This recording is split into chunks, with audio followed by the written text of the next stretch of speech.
Aussie dollar.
All right, good morning, everybody. Well, it's already noon, kind of. So let's just reflect on yesterday real quick. Oh, sorry. Let's just reflect on yesterday real quick. First thing I sold euro yen when it went over the VWAP, and well, that's pretty much always a bad idea. I just keep scaling in until the resistance here. And then it actually went down once after VWAP and then crossed the resistance and stopped me out.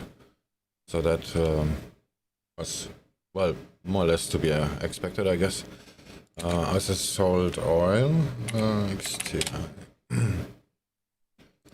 was a bit the same. Yeah, this the red line is messed up. Let's just remove that.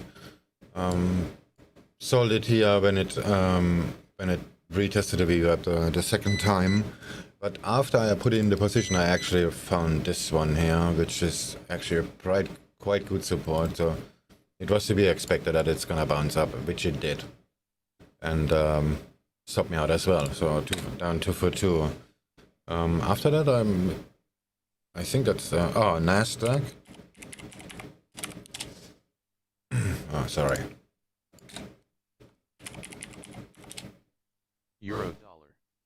So what did we do here? Okay, I started to sell it. There were some other reasons to do that, but the resistance is around here somewhere, so it never really went there. But then Dollar index. the sessions were about to change. This was about at the same time as it is now, and then I just took profit at the nearest support. My target was below here, but as you can see, it actually never went there, so that was a good decision. And the last one was AUDJPY. AUDJPY. Okay, yesterday. Wait for the deal map, come on. Where is it? Oh, there we go. Yes, same. Normal VWAP play at the resistance, stop out higher than that, or around here. I think I even had it higher. And take profit at the nearest support. That's pretty much it. So right now I'm on selling ASEAN, by the way. But this seems to get me stopped out in a minute. Alright, that's it.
DAX.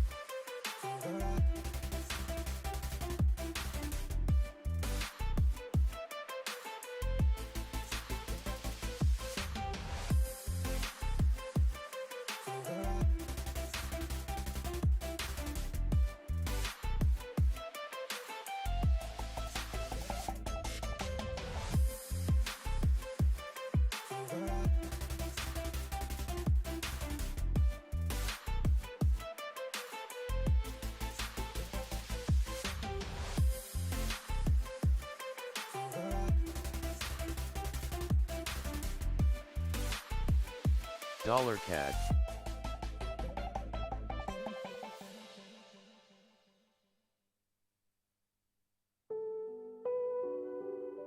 10 minutes away from French data on the wires. We've got final French readings for July on CPI. We're expecting a 0.1% rise to be confirmed here today from 0.2 previously. That's for the EU normalized. Year over year, looking at 1.6 again, also just confirming the previous read, prelim read, and versus 1.9 last month.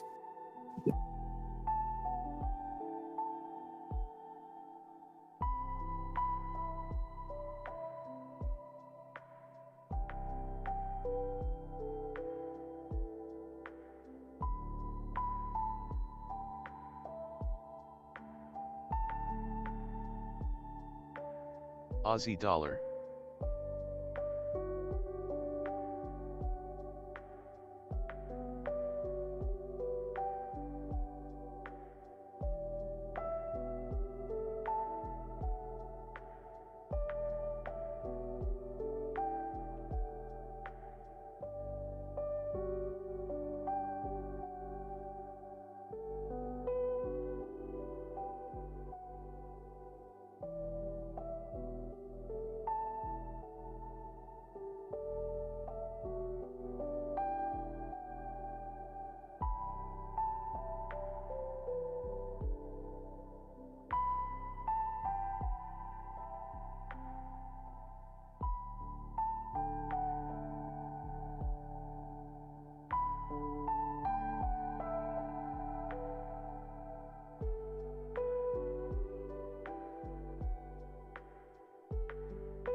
Oh, hey, Fish.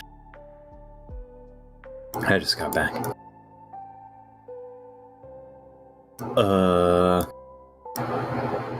I feel bad for anyone who trades Bitcoin with the broker I just went with, because Bitcoin on the broker dropped from 45K to 34K in 1 minute, or in that second. I think it's a data problem, though. I'm gonna ask him.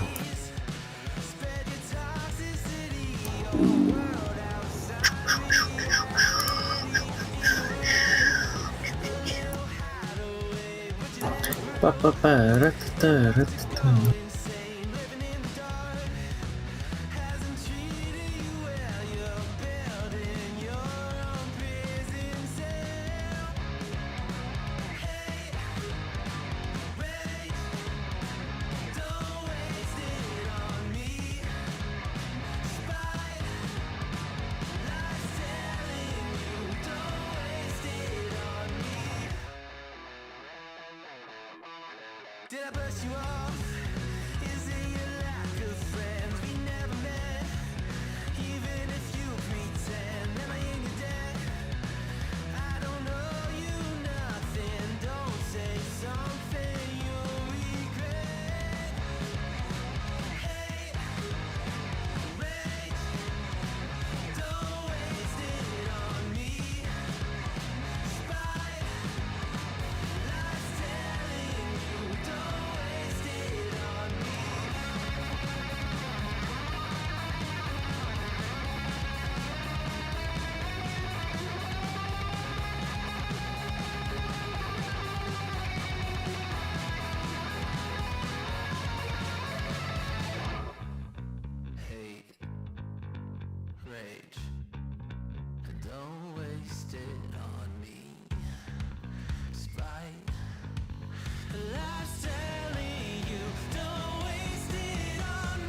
Hi Swing. What percent of your trade setups turn out to be right? But I have that. That's actually public information.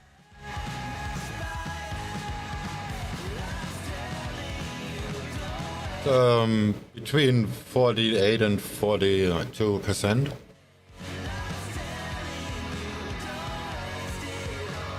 $40 at the moment. It's pretty fucking good. Because your EURUSD reward is usually insane.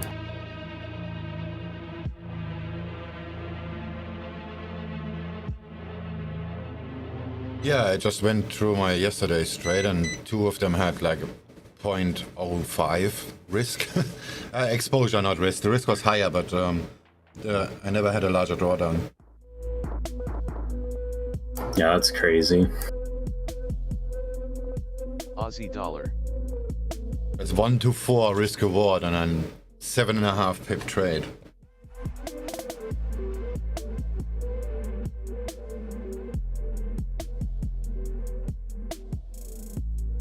If my Aussie dollar trade works out, which I doubt, then the same thing is gonna happen here. More direction wrong but more profit when you are right. I don't. It's not always a direction issue with you, right? Isn't it usually just like that's just how it played out because you're scaling in and the average moves? I mean, like, because you could be right on the direction, but you're average and then it retracing and stuff. You know what I mean? Yeah, that's true. Yeah, if you average too much, then you can still be wrong even if it's right.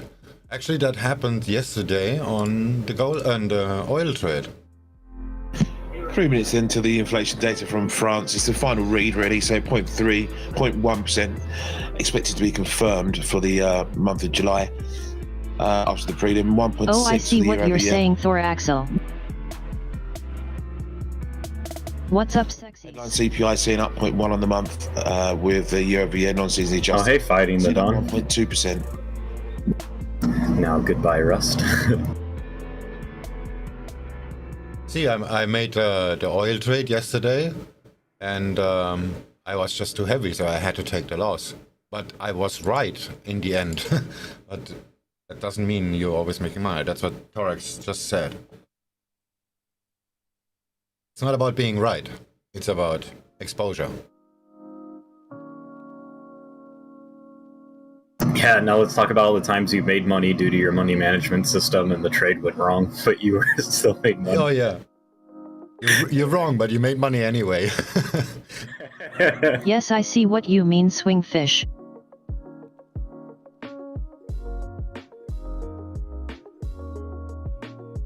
Aussie dollar.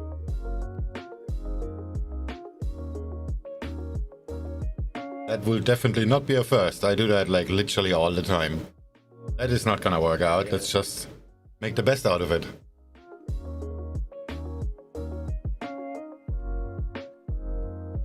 Yes, that interesting. How often does that happen? Being wrong but make money? More often than not? Recently not so often, but when I hedge, it usually always happens like this.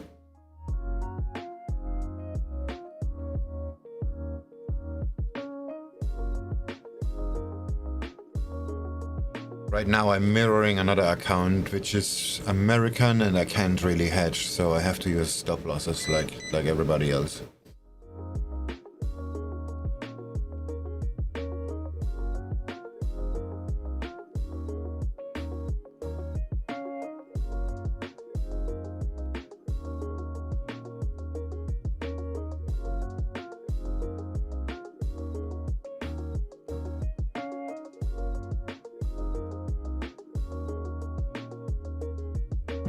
Thirty seconds to the data. Just note, UK Defence Minister Wallace thinks Afghanistan is heading towards a civil war.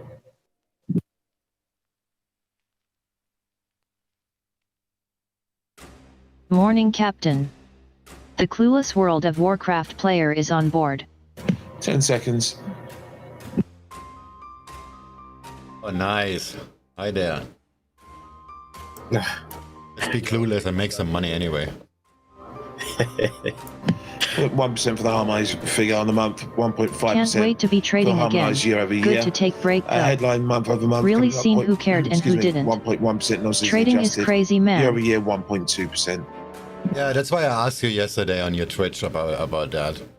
That wasn't meant to be personal. It's just you can see the contrast very, very well if something like that happens. Sadly, it also tells the truth about certain peoples. Dollar CAD.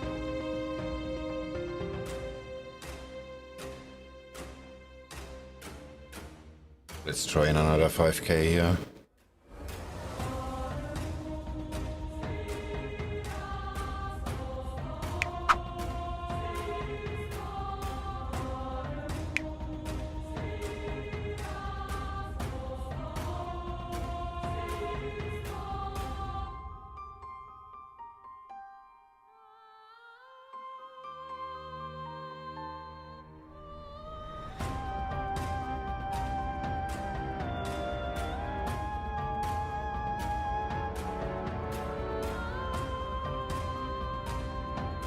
Literally my mom and my best friend. Everyone else vanished. Like ghost. Just fuck them. I would not take that personally. Just forget about these peoples. Forever. Yeah.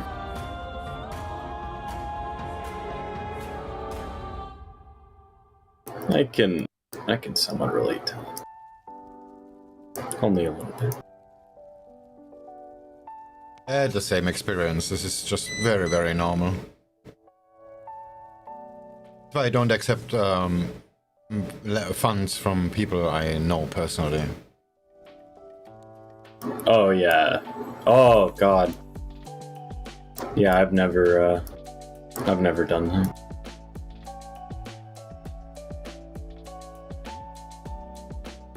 I did that once and it was like, I don't know, $1,500. It wasn't even big money, but then I had some losses, which reflected on my YouTube as well, is because I just mirrored that account. And he called me like 7 times a day, and then after a week I just make a bank transfer to his account and say, you know what? Fuck off.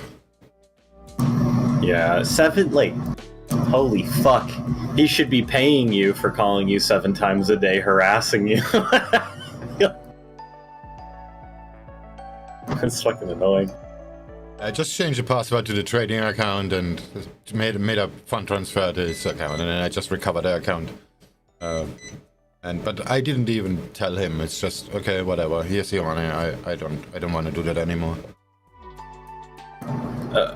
Was that like someone you knew? Yeah. Oh, okay. Are you gonna do the high risk accounts at all? Are you still gonna do that idea? Because I'm kind of chilling around. Oh yeah. I'm working on that. Actually, with Hilfred, he is helping me on working out schematics on that. Oh, cool. That's cool. I didn't know. I thought they were the World of Warcraft player that says attack. We had a clueless one. Oh, do you know who calls himself clueless? Conan. Conan, yeah. Oh, I was gonna say Tux. I mean, there's probably a lot of people. Yeah. You know Conan, the Clueless Gamer series? Oh, no. I thought you meant like Conan O'Brien or some shit. Yeah, I meant Conan O'Brien, and he plays video games on YouTube, and he has no clue what's going on. Yeah, I've seen him do that. God, he fucking sucks so bad. I feel like he hates it. I feel like he's like, I'm doing this for views. I hate this. I hate everything. I can't wait to do drugs later. Holy fuck. That's kind of what his face looks like the whole time when he's playing him. Yeah, that's the idea. Like just act like you. What the fuck? And then his guy, who is actually a gamer, he's he has to take all the heat. No. Well, dang, I didn't know Helfried was somebody who you're active working with. That's pretty cool. Helfried, you should join us in voice chat, maybe. I don't know.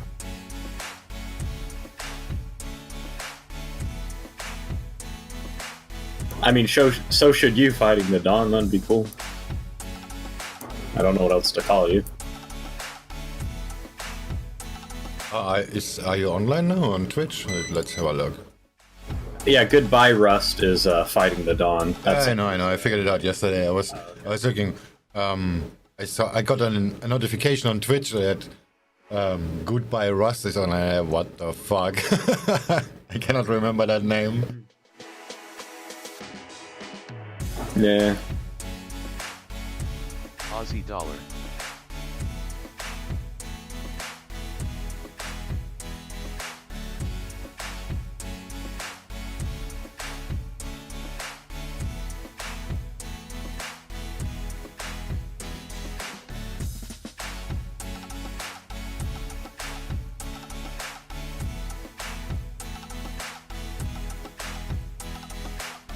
Yeah, so I'm harassing this new broker about what happened on their chart. Remember when Icy Markets had that huge drop on gold that didn't happen? They had to refund Yeah, be on in a people? min.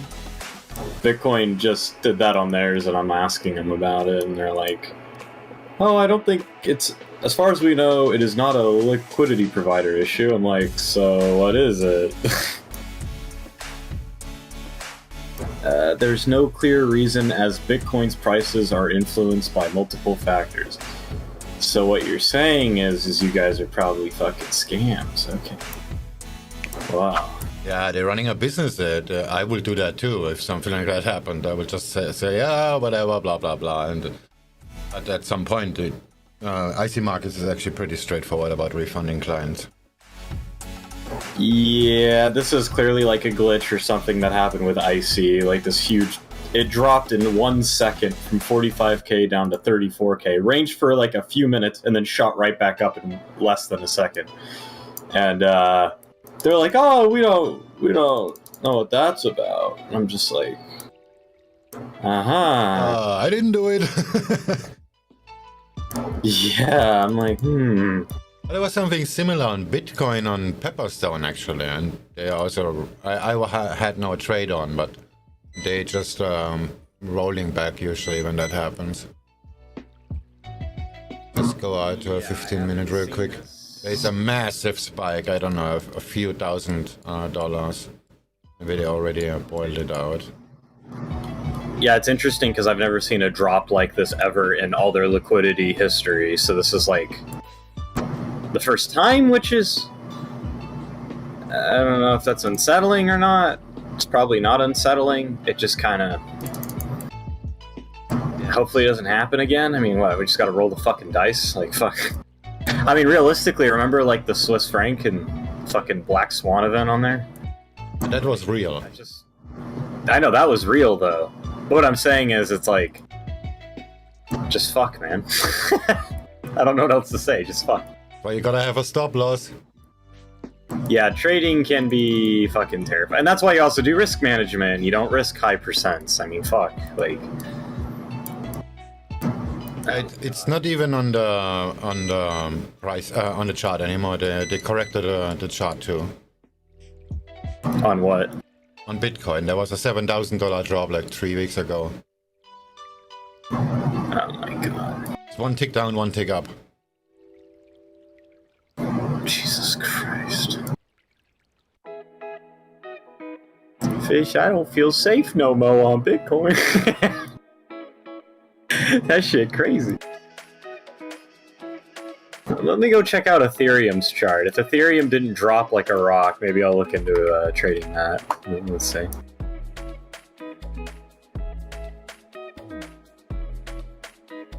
Wait, I can trade Tether, literally?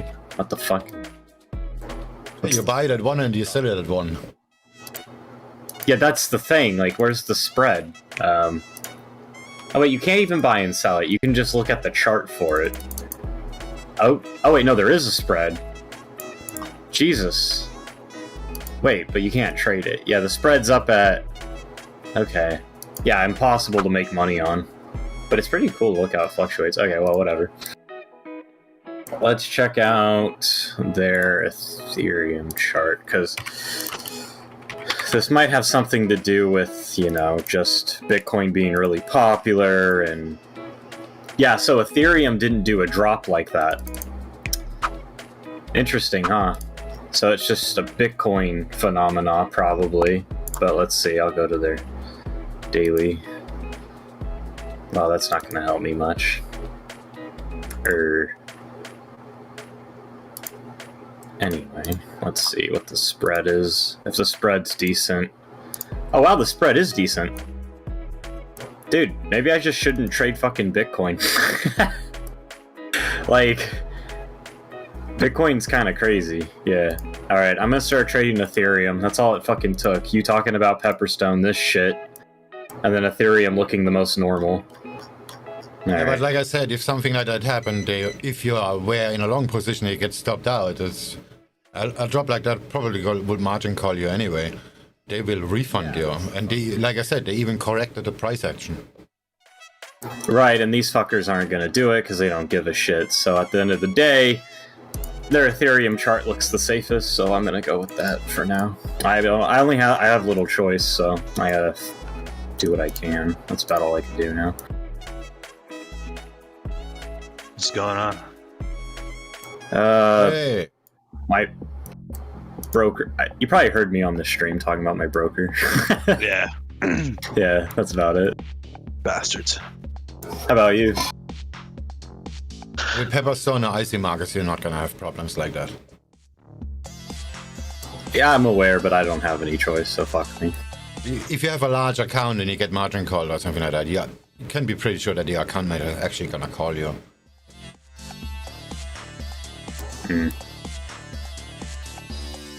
Yeah, but how about you, Don? What are you up to? Oh god, it's just been a fun few months. I just fucked up. I got like depressed 3 and minutes to the top of the hour. traded like options again and like blew up my account for the first So time. we get So final Spain CPI data out at the top of the hour.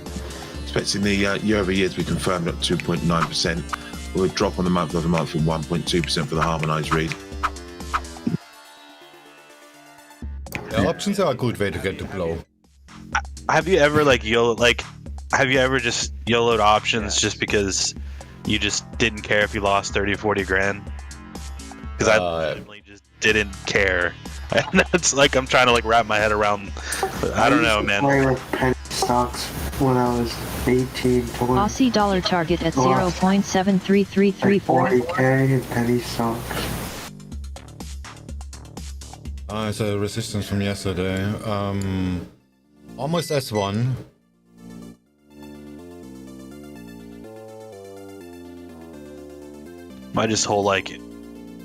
My whole thing with money is my whole like mind has changed about money in the last like year.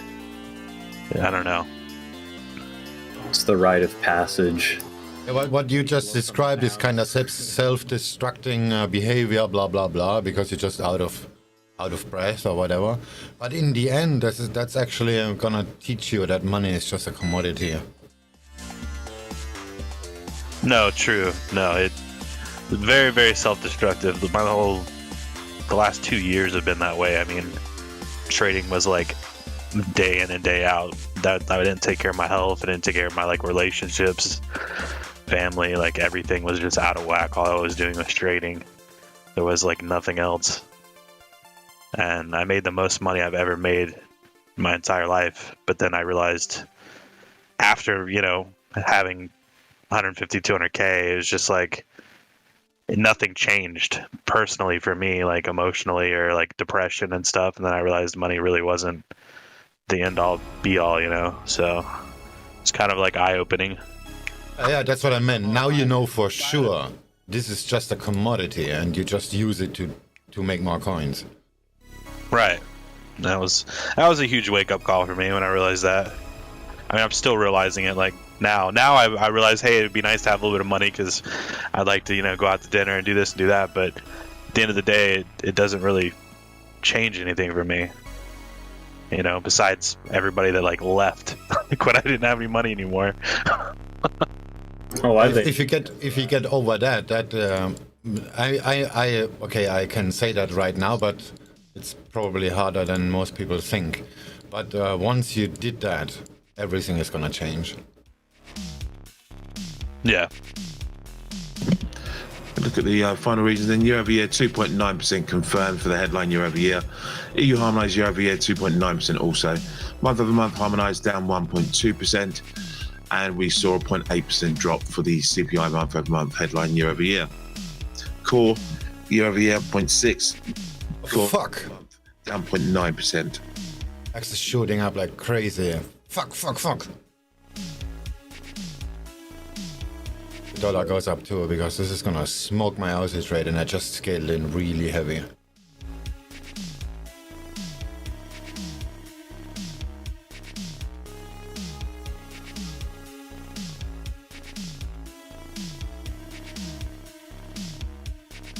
Just to top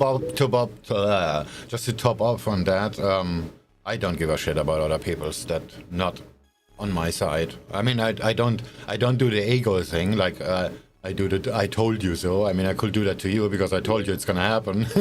But You did. it's the past, so why we give a shit? Just move on. Yeah. I realize people don't give a fuck. You know, at the end of the day, people don't give a fuck about what you're doing and what you got going on. They really just care about themselves, you know?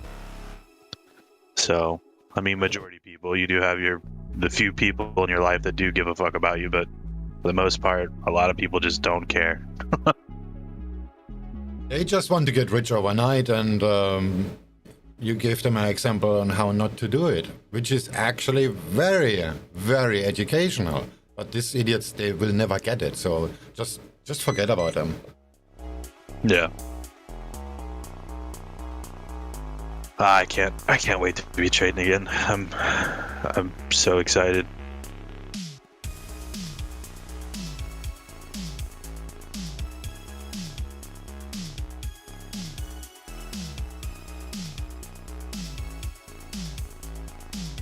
Just survivorship bias.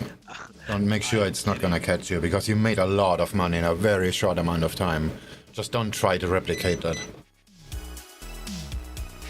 No, I'm just gonna do exactly what I'm just gonna do exactly what I did before in regards to like how I traded my system, but like I'm not gonna expect the same results. I doubt myself. I still doubt myself today, even though I've did some demos and I test my strategy here or there. Like it still works. It's nothing. I don't really think I have a strategy. I just have. I don't know. I just like when people ask me what my strategy is, I just tell them like I'm either hot or I'm not. Like if I'm zoning in on scalping, because that's all I'm doing. I just fucking scalp. I just scalp the support levels and the resistance levels, and I don't know. I don't know what I do. When I do it, it works. You know what I mean? And you're either feeling it or you're not feeling it. And the days I'm not feeling it, I fucking lose money. And I know, and even the days when I'm not feeling it, I know I shouldn't trade. When I sit down in the chair and I sit there, I don't want to fucking do this. You know, you have those days, and I still force myself to trade. I lose money. You know, I need to get a fucking money manager to help me with those things. That's actually very good. I had this conversation several times before already with other people. Like, when do you stop trading? How much do you need to lose to stop trading? And sometimes I stop trading while I'm in profit because I just don't feel it. Yeah. Just like walk away or play a game.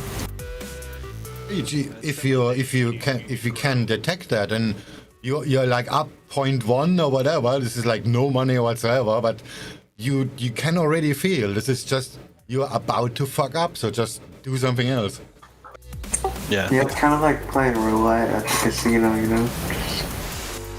No, I've had those days, and I feel like those are growing days, right? You know, I always have like if I can make 200 to 1,000 a day, whatever, that's great. But you know, I'll have those days where like I'm up $150. You know, and they're few and far in between. I need to work on it, but like I'll just, you know what, I'm up $100. I'm not feeling it today. Walk away. Those are definitely growing days to know. You know, because that could have been a day I lost 1,000 or 2,000. That's just sitting there. Yeah, and when the mindsets change, it's usually not just 1,000 or 2,000. It's just usually a lot more. And that's what most people are not getting. Like you move the hand to your mouse to scale in, but you know this is a bad idea. And that is the moment when you flatten out and walk away. Yep. There's a rising wedge forming on US oil right now. I think it's gonna hit 70 again. Yeah, this economical shit is gonna stop me out. The dollar is not really reacting to it and the index is going up. This is gonna push the Aussie dollar up. Fuck. I'm gonna make me another coffee, I don't wanna see it. In a second.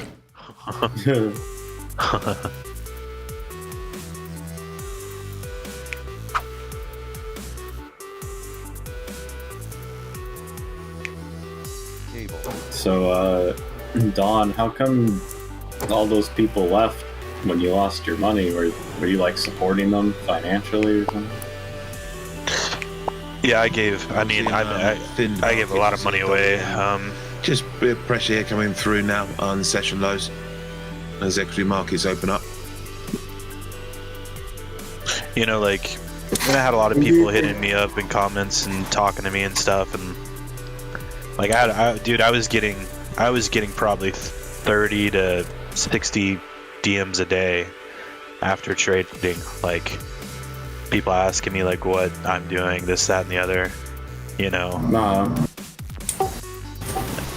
And family members needing money and me sending them money and then like asking over and over again for more money, and I mean, God, it was pretty fucking crazy. Fucking vultures. Yeah. When do you think the indices are gonna dump again?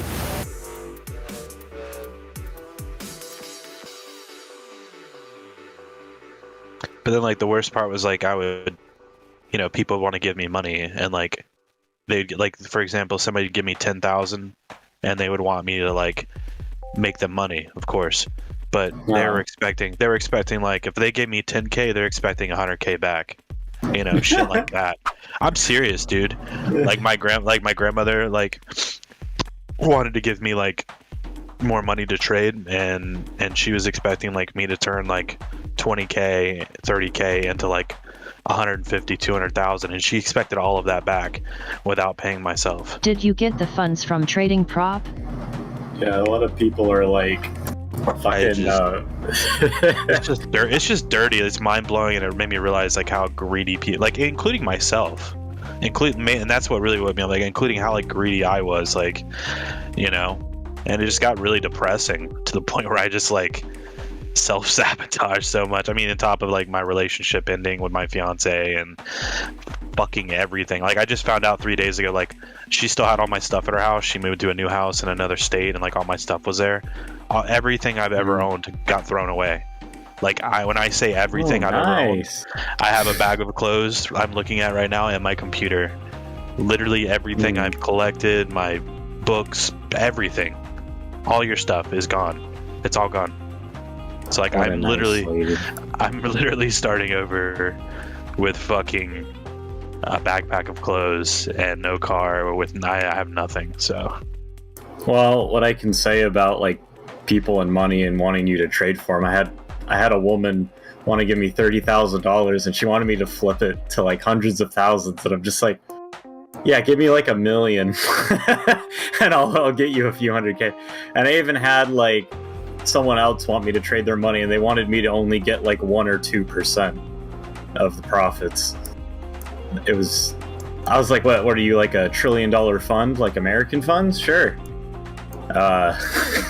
people don't understand, like, and I finally got all that out of my system, where like I wanted to teach people, I wanted to show people like what I'm doing, and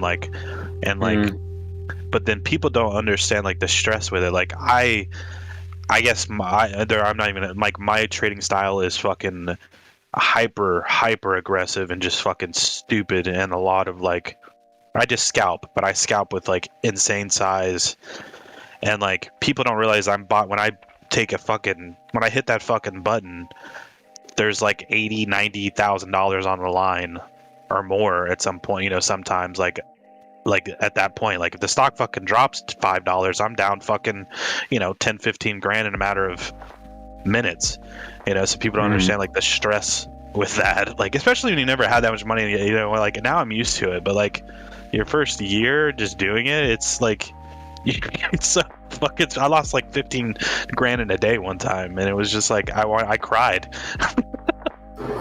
Yeah, you know, it Yeah, was fucking brutal. when you're trading like that, it's like easy come, easy go.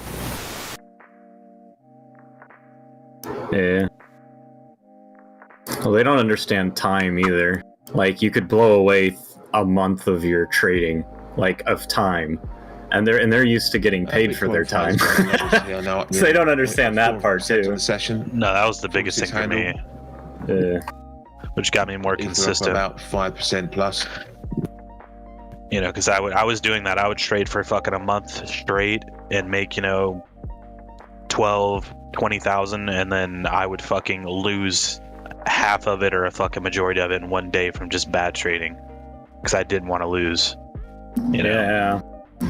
You could do like the double down strategy where like the trades where you're more confident on the big moves, you can double down on those. Yeah, but being early and being wrong is the same thing. Absolutely. Which I had to learn with fucking AMC and what's the other one? Fucking GameStop with options. Both of those, if I would have took the expiration out one more month, I would have fucking nailed them hard as fuck. But I didn't. Plus, I didn't know what the fuck I was doing with options, but yeah. My oil trade yesterday, it went down as I expected. It just took 7 hours longer, and it spiked up during the time, so I had to take the loss. Yeah. In hindsight, all these smart asses like, oh, why didn't you? Yeah, why didn't you?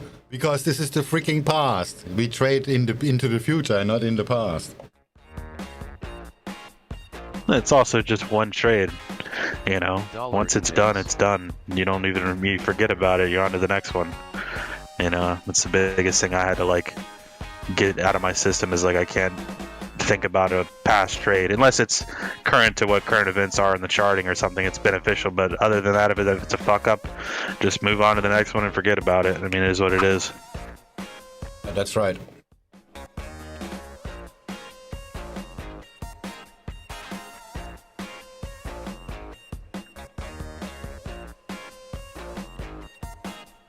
I usually make these very dumb examples to people, but they're not really, most of them not really getting it.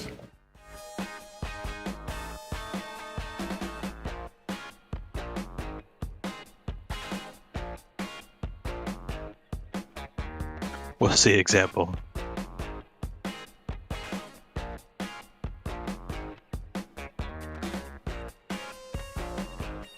I just come up with some very, very basic shit that explains the situation. I have no example right now. You give me a minute, I'm still sleeping.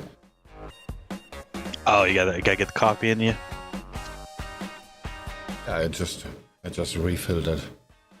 I'm about to get stepped out on a freaking $1,000.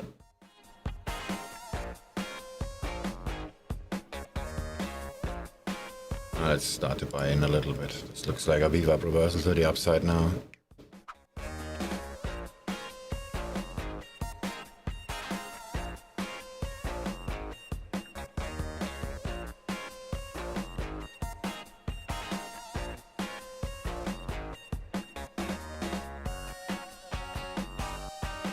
There's the weekly VWAP in the way. Oh shit.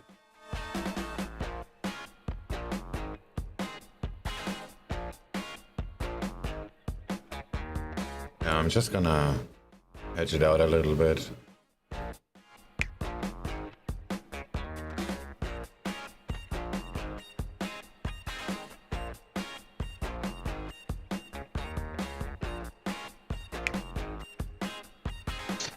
So what would you recommend for me? Let's just go off of, let's say I do the same thing roughly, in a year period. I make 150, 200K. I want to take at least 50% of that and throw it into an account for some backup shit and something I can trade with down the road if I happen to be retarded and do something wrong. I have some backup funds to trade. What should I throw that into some stocks or just throw it into a fucking bank account? I don't really want the money to just be sitting not doing anything, but I don't really know where to put it long term. Just buy get a Vanguard profile with low fees. like an index fund or something like that from Vanguard. Yeah. Yeah, that. You could also do prop trading so that you don't risk any of the funds that you made. Like trading on a funded account. Yeah, I just learned about prop trading. I knew about prop desk, but I didn't know like there was online prop trading firms, and I just learned that. I like prop trading. I'm up 12% on the account. Yeah, I'm gonna top trader. I think is one I was looking into messing around with, until I can save up with the funds to open up my own personal account again. I like funding talent. The advantages if you trade prop is that you actually gonna learn to manage money because they're gonna force you to do it. Yeah. Why don't you invest your funds into Infoy? Yeah, I learned a lot about money management through prop trading. This also gives you a general idea about the people you interact with, how they think about it. Like, I do prop trading too. I mean, my firm offers prop trading, and the maximum drawdown is 10%. And then people are like, oh, how can I make money? And then I see them trading. They're making like 5% a month, but they're risking 10% every day. Yeah. Like if you have a 300% exposure if you trade 30 days, but you're making 5. Oh, that's not trading. Yeah, it's kind of like the casino, like when you're playing roulette. You gotta split the chips wisely on each trade. This is a weird mindset to have with me because I think money management is a weakness of mine, but I think the bigger weakness is the psychology of me like not wanting to lose. And that creates a big issue, obviously, with the money, which was the problem. I mean, it's not nearly as bad as it was, when I started. Yeah, that is the problem. That's one of the dumb things I say regularly. You can make money rolling dice.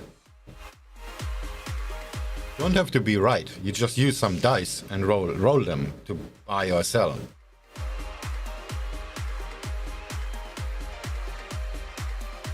If you manage your money properly, you will make money. Yeah.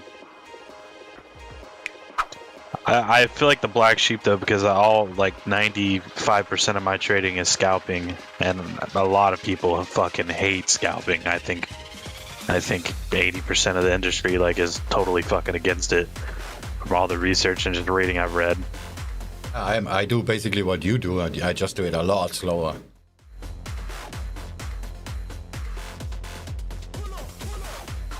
Aussie dollar.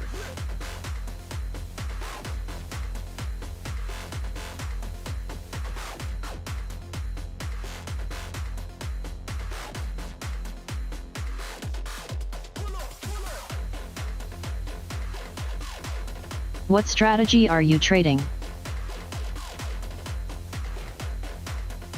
Buy low, so high. That's it. Sorry. Literally, that's it. And don't go for the large moves. You don't need the big runner. You don't need to become a millionaire in a single trade. Just take what the market gives you. That's also the most mistake people make. Levels of I love that you said that. That is my favorite. I tell myself literally that's what's got me to be consistent. I literally say that to myself when I sit in front of the computer. Take what the market gives you. Do not force anything. I literally say that in my chair every time. That's true. Because entry position is easier than exit position. So if you're getting the entry position right, over time you'll get more money. Because it excites me when I think about it like that. Because some days the market's flat, there's no volatility. The market's not giving you shit. But then you sit down, like take what the market gives you, and all of a sudden you fucking see a great entry, you enter it, and the fucking thing just fucking if you're short at craters and you just make all this fucking money, you know, it's, you know, and it's not like. Now we've got some Swedish inflation data on the wires. For July, we're looking at a 0.3% month-over-month rise from 0.1. Year-over-year, seen at 1.3, which should keep it in line with last month. CPIF seen up 0.2 on the month, 1.6% on the year-over-year. I don't know, man. It's not like you knew it was going to happen. You just traded your setups and you just got lucky. I mean, there was skill there, but the market was with you. You know what I mean? And you took advantage of it. Oh, trading is so fucking crazy. But yeah, I've given up trying to explain it to people, and I'm glad I got all that out of my system in the last like 6-8 months. Trading is a bit like art or sales. These are the stuff you can't learn. I mean, you can learn that a school can teach you how to use the tools, but you have to employ it, and that's something that's on you. And that's what most people not really getting. Like art, you can go to art school, but that doesn't make you an artist. And you gotta, my biggest thing is you gotta enjoy doing it. Like, I legitimately enjoy scalping. Like, even if I was getting paid $10 an hour to do it, I would do it because I enjoy the battle. You know, like it's just, I don't know, man. It's like a fucking video game, but I don't know. It just gets the blood pumping. Yeah, I know what you mean. And your example you said before about you are quoting a breakout, but let's just say there is no breakout, and then like the markets are dead and it's just moving by 5 cents. Well, then you put on 1 million contracts and you take the 5 cents. No, yeah, exactly. It's free fucking money no matter what. Take it. You know, it's there. It wants you to take it. You just can't get greedy. Can't take more than you're allowed, you know? Everybody, oh, this is gonna move 100 points. Who gives a shit? I don't care. Like, or when I post my charts and then like I take profit at a perfect level and then it just breaks out and dumps like, I don't know, like 200% more than I actually gotten out of it. I don't care. Yeah. My trade was over at that price, and that's it. I had an idea what I thought it was going to do, and it paid me off. That's it. Move on to the next one. You know, it is what it is. I usually make drama on the trading room or here in the Discord because it's fun. But I'm not feeling bad about taking profit where I'm supposed to take profit and then it breaks out. I guess a lot of that, you know, for me, it was like once you continuously start really nailing those, you get excited. Like, because I got excited because my day was over.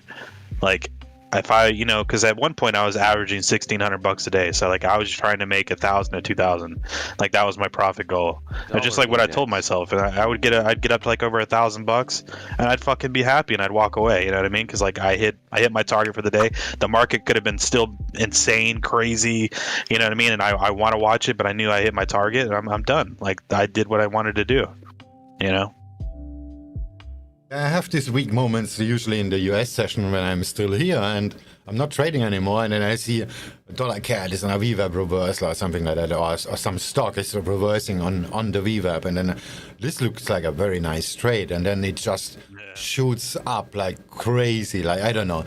Yeah, I have 3.5 point stop, and then it makes 40 like in 5 seconds.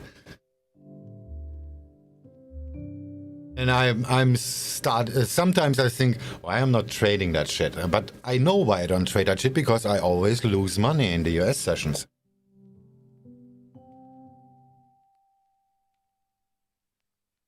If these trades are coming out and people, oh, this is easy money. No, it's not, because this is just a one-time event like I was happened to see, but this is not how it works every day. No, and it's that screen experience of knowing when you see these things happen over and over again. But you know, it could be 6 months before you see the same setup. You know, and that's why you could take advantage of it, because you've seen it multiple times over, you know, a year, 2 year period. And, you know, people think, oh, that's gonna happen fucking every day. No, it's not, cunt. Like the VWAP stuff happens literally every day, but the failure rate is so high in the US session. Let me just find one. And I think Thorax know what I mean. I posted a chart, I'm pretty sure. When I trade the US session, I have to use the 1 minute time frame for scalping. That's all I've ever used is the 1 minute for scalping. Which fucking tilts so many people. I've had like a lot of professional traders like DM me and tell me I'm never gonna make money long term and blah blah blah blah blah. I'm just like, fuck. Dow Jones really good with the 1 minute, like with EMA.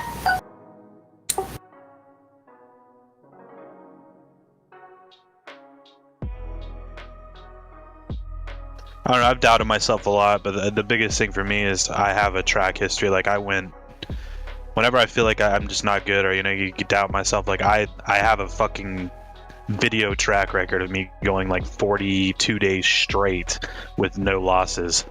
I went almost 50 days. I can't remember exactly. It was like anywhere between 42 to 48 days straight with like no losses, averaging about $1,500 a day. So I know what I do works. Under the right circumstances, under me being like mentally prepared, I can make money.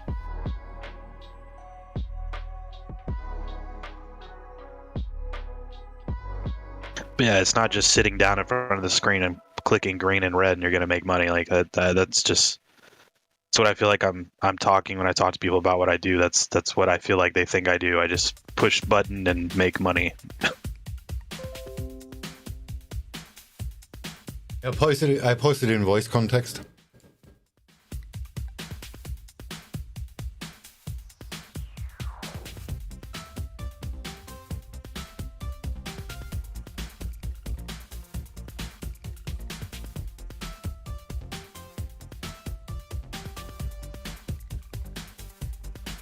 This shit happens like all the time in the US session. Against me 1.6 and then 41 down. Jesus Christ. Are you so you're not trading the reversal off of that? You're about 3 minutes now. Yes, I would have it broke the VWAP and then it retested the VWAP, and this is where I'm usually shorting. The trade I'm in right now is a little bit different in structure, but usually that's what I'm doing. This was in the US session, so I didn't take this trade. See on the screenshot, there's no deal map. Yeah. I have a love-hate relationship with charts like that.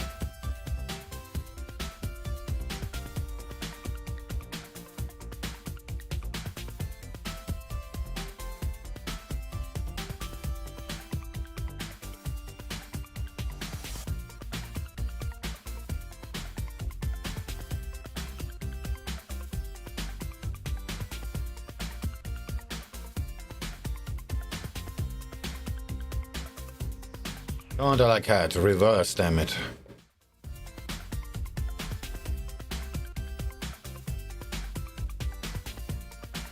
Looks like it's breaking out, and that's gonna fuck up my Aussie dollar trade.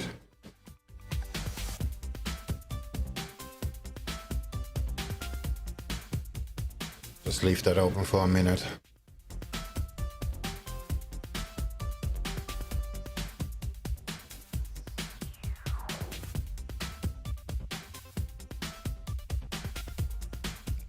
Oh, somebody asked, how do you know how much the market gives you?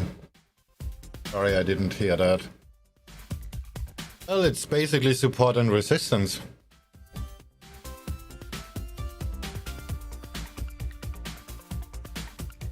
Okay, the dollar CAD is right now a terrible example because the price action is just bad. Let's just say it's gonna break below, just for the sake of this argument. I will just have a little trend line here and I will take profit here. So I will have sold it here and take profit here, and that's it. And if it keeps going down, I will not care. What I meant with take what the market gives you. Take the money where the highest probability is that things about to go bad. This is also something very, very important. You not buy when things go up. You buy when things go down.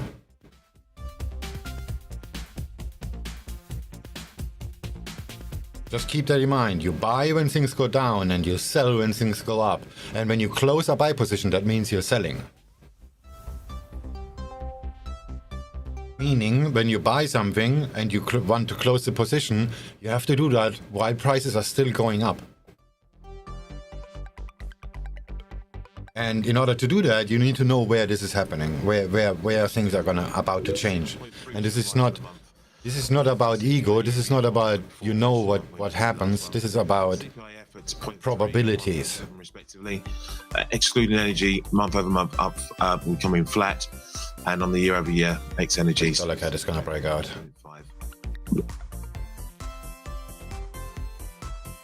I guess my most infuriating thing about trading that I've, realized is like people will try to make it so fucking complicated. And it really is, like, for me, trading is support and resistance levels, and that's it. Like, nothing else really matters to me, Dante said something like that, like, you go 10 years to university and all you do is making lines on a chart. Don't even do the math. Seriously, I don't do the math at all. I have an indicator that does it for me. The rest is just being a little bit arty. Let me just show you what I mean on something I'm not trading on right now. When I trade, the indicator changes.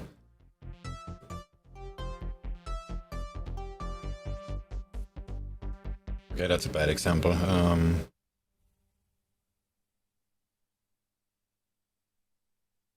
Just take gold. You see the the price is just hovering around. There's no definitive indication for anything to happen, but the indicator tells me when I buy 37 contracts, that's 39, 40, 42. If I buy now 42 contracts, I will have my max loss at the VWAP. Now, this is actually also a good example showing you how size matters, because how distance matters. Like now it's 50 contracts. When I start talking, it was 30. If I buy 50 contracts now on gold, when the price hits the VWAP, I will have a 0.11% drawdown. This is how I calculate my size. I know I'm gonna have the drawdown here. My support is down there, so let's just buy half of that. Like, it's like zero brain. Just the indicator tells me a house number where I can go, and this is where I take it from.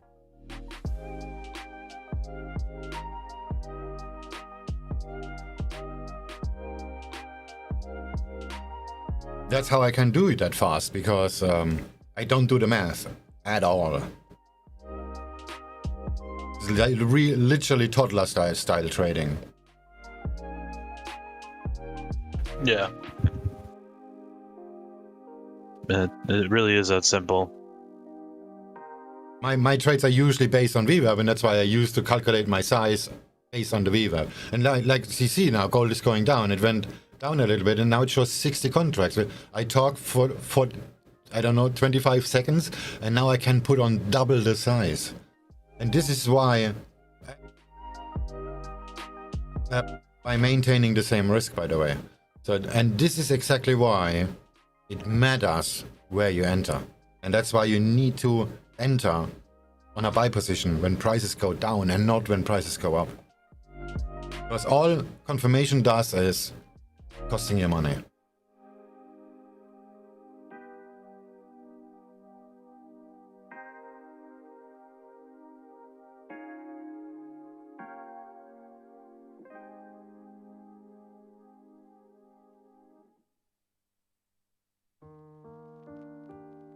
But I hope gold goes down. My $AUD trade looks pretty bad. I'm gonna bail that one. USDCAD is at the support as well. Not support low.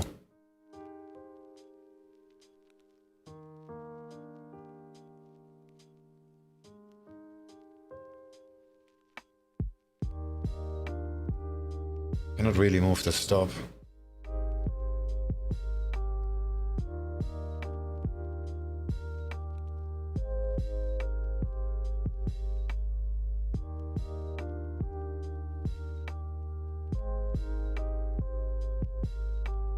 Aussie dollar.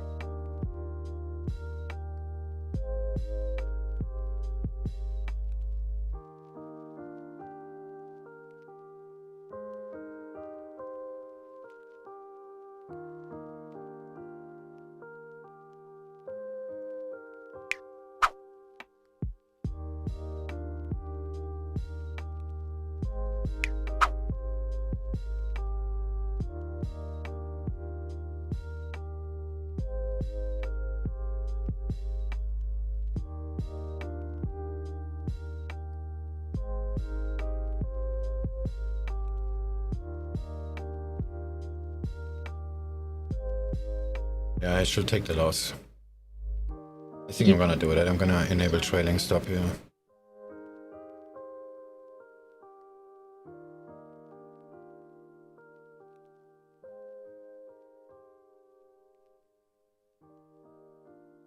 This could go either way from here. And if you're not sure, then get the fuck out. Nobody puts a gun on your head and make you trade.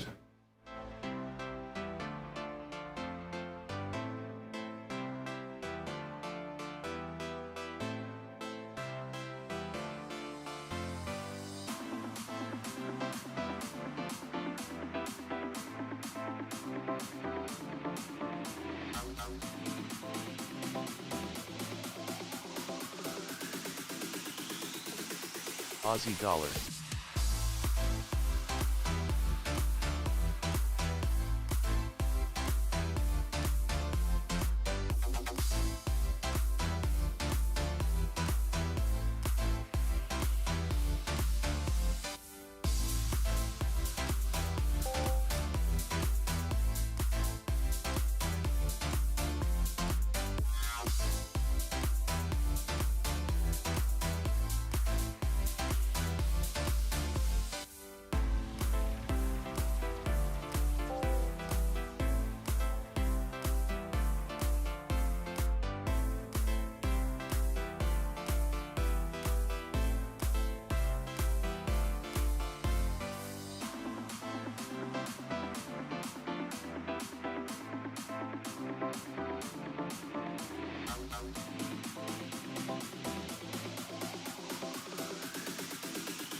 I look at 4 hour, 15 minute and 3 minute.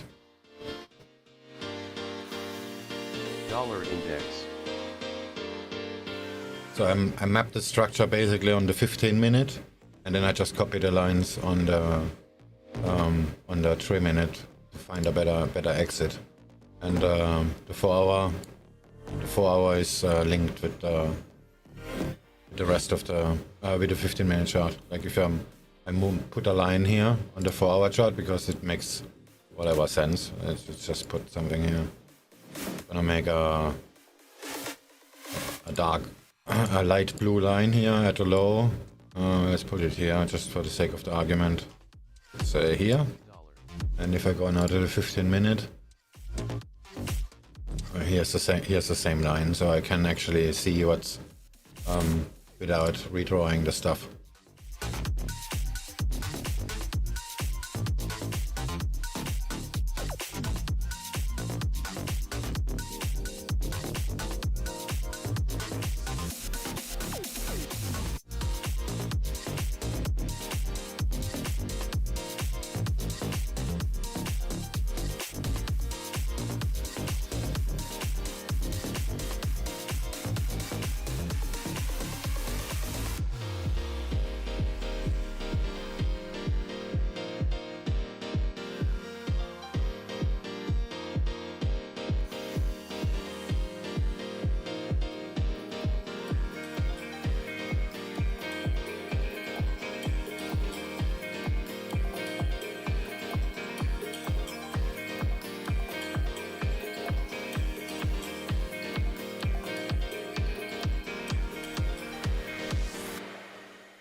Aussie dollar.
Aussie dollar.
Aussie dollar.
Dollar index.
What's the system behind your platform is speaking out pair names? It's just an indicator that says to pay us when they touch the VWAP.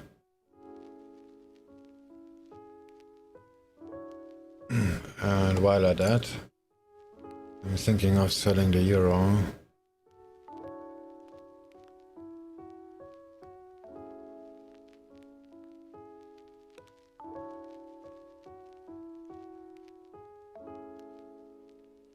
Maybe not. It doesn't look too bad.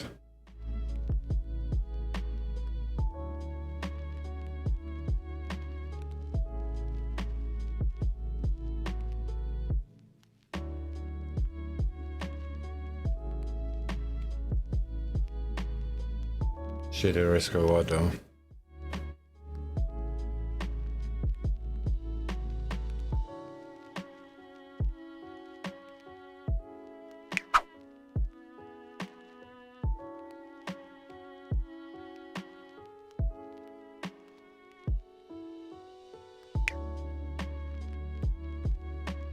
Euro dollar.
Alright, I'm back. I missed anything?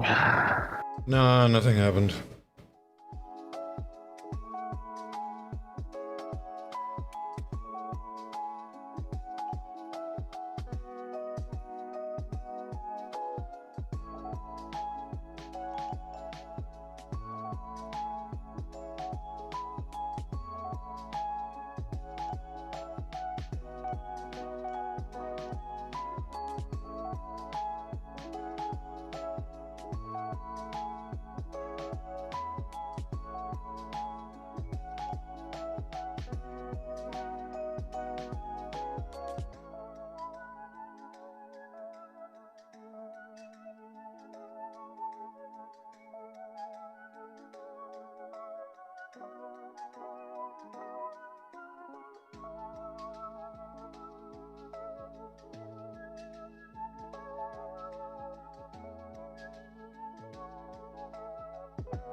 Euro dollar.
Euro dollar.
German Economy Ministry on the wires here.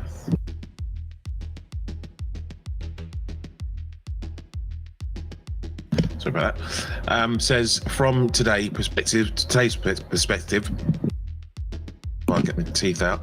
So from today's perspective, a sustained increase in the inflation rate is not expected. Sees positive underlying momentum of the overall economy persisting and driving recovery forward. Sees two-spirit economy with services sector benefiting from easing industry hit by supply bottlenecks, and says no signs currently of a wage price spiral that could lead to permanently high inflation.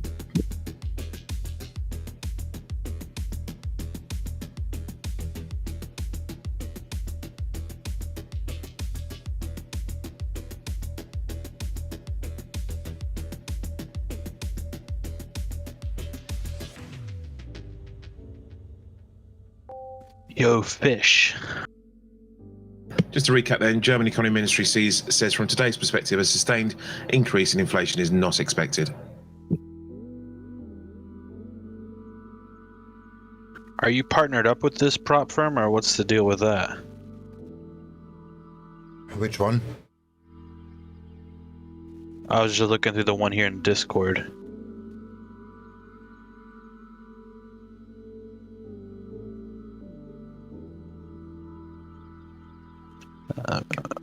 That has to be a fucking headache.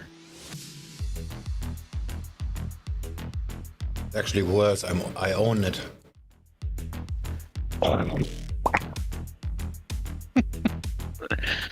Oh man. How long? How many years you been doing it? Since 2011.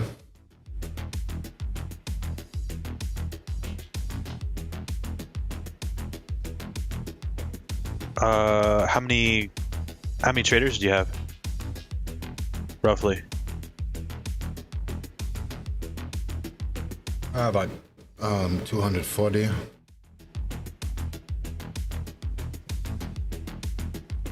Do you have managers? Or are you looking over a lot of it yourself? I look over the most stuff myself, but I have 2 people who do the support and 1 that does management and an accountant. Jesus Christ. Props to the prop. That's fucking next level.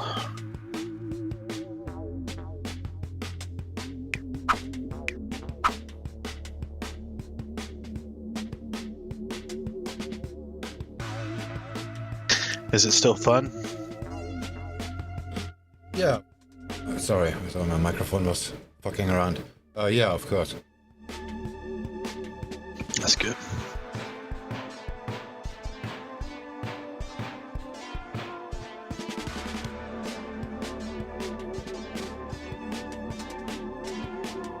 Euro dollar.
Dollar index.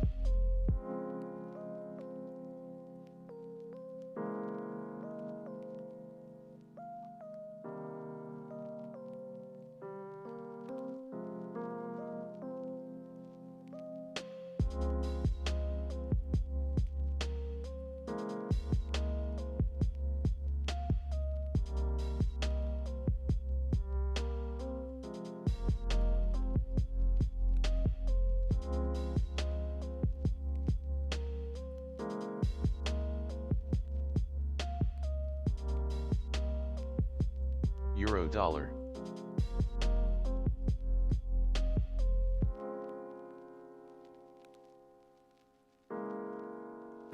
Bank of Spain says ECB borrowing is around 290.6 billion euros in July.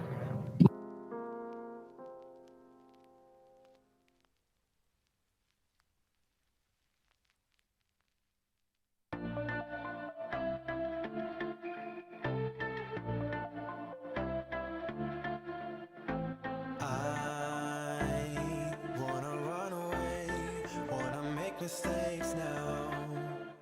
'Cause I don't wanna stay, wanna live my own life, wanna feel passion for something or someone that makes my world turn upside down. Those borrowing levels versus June at around 290. So at 290.3 previously. So don't be too offended, I had to leave. There's nothing in for me. There is no max anywhere. Target is always an infinity. Day traders stop when they are mentally unstable or have other shit to do. Although the first one comes usually faster than the second one.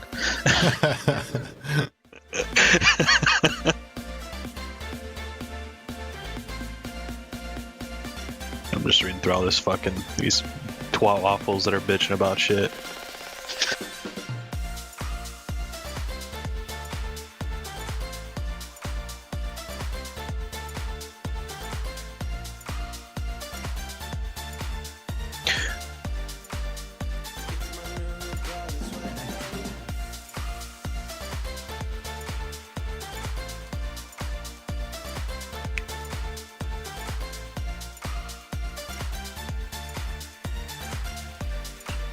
What's your firm trade, like currencies or futures or what? Currencies and CFD.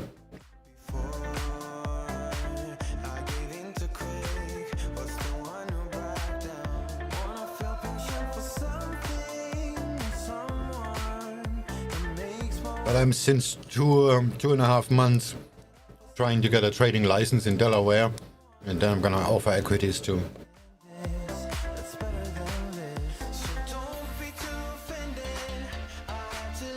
Yeah, I might be jumping on that ship if that works out.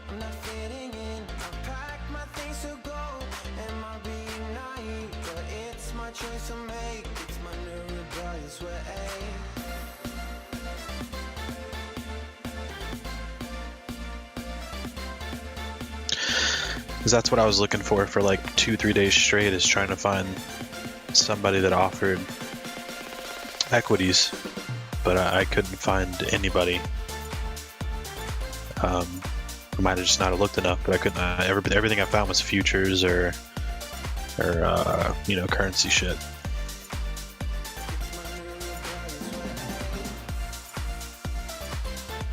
I'm personally almost exclusively in currencies because it's easy. It's zero sum. Euro dollar.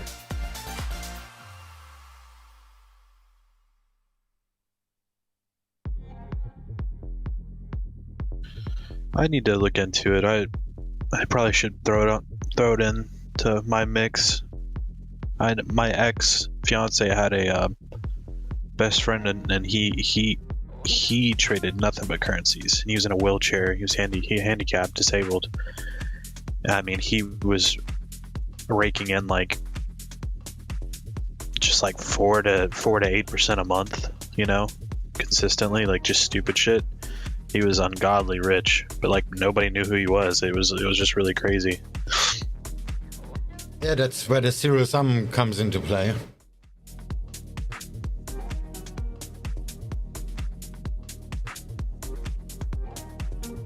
there's no gain to be made on currencies.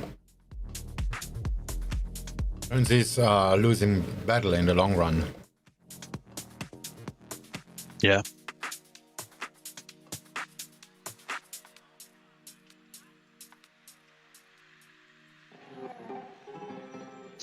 Wow, that blows my mind. Okay.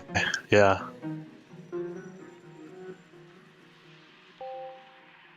Yeah, 'cause at the end of the day, we're all fucked. Especially with fiat. Yeah, exactly. That's the whole point. They just keep printing money to cope with inflation that creates more money, but that inflates the value of the currency. And the exchange rates are basically the offset between those money printing and money burning.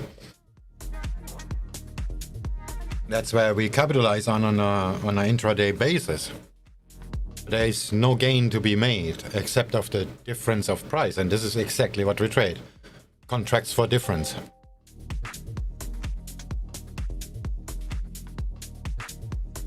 Where does it end? I'm happy with that. I don't really care about any of that. I mean, people are gonna tell me I don't know, not care about economies and I'm living off somebody else's whatever demise, but well, yeah. Just a horrible guy. Yeah, I'm okay with that. My cats love me anyway. I have 3 of them, so I have proof.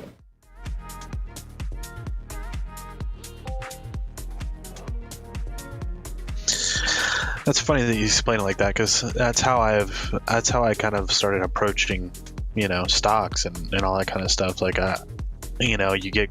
when you first start trading and you get caught up in this company's story and the potential growth over a 10-20 year period, and I just need to buy as much as this as I can, and every time it goes down I need to buy more and accumulate more because this company is going to be great, but then I just realized that it's like 1 in a million, to be to pick something and it turn into the next Amazon. So, and I don't have any attachment to any stocks anymore.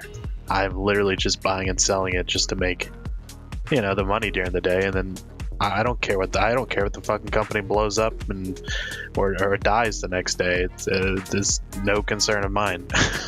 Yeah, that's what I meant. It's just a different chip with a different name. When in drawdown. Exactly.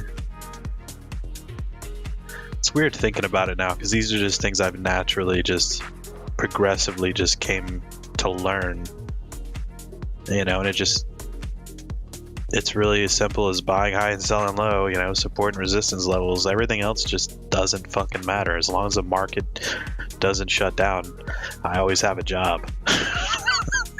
Well, the funny thing is support and resistance, because this is basically the human psychology on a chart. It works on everything. Literally everything. Yeah. And this is where you're gonna lose the rest of your friends when you figure that out. Oh, why is that? Because you're gonna analyze everything like it's a chart pattern. You're always gonna be right, and that's gonna piss off a lot of people. Oh, I've already had that. Like, okay, I know exactly what you're talking about because I'm already that. Yeah. Yeah. Everything is a trade. It doesn't really matter what it is. Like, and it for me, it even goes down to just go to the market and buy shit. Everything is a trade. Yeah. Always a risk. There's always a reward, and there's always some formation is building. Yeah. Support and resistance. You can, if you're good at it, you can actually see it in real time on anything, and this is where you're gonna lose the rest of your friends. Well, I only got my best friend and my mom and my brother, so I don't think my best friend's going anywhere. Everybody else has pretty much kicked it. It's gonna be hard to make new friends, that's for sure. I find that really funny, and like I said before, I don't give a shit anyway. Yeah, this is like, if I make this, if I see something happening and then it plays out, and then you can put on support and resistance on something, you're gonna do it. And then you're just gonna point that out. But you're not gonna point it out like we talking to each other. You point it out to somebody who never traded. And people just getting mad because you're always gonna be right. Aussie dollar. Yeah. Take the two-lane dilemma as example on when you're standing somewhere in queue. Some natural thing's gonna play out, and this is basically support and resistance. It just looks different. Mm-hmm. Because the markets are just human psychology in the end. Yeah, 6 months ago we predicted the second wave on coronavirus, Forex and me, and just by looking at the infection charts. Same, everybody like, oh, why this is not related. Well, it is. It's made by humans, just like the markets. Yeah. And you see in the news, like they're talking about this and that, and because of this legislation and of this action and blah blah blah. It's all bullshit. It's all mass psychology. Sure, these things do interconnect, but I don't know that some governor gonna make some rule or whatever. I just see how it plays out in the numbers. Yeah. No, it's getting fucking hairy, man. They're like, I think San Diego, just their governor in San Diego just basically said if you have a serving job or a restaurant job or you're, at a club, you have to have a vaccine mandatory or you're not allowed to work. Which is pretty insane.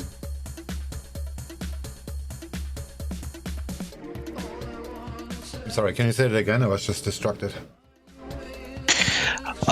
Somewhere in California, they're like doing mandatory vaccines for service workers. Like if you work at a bar or a club or a restaurant, you have to have a vaccine to be able to work.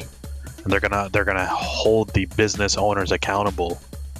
So that opens up a whole lot of litigation and craziness. Oh, nice. In Germany, they're talking about of stopping subsidizing the tests. You actually have to pay for the test. Wow.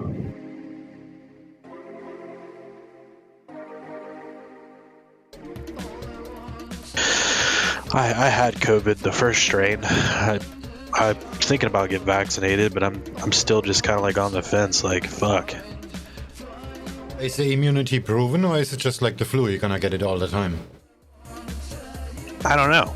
There's so much shit in the air. I don't know who's telling the truth or who knows what the fuck they're talking about. I mean, I read that if you got the vaccine, you are more likely to give COVID to other people. You were actually transferring fucking COVID to people that weren't vaccinated. I don't know. There's so much of weird shit going on. Yeah, that's also a problem in that the information is not clear, especially with the numbers. Yeah. Say, oh, 20,000 people are infected. Yeah, 20,000 people of how many tests?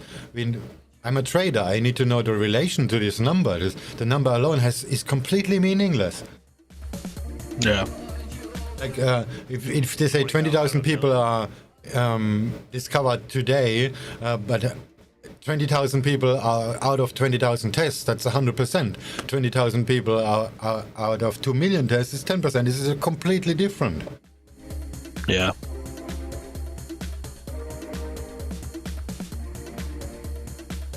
We're all gonna die. Yeah, we're gonna die anyway, so whatever. What? How many tests have you done on that? Fucking COVID sucked, man. I thought I was gonna I die. bet my life on it. Oh shit, you got it? I was AFK for a while. Chuck I me. will die. This is a given. Alright, I'm betting all my chips on fish dying.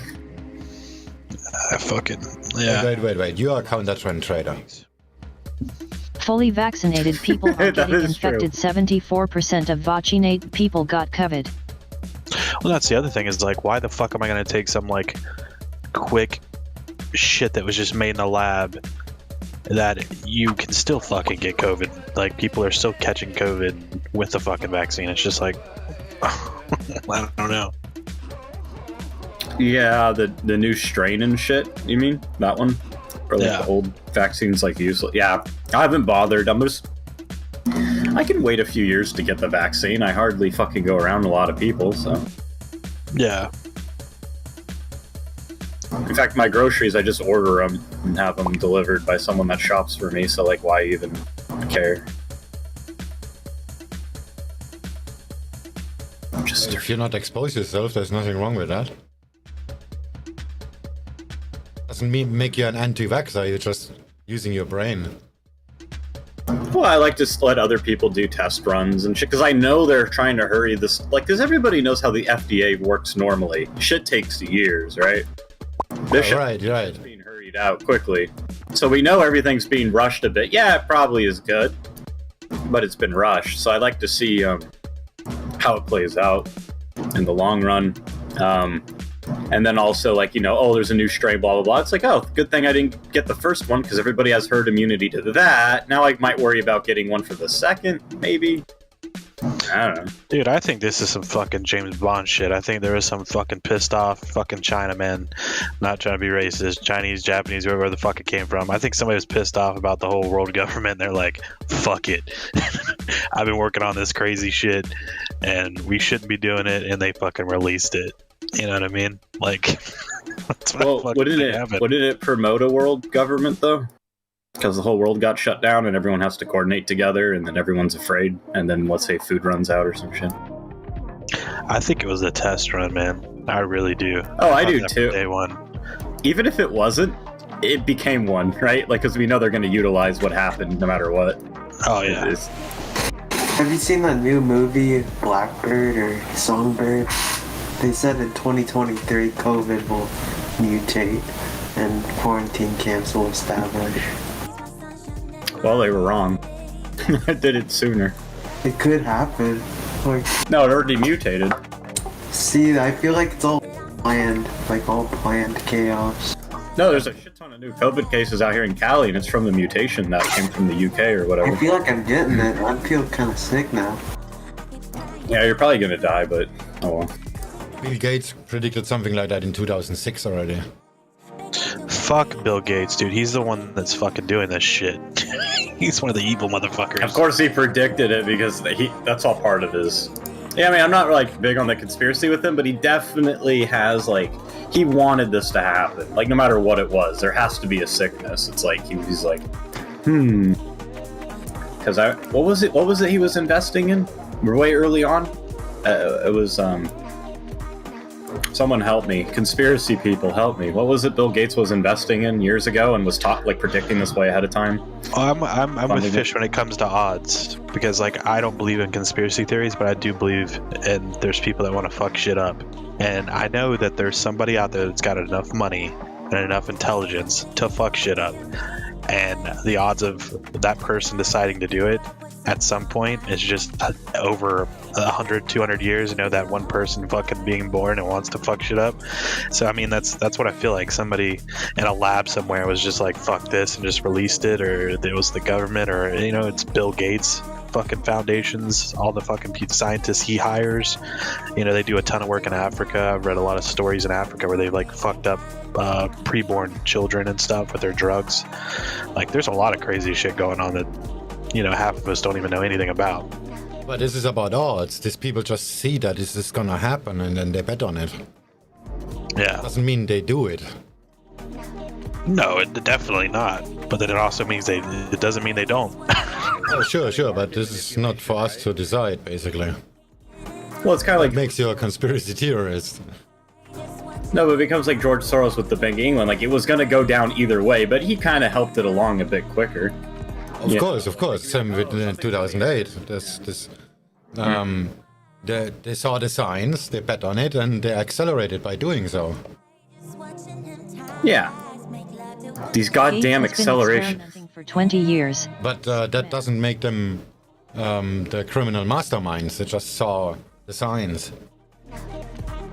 Sure, but well, that's the whole thing with war. That reminds me of Ocean's 11. Didn't you see the signs? I saw the signs. Oh yeah. It opened up my mind. I saw the signs. Ruben saw it.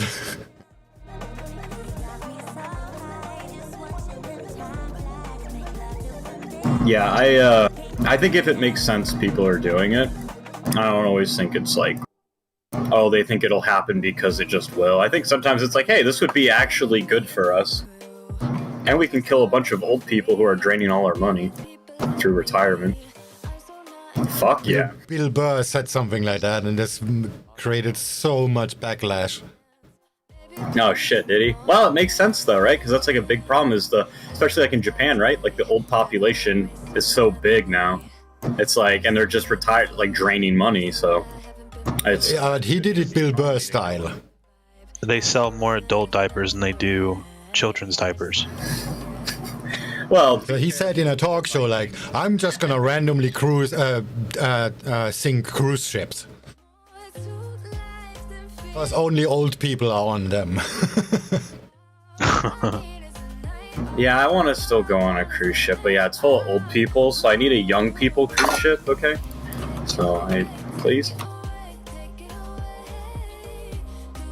There you go, Fish. There's only one thing that worries me, and it's fucking AI. Aussie That's dollar. the one thing I'm worried about. Oh, just one? Fuck, man. Lucky you. AI is gonna see the truth, and the true virus on this planet is called the human race and not Corona. Well, Do you think not I'll have an that. existential crisis when humans made it? Wait, they're the curse, but they made me. Okay. I mean, one fucking super intelligence AI computer can take down the whole financial system, everything. Just one. That is actually true. It's not that hard, and we made it easy. We provided the cure, actually, with the internet and Internet of Things.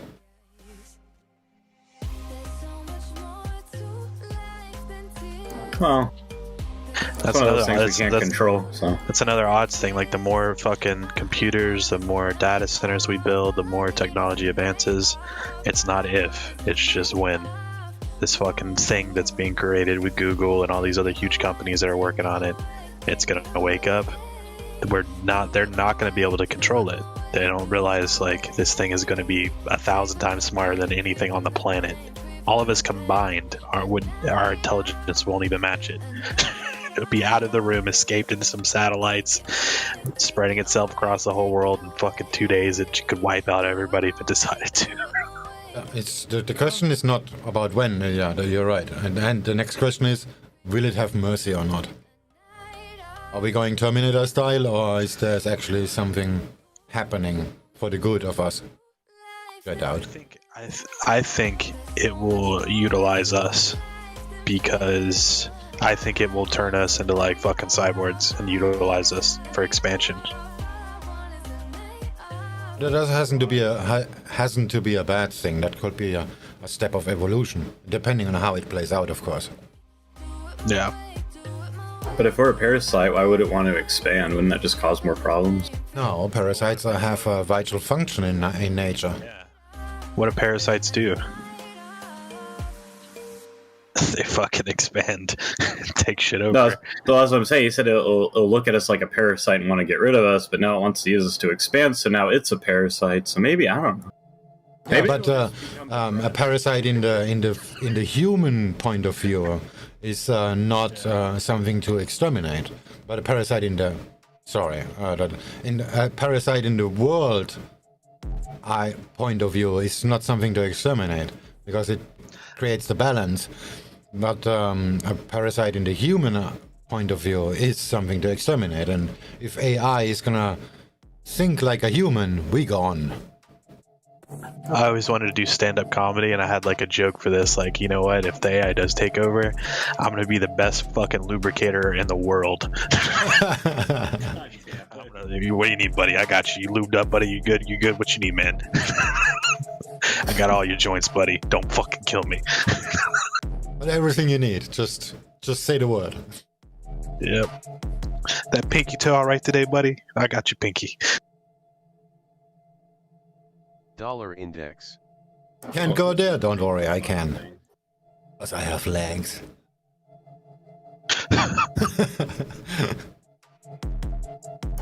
Well, whoever makes it's going to be really intelligent, so I wonder what their personality is going to be like. Will they want us to all die?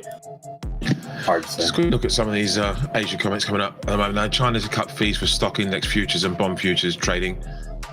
Says, I don't know what exchange, but it says exchange there. Also seen like the Hong Kong boost 2021 GDP growth forecasted between 5.5% to 6.5% from the previous band of 3.5% to 5.5%. Taiwan GDP for Q2 expands by 7.4%, 7.43% year over year, and misses the 7.5% expected.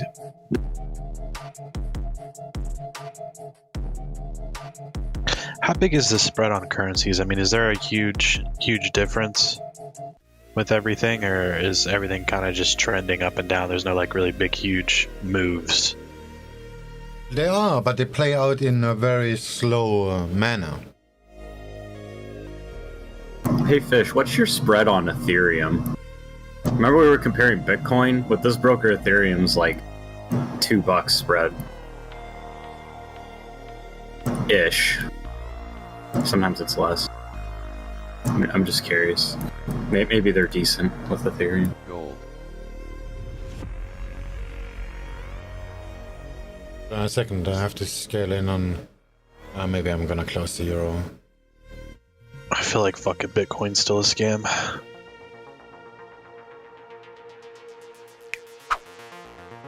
Well, it's not really like the point, right? It's just like if it moves, right? Like we're not investing, we're scalpers here, pretty much, or day trading. Yeah, but I just meant in general, like like the wallet's just got like enough to cover everybody. That guy just like slowly but just starts liquidating everything, and then the stock just like over a week or two or a month just like goes to zero. That would be pretty interesting, actually, because somebody out there has a lot of money and they're probably extremely wealthy, and they are probably being held at gunpoint or they're dead. I don't know, because there's no way like there hasn't been people that have been holding onto their coins forever. I mean, who's that one guy that ran that one dark web website, and he had like all the people that worked with him betrayed him because he made so much money, and he got taken out by the government, and they made like behind the door deals and shit because like the business was in the billions because they had so much in crypto. Does anyone know what I'm talking about? Actually, the spread is really good. It's $1.14. Fuck, why? Mine's $2.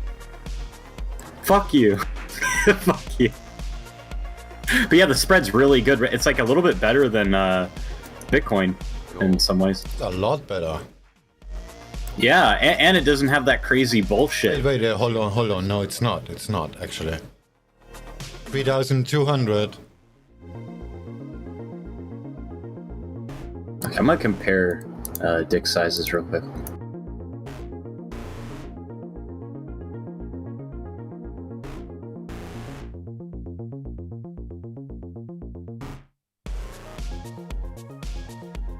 Oh no. My dreams are being shattered right now.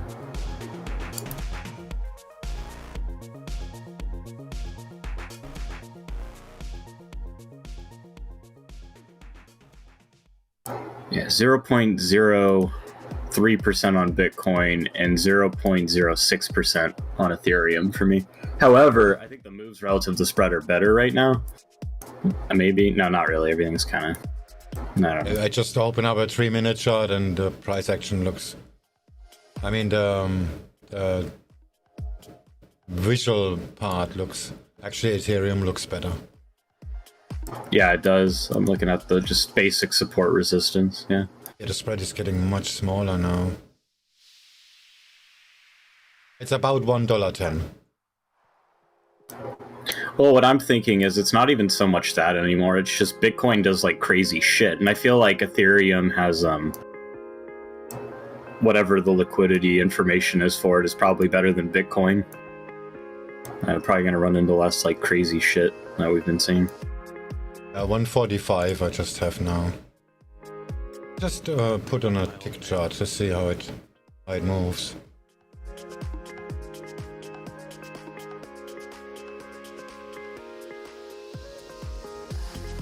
Faster, damn it. Okay, there we are. Let's switch to line chart. And I have a tick chart open on Ethereum. Hmm. And actually see how the spread develops.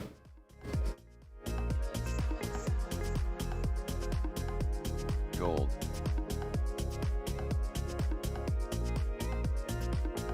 This is pretty stable. Switch to Bitcoin for a second.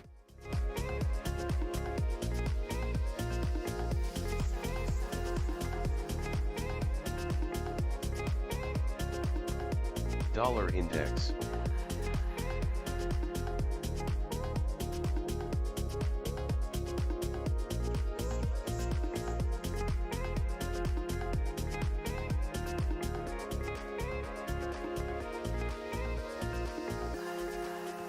Ah shit, the euro holding the VWAP. Fuck!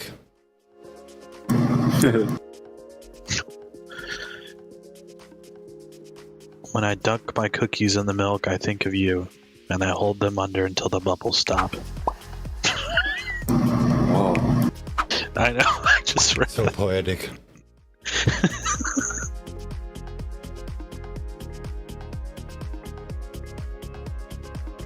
Yeah, Bitcoin is moving actually pretty nicely too on IC markets. I don't think there's much of a difference. Well, you know my reasoning, so I'm doing it out of necessity. Ethereum is I'm wearing the condoms.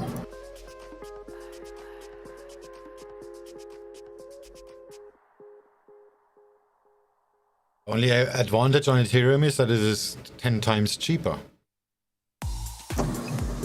Kinda. With my broker, they make the minimum the same as like gold on this, like 0.1. They're trying to compensate. Margin requirements. Okay, yeah. But, by the way though, that move on Bitcoin, like you said, could fucking margin call, and like, we keep seeing crazy moves like that. I don't see any on Ethereum, so. Yeah.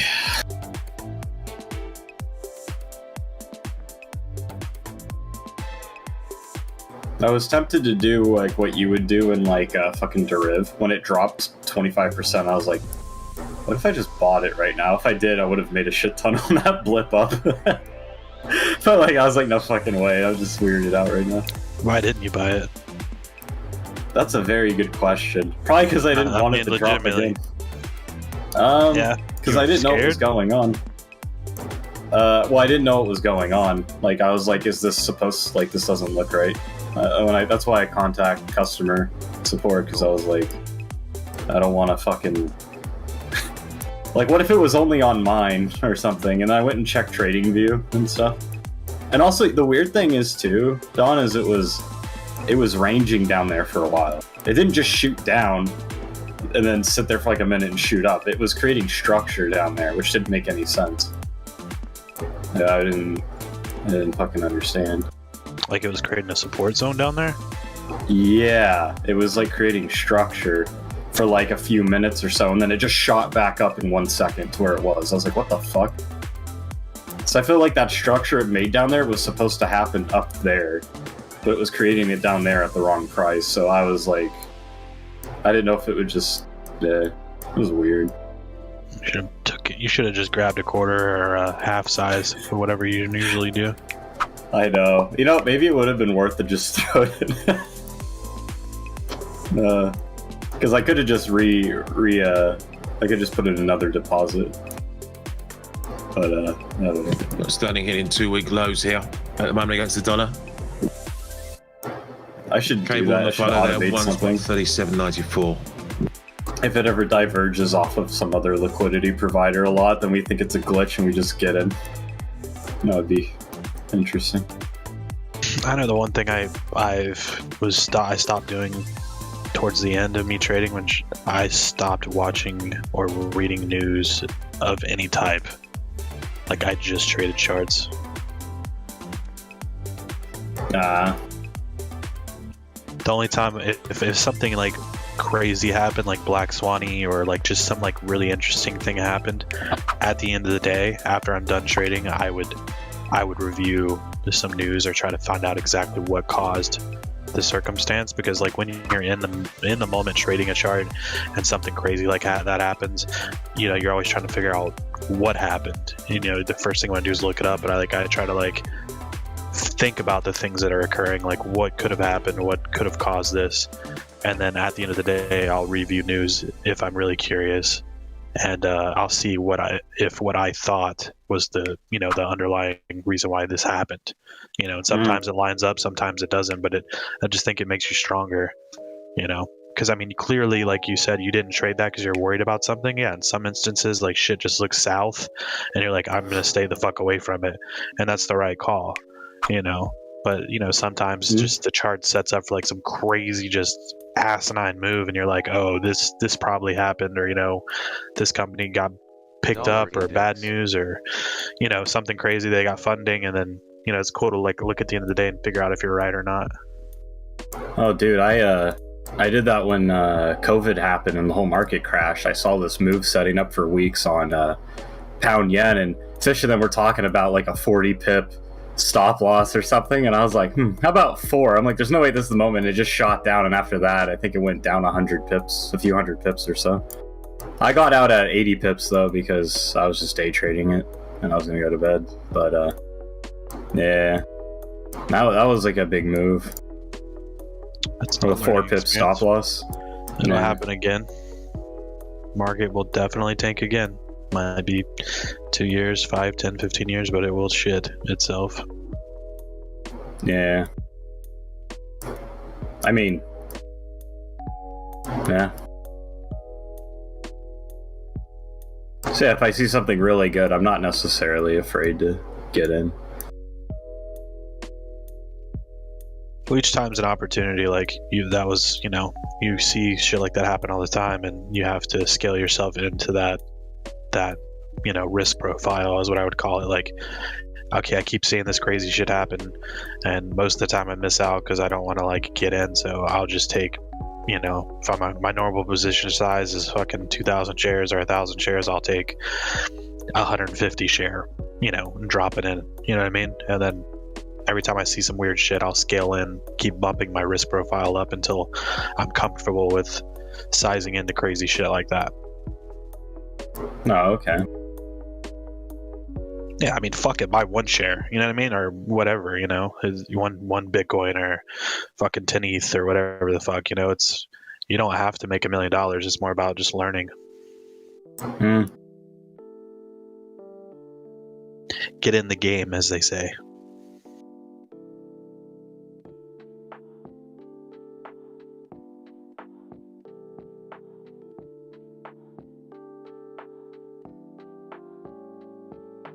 Yeah, a lot of people, I don't have thousands of dollars to trade. Well, fucking trade $10. Trade fucking $100. You know what I mean? Fuck it. Yeah, you ever trade just companies, or do you just do like indices? Or so I usually my bread and butter is usually airlines and tech stocks because of the volatility. So like my huge bread and butter was United Airlines, American Airlines, and then my like all-time moneymaker has been NEO. Because I mean, if you look at NEO's chart over the last, year, it's just went straight up, and then it's had like moments of just like tanking, but I mean the volatility is just nuts during the day. It'll go up and down $5-6 at a time, And that's all I need. I just need for me to be able to trade a stock is I need volatility, and I need the stock to move $2 to $3 in a day. If it'll just move up and down a few dollars, that's all I need. But I need it to be moving, not just like slowly. I need like a movement. That's why. But also like I only trade the first 30 minutes to the first 30 minutes to the first hour and a half. Usually like 80% of my days, 90% of my days, I'm done between the 30 minutes or I'm done before 45 minutes is, some days I'm done in 10 minutes, some days I'm done in 45 minutes, but it's usually not much longer than 45 minutes. Mm.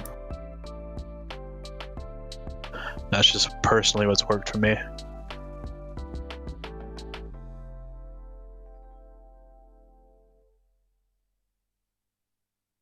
COVID-related news now. We're seeing a rise in Japan COVID cases here. Japan is set to exceed 20,000 new COVID cases for the first time.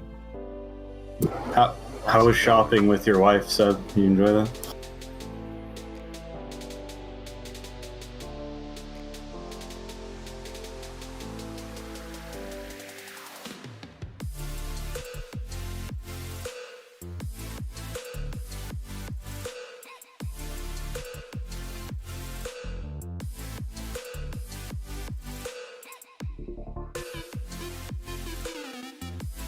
But yeah, as far as stocks go, I just kind of swing trade them. And Yeah, I just only scale in when it's cheap. I swing trade. The only time I swing trade is when I'm like under PDT, which has happened more times than I like to admit. But yeah, I like swing trading is fun. I just I don't get the same enjoyment out of it as I do scalping. You just do both. I mean, I'm day trading right now, but I'm also swing trading stuff. I like 90, probably 99% of my trades are scalping. So I usually make anywhere between 50 to 150 trades in that 30 to 40 minute time period, and then I'm done. Remember when you were talking about what to do with money that you put off to the side? You could just swing trade with that while using the rest of your other money for scalping. I thought about that. I did, but then I was trying to like be smart because I think what I'm gonna do is I want to at least have 30 to 60,000 in an account for just emergency backup trading funds, and then I think everything after that is going to be in a secondary account for swing trades, and my main account would just be for scalping. Mm. I was just curious what y'all had to say, because a lot of people tell me the same shit, either index funds or Vanguard or some shit like that. Well, I mean, Fish has his fund. You could always invest with them. Aussie dollar.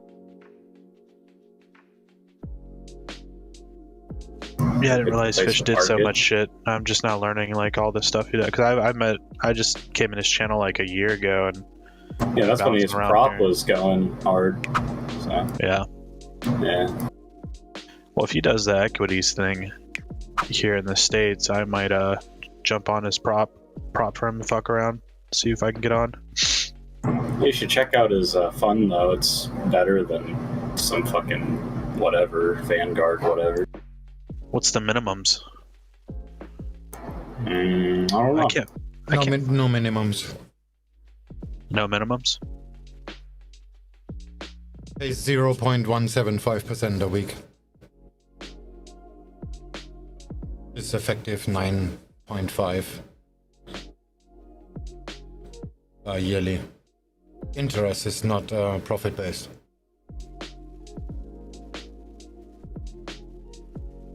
$9.5?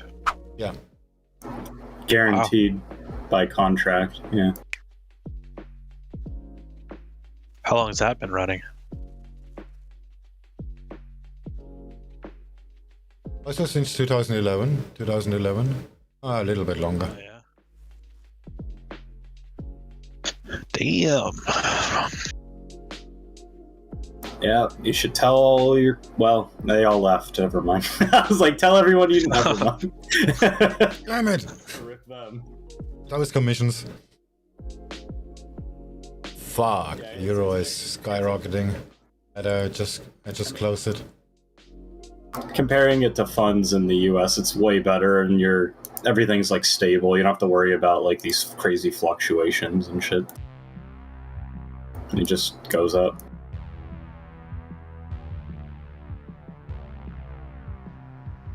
Not sure the technical term, but what's like your hold time? A year, 5 year, 10 year?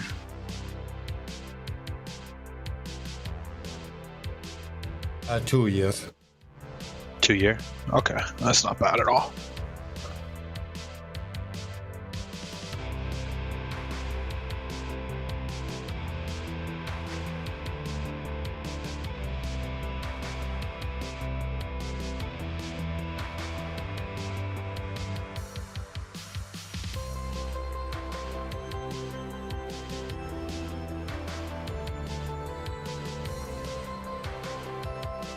Yeah, so I guess if you fuck up royally on your one account, you'll have some money sitting and might have to wait a bit before you can just take it all out and maybe blow all that if you're emotional. I definitely think the last 2 years is taking it out of me of doing anything extremely fucking stupid. I think I might do a couple little stupid things, but I don't think I'll ever do what I've done again the last 2 years. Taxman calls that target practice. Yeah, I've definitely paid my fucking market tuition the last 2 years. About fucking 300,000-400,000 probably worth. I don't even want to know. I know I've made easily over 300k in the last 2 years. I just don't know how much I've made and then lost. I don't even want to look it up. Yeah, you went through an expensive course.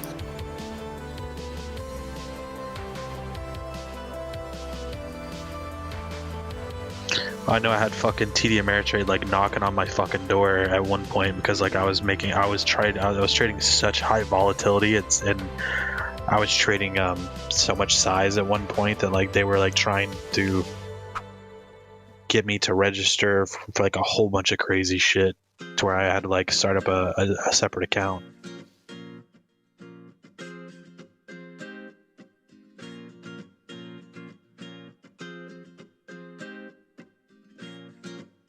I guess because of the amount of volume and size I was trading it over the period of time I was doing it, they wanted me to basically not that I was going to be monitored, but I was going to be, I don't know why, I forgot what the fuck it's called, but I had to basically sign up to where like they were going to be able to see my shit every month. It was kind of crazy. Who was that? $. TD Ameritrade, what do they call that? Like when you're trading, Gold. I'm sure you know, like I was trading a lot of size and like I was trading like over a week or a month, I was trading like millions and millions of shares. And like they were like they wanted me to like basically, they were going to force that account to like be monitored or some shit. I don't know. It was really weird. I have the email somewhere, but like they were emailing me over and over again, like they're going to stop my account. I had to fill out like a bunch of financial information and like $. it was fucking weird. I don't know. And they were gonna start charging me commissions because I was trading so much, like a whole bunch of shit.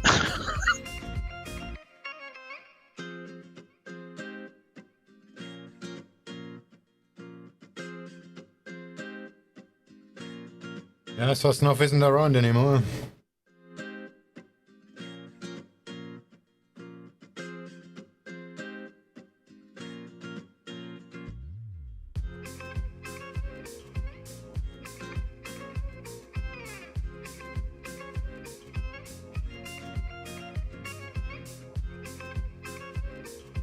Sounds like you were over-risking or over-leverage.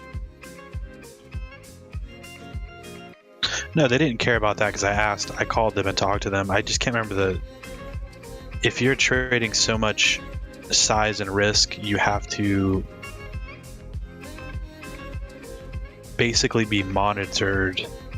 You get monitored monthly or weekly depending on like how much you're really trading by TD because they're monitored by the government. I can't remember that. I don't know if it's not SEC, I don't think, but it was just some shit. Like when I say I was trading like a lot of volume, like I was doing research on that. Like I was trading like stupid amounts of volume a day.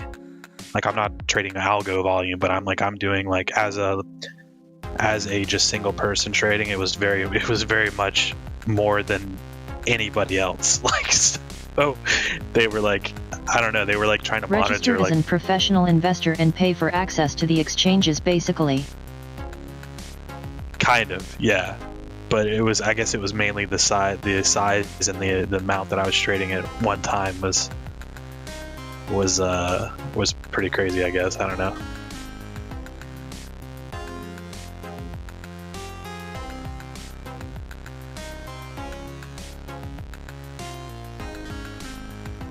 I mean, half of it had to do with them. They were just trying to make money off of me because, I mean, I was making so many trades a day. I guess I was taxing. I don't know. It was just stupid. I couldn't believe it. There's only like 2 examples I've ever found online of people that got kind of pushed in the corner with TD with that. I think they just wanted to make money. Yeah, and that's what everybody was saying is half the rules and regulations were true. Where like you do have to be monitored by some form of the government because of the size you're trading, just because they want to make sure you're not manipulating Gold. I couldn't believe that they were saying that, but I wasn't manipulating stock. Like I trade was futures with the prop firm Lilu in the USA, and we can basically decide if we want to have them copy our trades and pay us monthly, or sign forms and become a pro trader. That's different. Yeah. This is about due diligence, but this is the broker's job and not yours as the trader. So if they have to monitor you, then monitor you. There is nothing to do on your end. They have access to your accounts. Just try to make money. That's what I thought. They were basically telling me that I have to back down off my size, or they're going to start charging me commissions, or not on my size, but my amount of trades I made a day.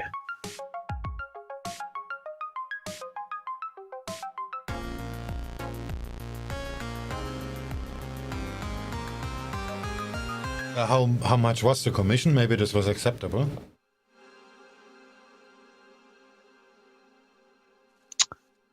I think a round trip was like 2.25 or like 250 or something. It was stupid. Oh. Compared to not paying anything to going to like 250 round trip. I was like, fuck. Yeah, they're not paying anything. This is just something Robinhood came up with, and all the brokers did follow. The business model doesn't really support it.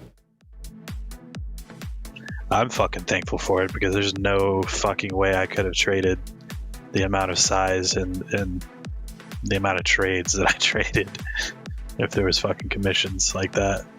Robinhood did start all this nonsense, and then the larger brokers like TD, they just had to follow because the people running off to Robinhood. Yeah. The business is still running the old way, so they actually cannot really do that. So if you trade too much size and they charge you a commission, that's probably better than trading free with some bucket shop.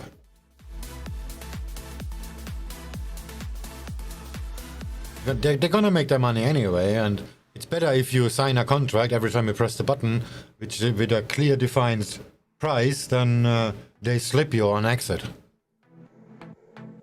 Yeah.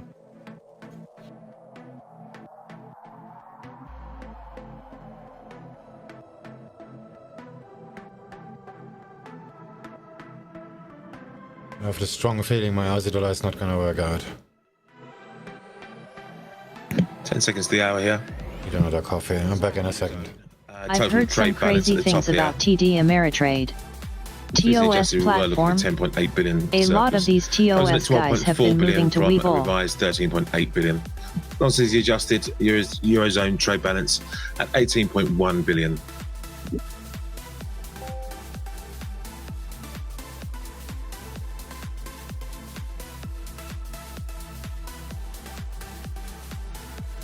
Yeah, I'm not sure when I start trading again. I'm not sure who I'll go with.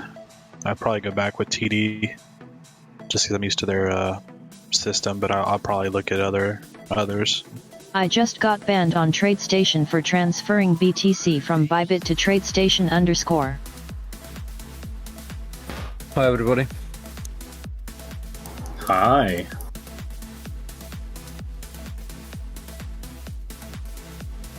You're the man we need. We need the markets to go down. Can you do something? Yeah.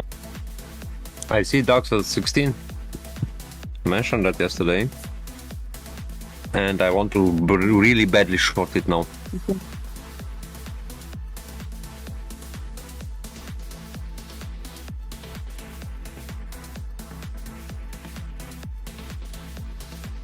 It's gone nuts. Yeah. Yesterday and today, crazy. Yeah. I really want to short DAX now.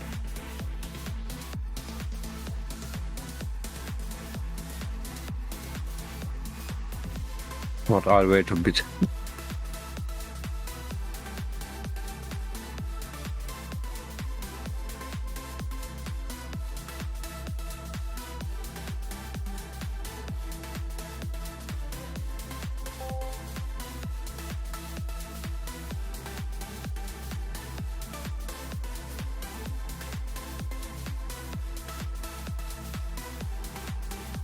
Oh, Down is here. Hey, Down. What's up, dude? How's it going? Shitty, but you know, it is what it is. As PM Sugar on the wires now, says the government will strive to restrain flow of people in commercial facilities, wants people to avoid travelling as much as possible. Again, this comes after we've seen the record levels in some prefectures and cities across Japan in terms of COVID cases. I'm a loser like everybody else. I blew up my account finally. Ooh, okay. Yeah. The one which you are growing the stocks and Yeah, I rage traded some options on a freaking 2-month bender of depression and drinking and you know all that fun stuff. fuck. Okay. How much you blew? 40 something thousand. Yeah, it's more like 1 million. I mean, if you want to talk about like overall, I don't know. I just know the last 40,000, I just decided to fucking piss away in the wind. But overall, I don't want to think about it. If you calculate the volatility of the account, it's sure over 1 million. I don't even want to know. It'd be fun pulling up. I know at one point I do want to pull up that account info and like print everything out, just look at it. Well, hope you learn something. Yes, do it again. Yeah, hookers take credit cards. Nah. Okay. Nah, I learned a lot last 2 years, so.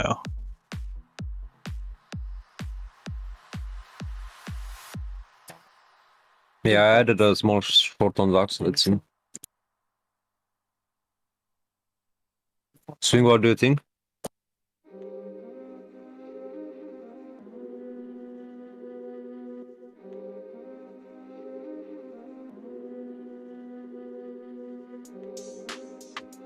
But I'm back. I got like a 4 month break from trading, and I'm gonna jump on a prop firm and save some money and try to get back above PDT so I can start doing some damage again. So you're doing prop now? Yeah, not yet, but probably in a couple of weeks I'll start. Okay. Could go to R2, the DAX. 97 points higher. Yeah. I will not load up too heavy. No, I know. My exposure is like 0.1 currently. But I also see R2, to be honest. That will be the next level.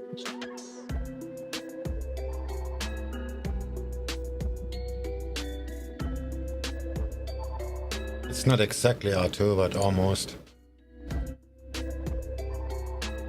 Actually, it's higher than R2. It's if it's now, then like 16100. Yeah. Can reach? Yeah, that area basically. But I'm expecting a big retracement now, to be honest. Hence, yeah. 50 points back to the VWAP, that would be nice. Flow show.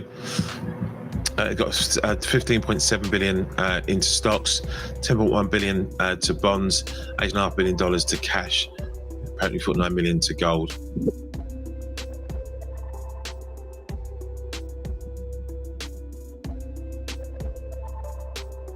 Apparently, gold was the first asset to smell taper tantrum of 2013. Similar price action over recent months, says B of A, but real rates yet to signal taper imminent. It's pretty hard to find resistance on an asset that never goes down. That's why I have problems shorting indices. Yeah, but now I'm expecting a retracement. Yeah? So not fully, sure, but near to the VWAP, I think it should retrace. And then it will go back up. So that's why I'm shorting now. Starting, basically.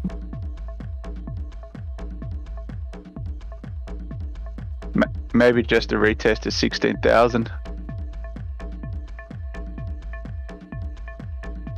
Yeah, maybe 15,980. So 30 more points down, then I will close.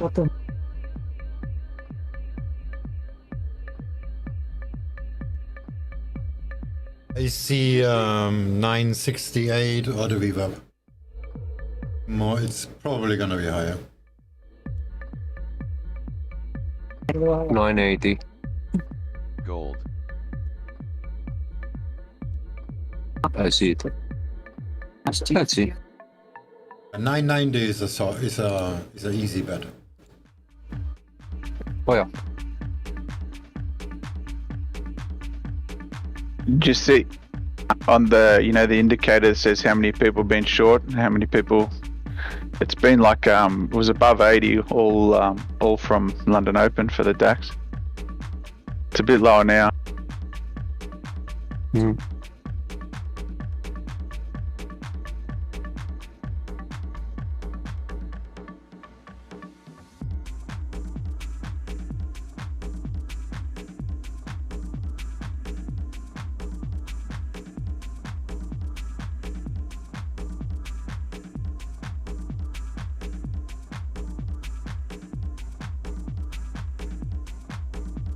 Come on, drop a bit, make me money.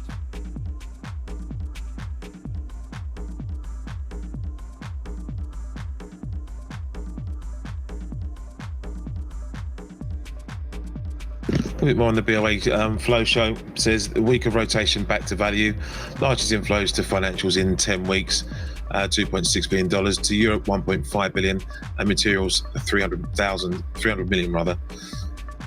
In 8 weeks, the smallest inflow to tech in 7 weeks at just 400 million, largest outflow from emerging market debt funds of 300 million in 7 weeks.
Yeah, swing euro at 90.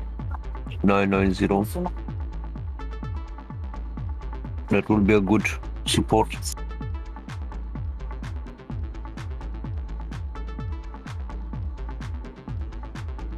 Doesn't look good.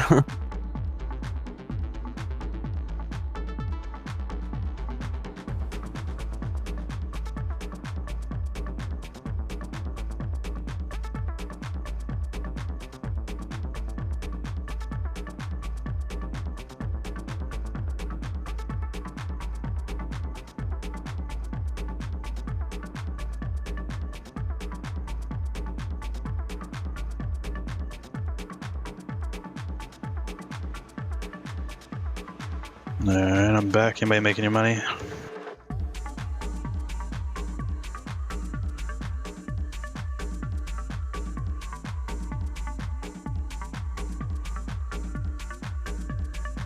There you go. Goes higher. Shit. Oh well.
Aussie yen.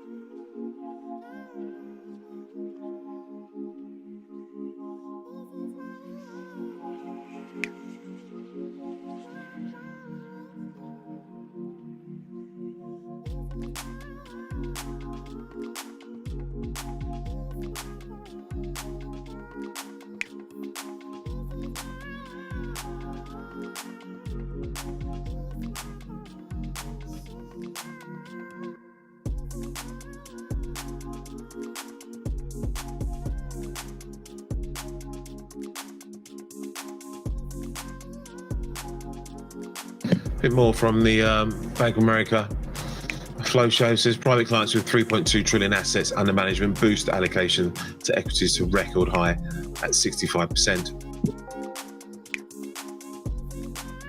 And this way the inflation increases, huh?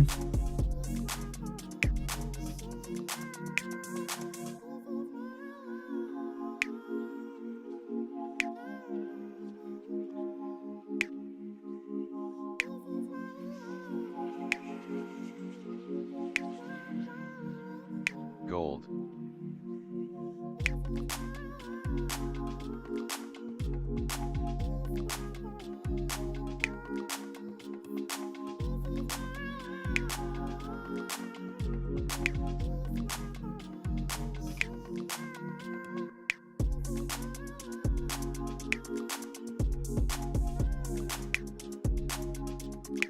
At Ron, this would be the spot to get short on BTC.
Hey Swing, how's your day gone? Too lazy to jump on voice chat. Not so good yet. One stop out, one part partially hedged. Still shorting Aussie dollar. Oh fuck, ASEAN looks nice.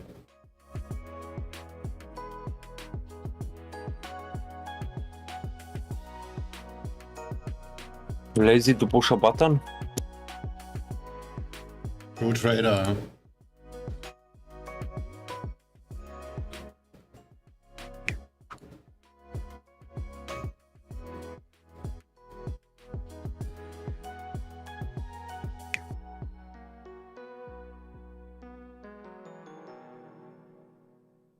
Oh, that's Zanati. Fuck. Long day at work.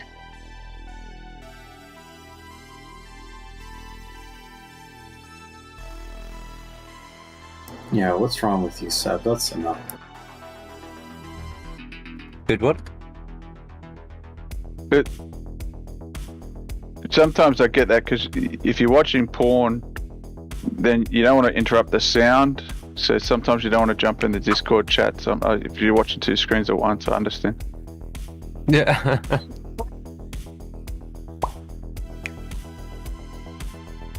No, I just watch porn while I talk to you guys. I don't even care. That's hot. Thank you.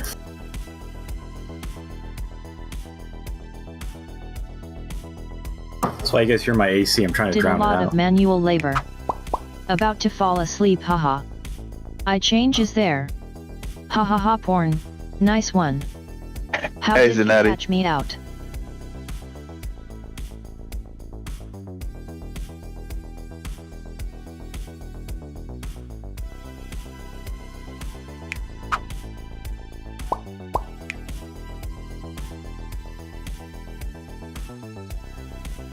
Your odd looks pretty good for a short.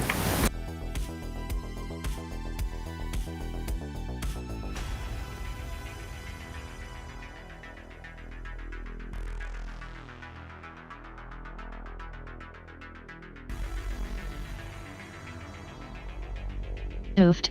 AUDJPY looks so good. Short that bitch Swing. On it. To be honest with you guys, when I start trading again, if it's fine with you, I'm gonna have to find at least 2 hot bitches that trade to join this chat because there's too many penises. Need a little bit of we need some women in here. You should advertise SwingFish on TikTok. I'll do it. We actually had a woman join, but she got banned pretty quickly. Woman traders on TikTok. For what?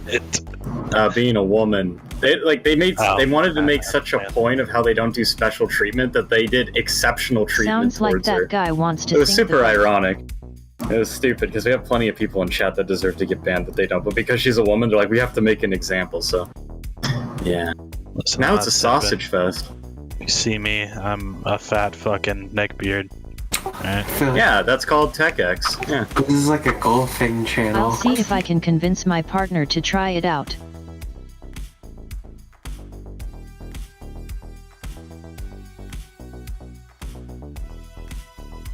But some women would be good because they follow rules. No, In not Japan, retail traders are actually more female than male. Oh, you mean in trading? Yeah, they follow the rules. Yeah. Yeah. My wife and my eldest daughter, if you tell them this is how you do it, they will never deviate.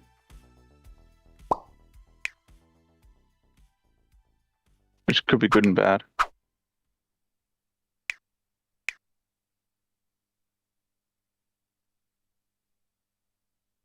Yeah.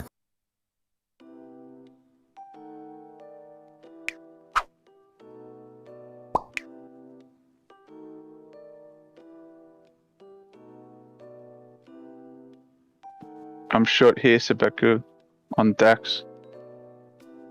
Yeah, me too. But It just- I'm not heavy. So. It just broke the 20 EMA for the first time since almost 6 o'clock. But yeah, not heavy. Yeah, my exposure is currently 0.1. Actually 0.09.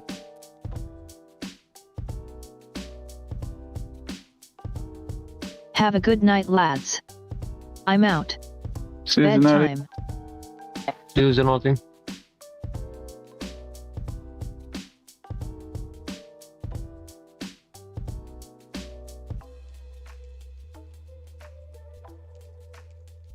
Swing, I crashed second time my drone, by the way. But nothing happened. And this time I recorded it, so I will post the recording. God damn it.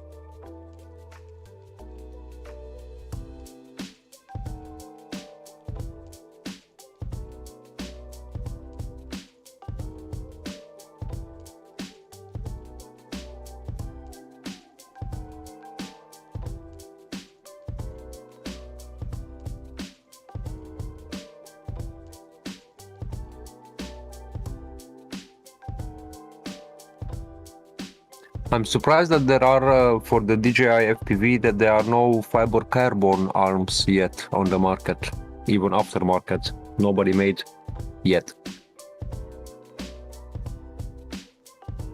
It's a bit difficult. Carbon fiber is a straight material, and the arms are not straight. Yeah. But pretty sure that somebody will come up. And it will be fucking expensive for sure.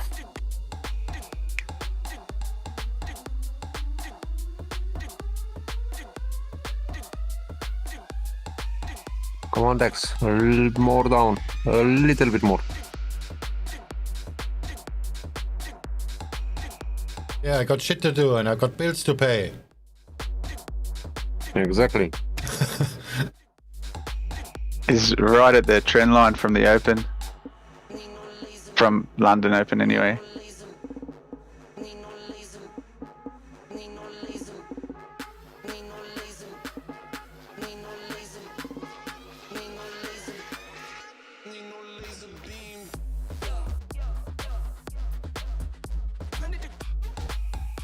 Especially that this month all the insurances kicked in. So when I saw my account, Allianz, there you go. Oh, I hate this month.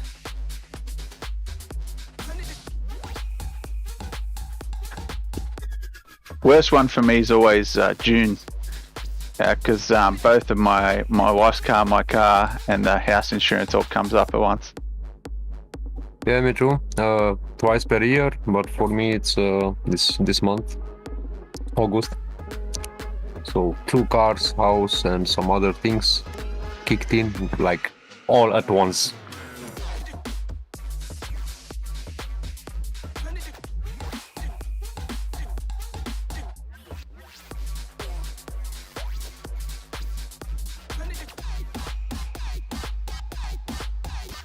My D. Haha, nice. I just enabled Street View on Google Maps and zoomed out.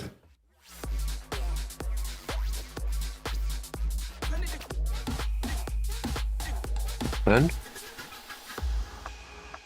Hold on a second. Are you showing? I'm watching your stream, so if you're showing something. I put it in voice context.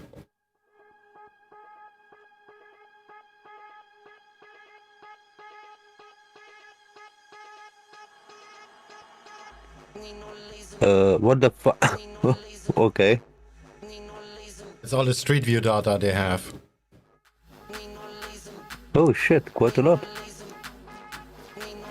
Eastby says no funds will borrow using overnight loan facility. 814.93 billion euros were deposited. Do the same in Germany. Hell no, you don't have even 10% of this. But Let's try it.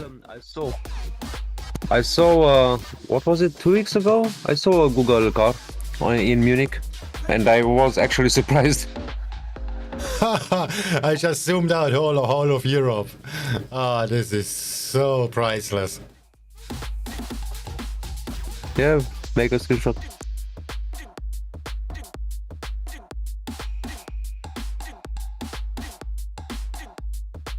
But that's Bangkok, yeah? What you zoomed out right now? Yeah. Oh.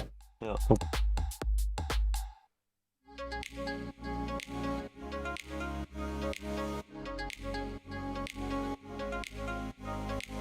Yeah. Yeah, see? Germany is like, fuck it. Why is this entire? Oh, again. See, the data protection laws works in Germany. People are just stupid. Yeah. There's even Street View on fucking Greenland. Yeah, but Oh, not in Germany.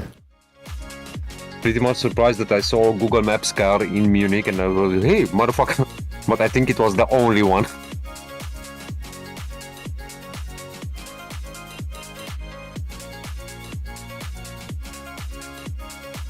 There's no Street View on the South Pole. The flat earthers are right. Oh, wait, there is.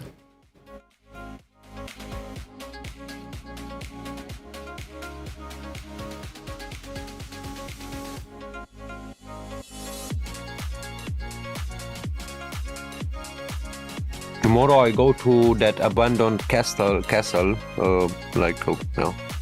close. And it's, yeah, so I will try to find the drone inside. Because it's huge, by the way. So let's see how many times I will crash it.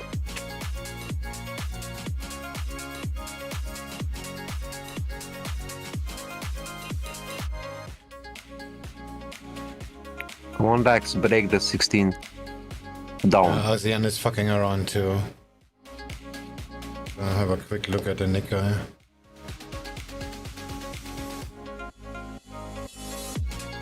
Oh, the Nikkei is green, damn. But not very green, just green.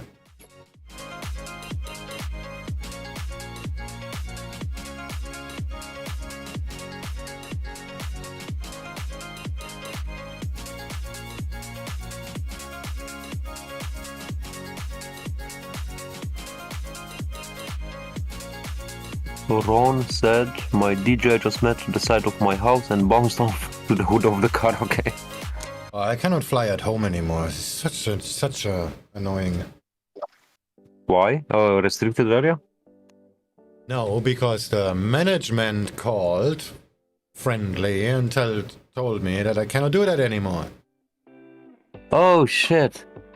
So in that small park you cannot do that anymore? Yeah, because some fat fuck complained instead of just telling me. Well, Know who that was. so do you know what businesses he's owning? Because we can short his businesses. We can buy the something and make it. Gonna have his car towed or something like that. Yeah. Redmond, what type of DJI do you have? DJI FPV?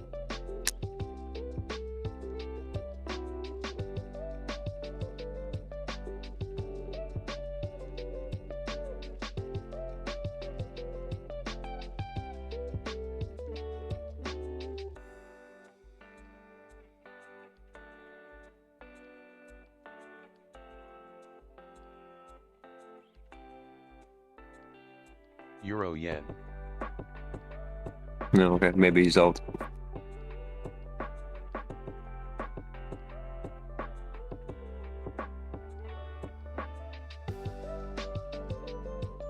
Yeah, FPV. I've waited for a decade, it feels like, for some good technology. Yeah, I have also the FPV. Do you have also the motion controller? It's so cool with that.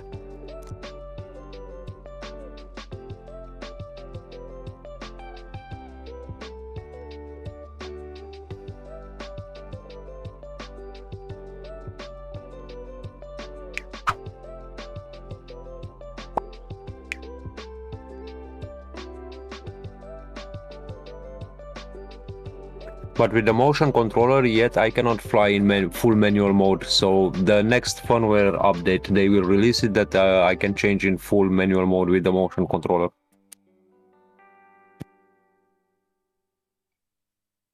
So some whatever forums.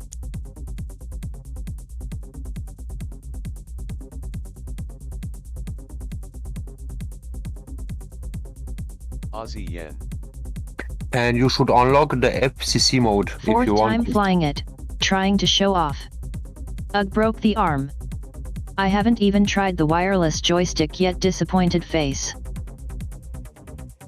Okay. Yeah, but it's easy with the FPV. You just activate all the sensors and you fly it on normal mode. You cannot really crash it. What the hell? What did you do? Yeah, that's pretty much impossible. Yeah, in normal mode you cannot crash it. It's really not. You can if it slows down and starts beeping and you keep pushing it, it's gonna crash. This is gonna be like slow-mo crashing. Yeah, I think but they did that with no manual on joystick because you can't really do a 180 and turn the other way without turning your body or wrist. no, that's not correct because I'm just turning my wrist and I can turn it 180 without any problem. Make sure that you have all the firmware updates. And also disable the FCC, or no, enable the FCC, but that's a hack and you have to pay for it. Because otherwise the controller it's restricted. If you are in EC mode, depends in which country you are. So I paid like 25 euros to have that hack and enabled FCC mode, and it increased the range like 200 times. No, not 200, but.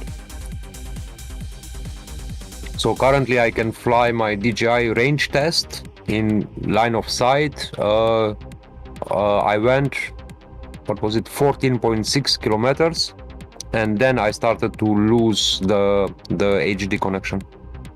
I put it on sport mode for the first time, forgot I put it on sport and wanted to show someone how it would stop before the house. Okay. Stupid.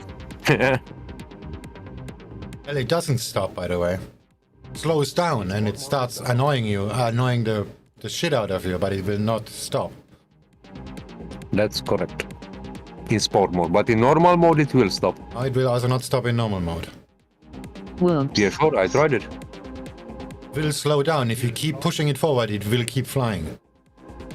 It will just be extremely slow. That's why I said it's gonna be a very slow motion crash.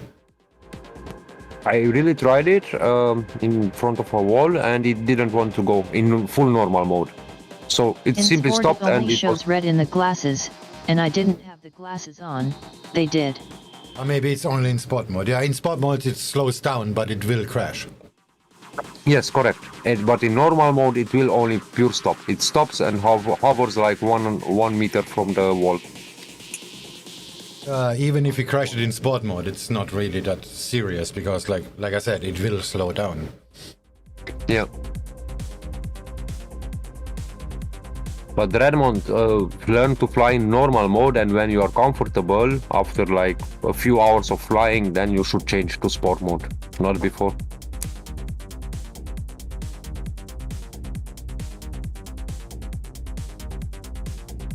And don't talk to anybody that has a normal FPV drone. Oh yeah, it's totally different.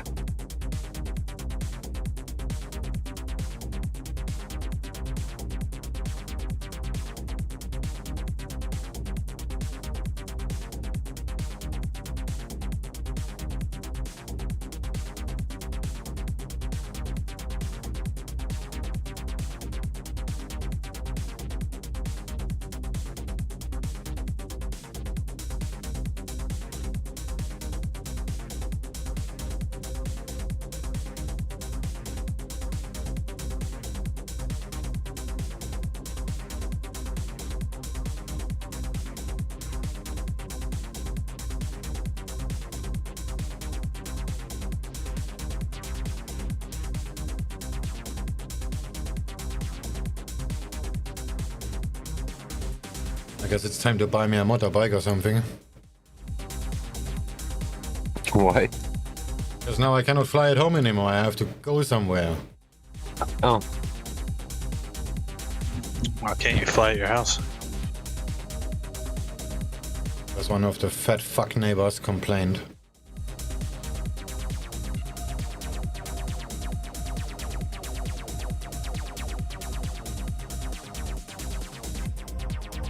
he cannot. That's why do you his bake him duties. you bake him a cake, and then you go over to him, you knock on his door, and you give him the cake, and you say, "Hey, No Bitcoin You threaten me- news here. I'm Binance. if you fucking call and threaten about me flying my drone, I'm gonna beat the shit out of you." And then you leave. He's got a cake. That's coming through our coin desk there. That Binance discontinues South Korean won trading pairs and payment options.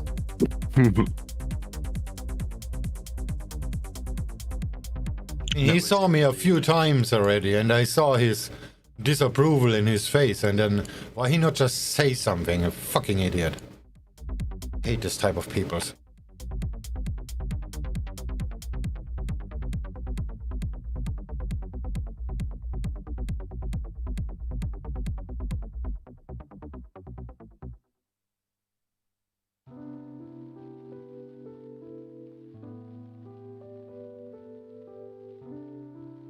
Ask if P wants to fly it.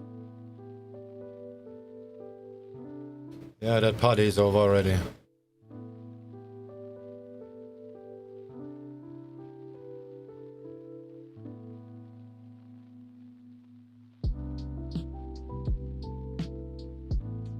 What are you, like, on a lease or something? They're fucking telling you they can break your lease if you fucking fly and shit or something? Oh, it's a gated community. Everybody owns here.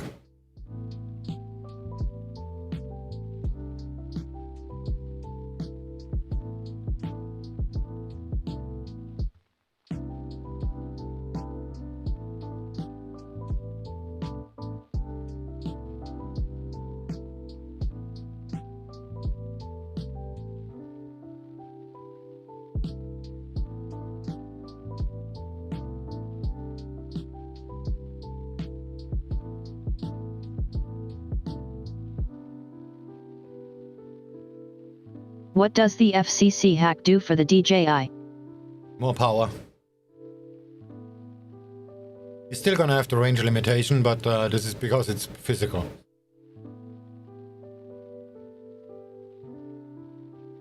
I think it's 17 miles or something like that.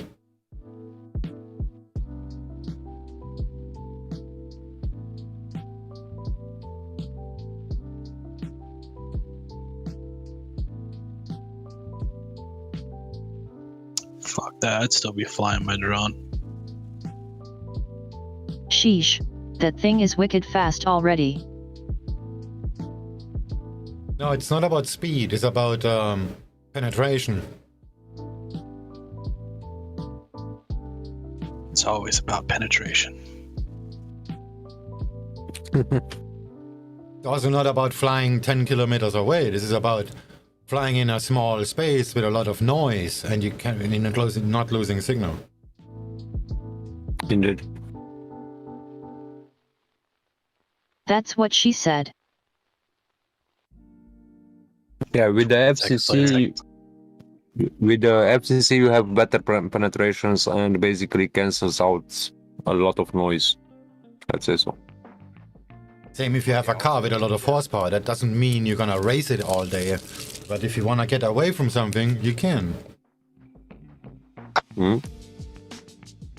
Like fat neighbors with shotguns. Or that, yeah. But yeah, also the range, it's increased a lot. And it's nice if you want to do some aerial shots and cinematic aerial shots. Aussie, yeah. Also, that's nice.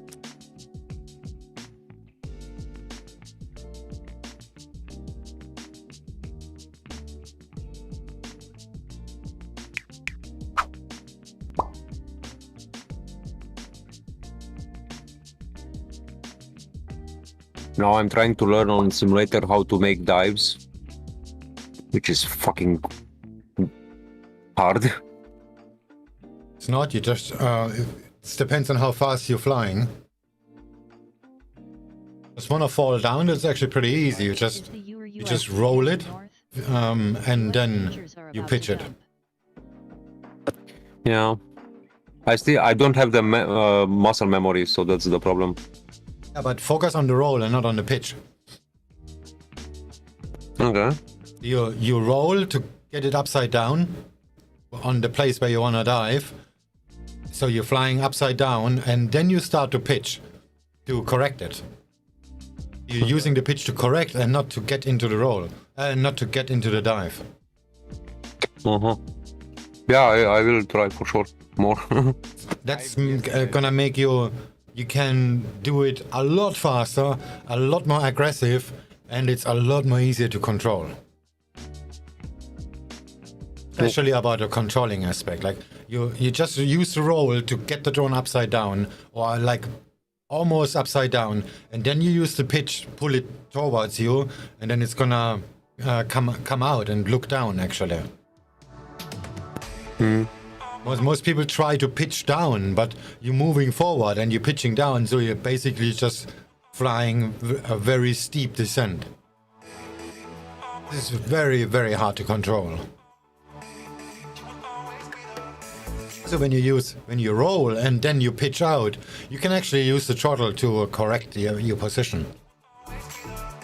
If you pitch down first, you can't, because you're still moving forward and you cannot stop your forward motion. Because you can only fly in one direction with a drone. Well, quite a lot of information. Of course, I have to try it for myself. I tried it yesterday. It was the first time, and of course, I fucked it up on simulation. But I need more hours. Just try that next time on the simulator. Roll first, and then you pitch pull the pitch back to you, so it actually looks down. And then you're still gonna have forward motion, but it's gonna be in the opposite direction from your point of view. And then you just push up the throttle, and it's gonna come back to you, meaning it's gonna stop. Yeah. Sorry, I said it's gonna. When you do that, push up the throttle while you're already looking into the opposite direction. It's gonna stop the forward motion and just falling. If you use pitch, you cannot do that. You cannot stop your momentum. Okay. With the pitch, you control the angle, right? This is what when it dives, you control the angle basically. How should I say? Like not the angle. It's towards the wall, for example, or from the wall with the pitch, right? Or am I? You put the right stick to the right as example, so it's gonna roll until it's upside down, and then you put the right stick forward, so it's gonna pitch down. Oh. You do it the opposite way around, then you're putting the pitch, you're putting the stick back to you. It's gonna look up. Yeah, you're just inverting the drone. So the blades are going to be pulling you, roll it, and the blades are going to be pulling you down, and use the pitch to. And then use the pitch to actually make it look down, and then you can push up the throttle to stop your forward momentum. And then you can just fly upside down, or you can fly upside down. I mean, one of the best things to learn is to learn how to fly upside down, control upside down, because when you're rolling into the dive, if you can learn how to control your drone upside down flying, then you can control dives a lot better. Okay. Yeah, for sure. I need hours on simulator. I will not try it with the drone in manual mode. Hell no. Yeah, just work on flipping your drone, inverting your drone, and then work on controlling the invert, and then hovering. Or once you get that down, then work on scaling. Your drop. Controlling the speed at which you're hauling ass towards the ground. Yeah, you need to have the muscle memory to stop the roll, so it's actually upside down without you looking at the screen. You need to be able to do it blind, basically. Yeah. Because in normal and sport mode you cannot do dives, so it's not possible. Only manual mode. On DJI, I mean. That's why don't change the rates. That's the worst thing you can do, because you're gonna learn something to do and it's gonna work perfectly, and then you change the rate and then you cannot do it anymore. Yeah. Because you're doing it not by looking, but you're doing it because of muscle memory. But if the drone is moving faster now because you change your rate, it's not gonna be upside down anymore. Mm. You have to relearn all this shit. Yeah, I still don't have the muscle memory, so that's for sure. But I need hours yet still on simulation. You can dive slowly, actually, then you don't need the muscle memory. But what I try to say is just focus on rolling first and then pitching. Okay. Yeah, will do. I have the entire weekend nearly. Aussie yen. Well-ish.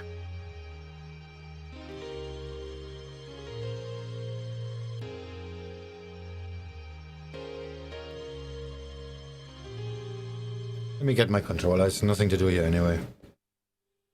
It's also good if you do it in like the same spot, because if you're looking, are you doing it with like goggles on? Yes.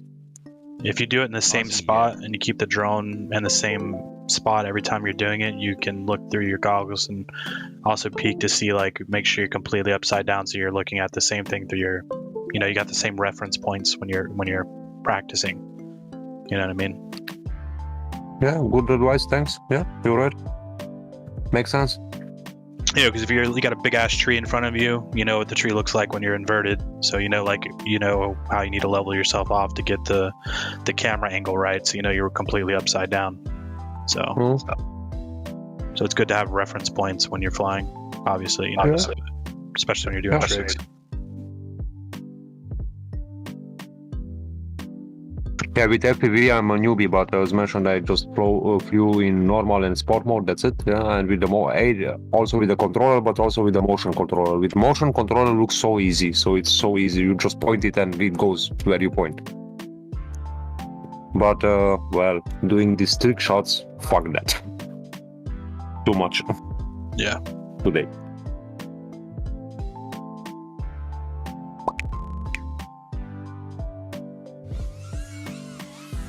All right, there we go.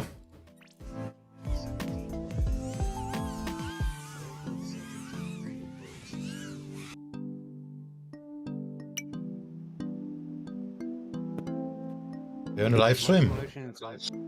Yeah, I can see it on live stream.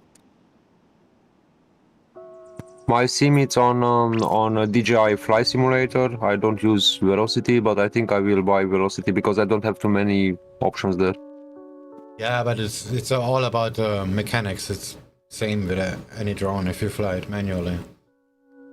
Just turn on so you can actually see my sticks. Okay, there we go.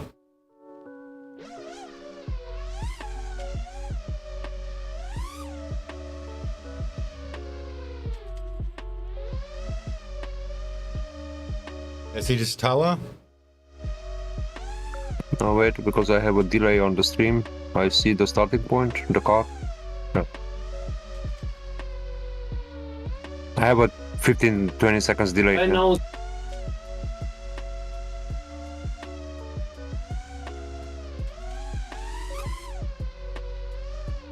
You have to turn first and then you pitch down. I cannot really do that while talking, and my mic is gonna be open all the time. So like you approach it and then you roll and then use the pitch to catch yourself. Okay, let me just do that without talking.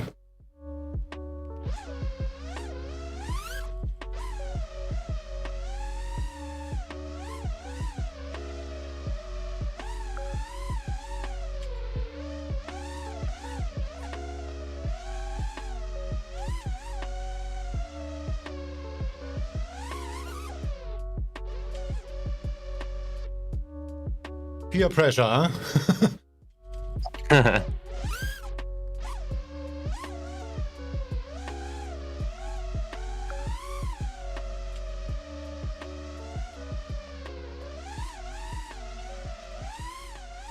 Well.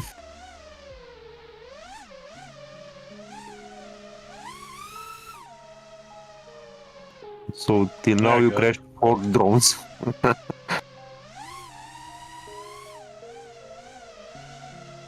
Oh, that was good. Yeah, that was That's good. so much more real than the DJI sim LOL.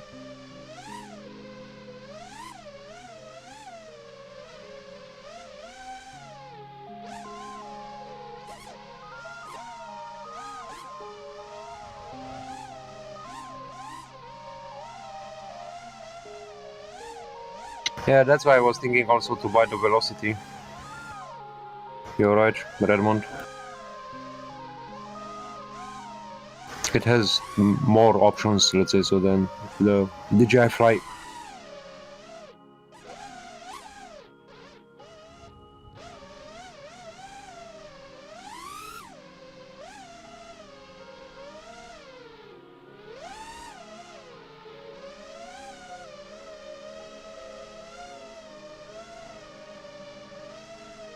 They're making some crazy, like, high quality, like, indestructible drones that got these, like, cages and shit that some of these fuckers, man, you can run into a wall at 15 miles an hour and it'll get up and fly. I was trying to find a good FPV game. No luck. Is Velocity an FPV sim? Yes, it is. And it's one of the best on the market.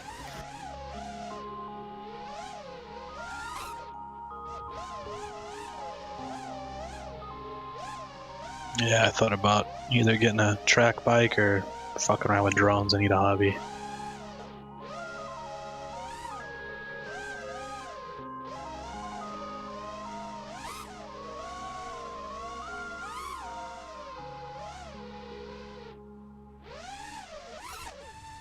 Okay, I'm not really ready for that. As long as I'm in loss of my Aussie dollar positions.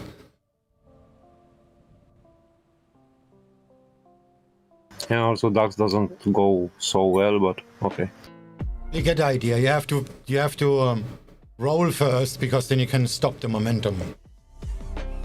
Or you do it while standing. That's if you don't move, you can do it either way. But let's be real. You're never standing. You're always moving. Yeah. That's why roll first and then pitch and then push up the throttle to stop your momentum. Okay. So anyway, first I need to learn how to roll. So that's the first step. Yeah, but I will buy the velocity. You guys watching Euro odd? It looks like it's about to break down. Yeah, it's just 8 euros, I think, or maybe less. Yeah, it's okay.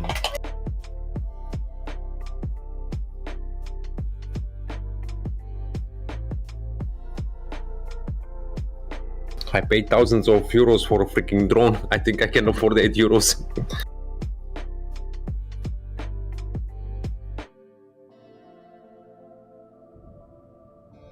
£16. Oh, it's more expensive now.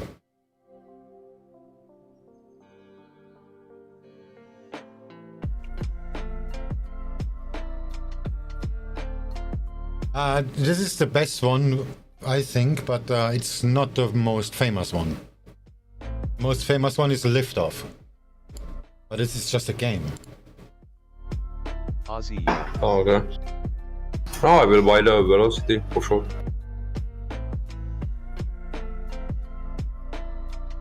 I always wanted to build a fucking blimp drone for like high altitude, like long term like flying.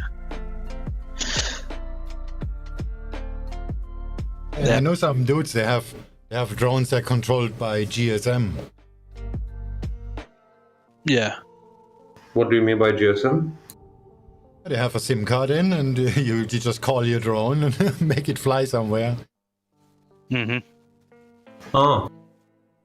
It's by GPS, of course, not by, as a call. Right at the EURUSD range top. You have basically unlimited range. Yep.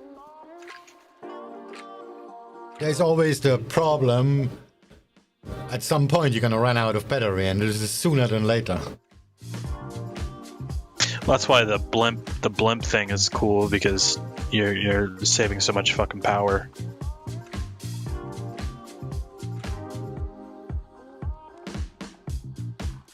And then a lot of the movement in those blimp drones is you know, obviously the wind and shit up there, the height, all your power, you can just kind of follow along, and then low altitude flight, you can get back to where you started.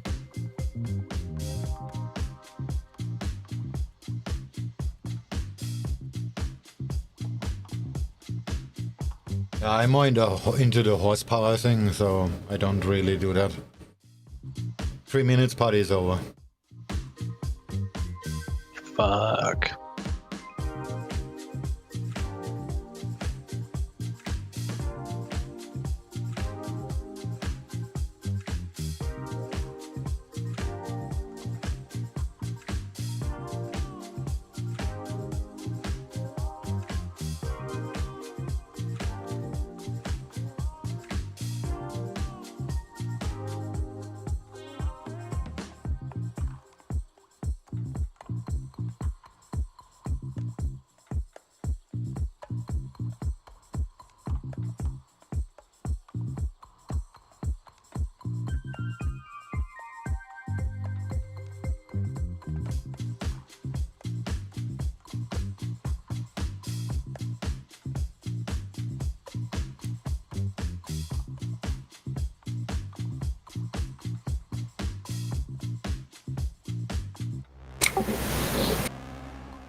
So, is that happening with AUDUSD or not? Because this is becoming very, very, very boring.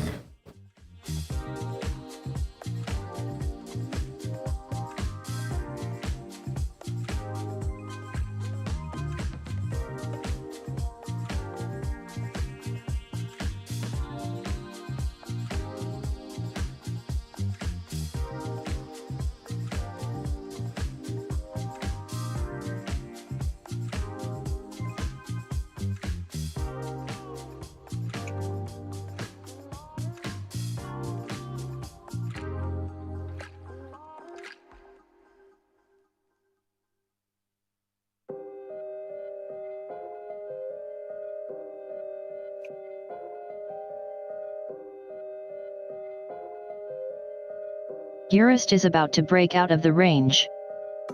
Yeah, that's what I'm worried about, because I'm still short AUD yen. And AUD, this is probably not gonna work.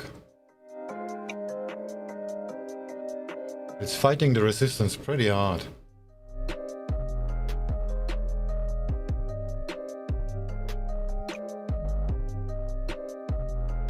And I have a lot of buys in already, so I can just reverse it. But the 15-minute structure looks not so good. If I reverse it now, I run the risk that I just literally buy the top. Yeah, the euro looks very bullish. And dollar CAD seems to just doing a VWAP reversal, and if dollar CAD goes down, I'm toast with my shorts.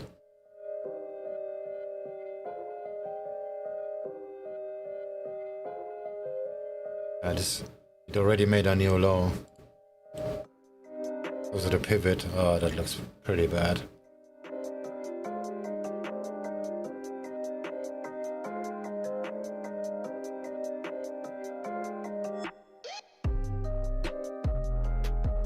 GM.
Dollar CAD.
With a cat on the table, this is not that easy.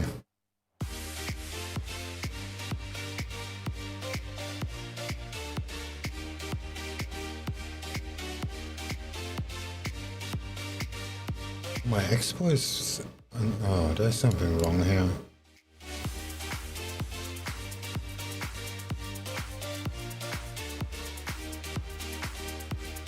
Oh, dollar cat is just at the wave up. Let's see if it breaks. It would be very nice.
Figure odds about to break down today.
NQRTY and ES going down.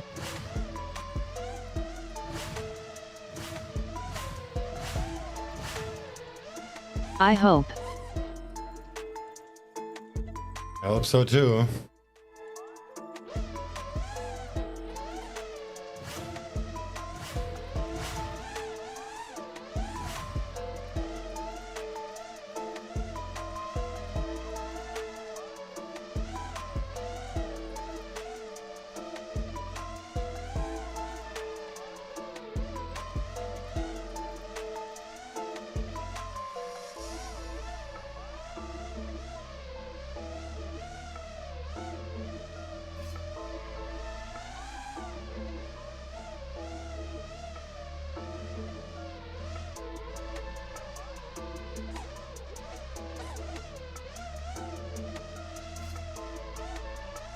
Dollar CAD.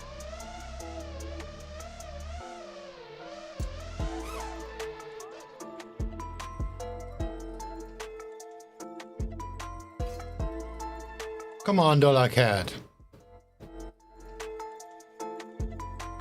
The EU Commission says it disperses some 24.9 billion euros in pre-financing to Italy.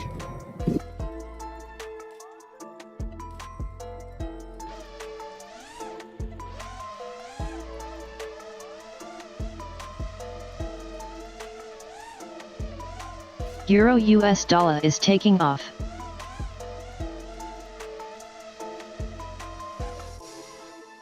What?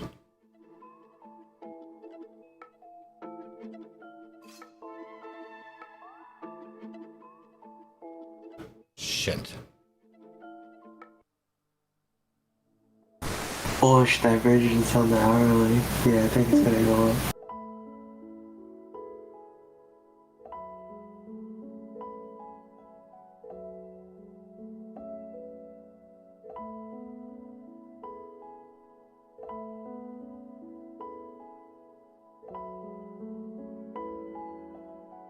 Yeah, I'm gonna enable trading stop on ASEAN shorts. What's the DAX doing anyway? Or the Nasdaq? Flirting with the VWAP.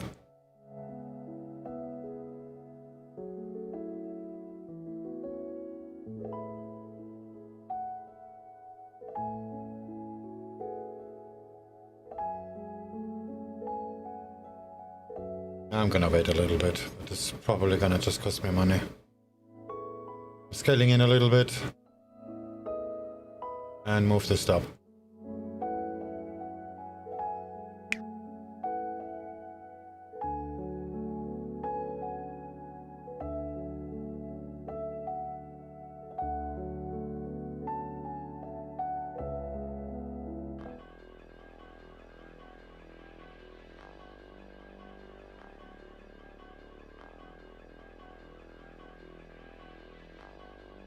Alright, now make it happen.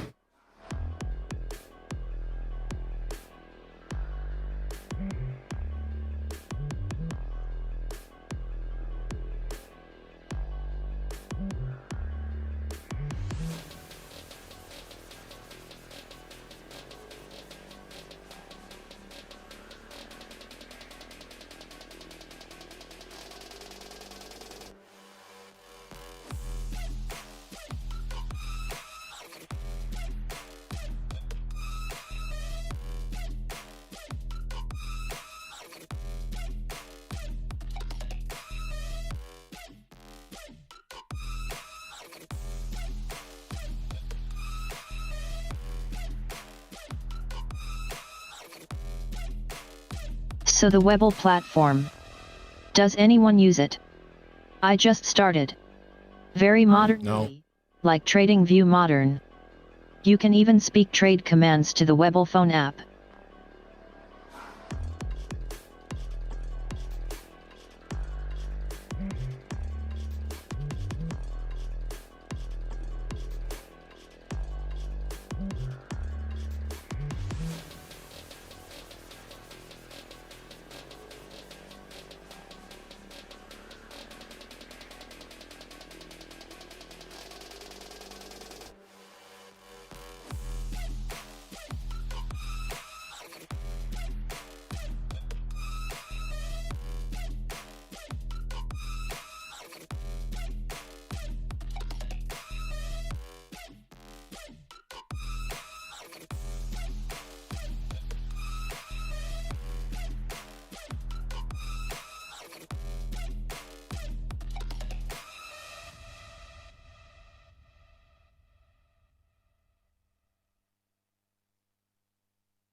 US politics here, and John Bresnan writes for Punch Bowl News today, says 9 Democrat moderates warn Speaker Pelosi they will not vote for budget resolution unless infrastructure passed first.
Just a bit more on that US political story from Politico. Just says apparently this is a firm threat to Speaker Pelosi, as this group of moderate Democrats has made.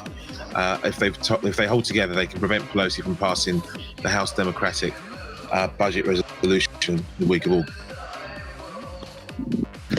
Pelosi's plan was to pass the bipartisan $1 trillion infrastructure package after the Senate clears a massive Democrat reconciliation package this autumn.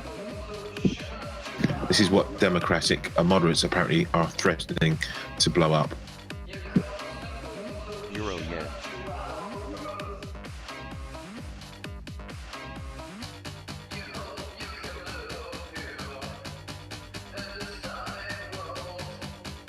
Again, still all if buts and maybes, but just the what US cousins are waking up to this morning.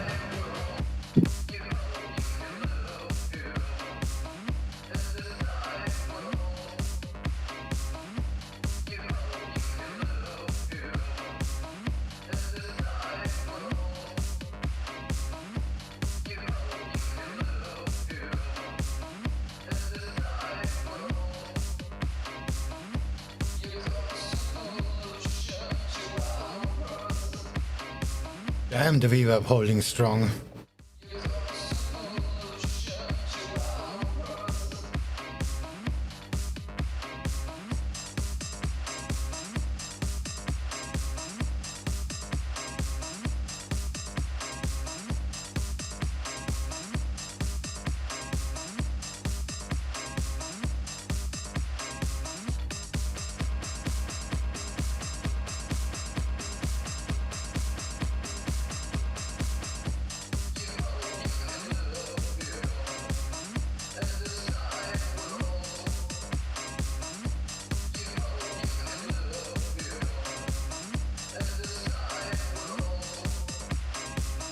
Pelosi is always doing something crazy. We need term limits for our senators for sure.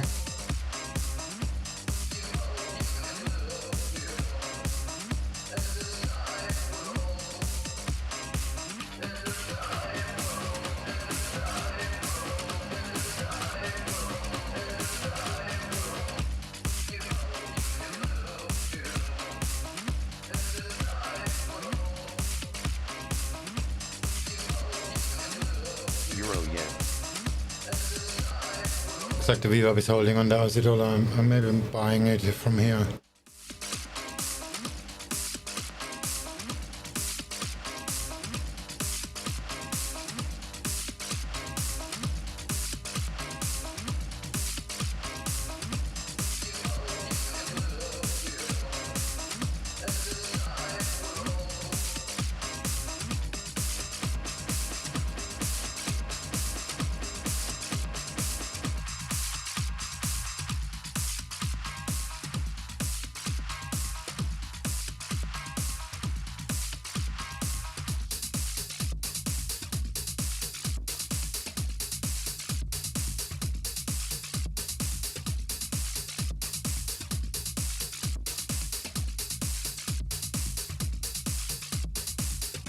Well, depending on what dollar CAD is.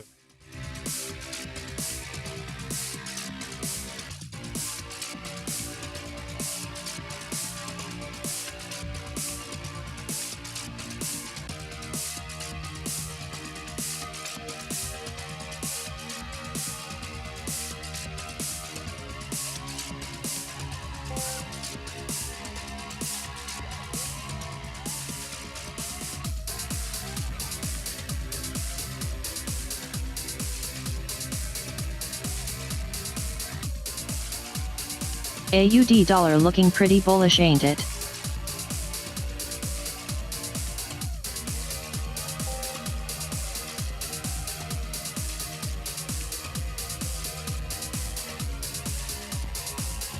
Euro yen.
Yeah, it does now, so I guess this party is over.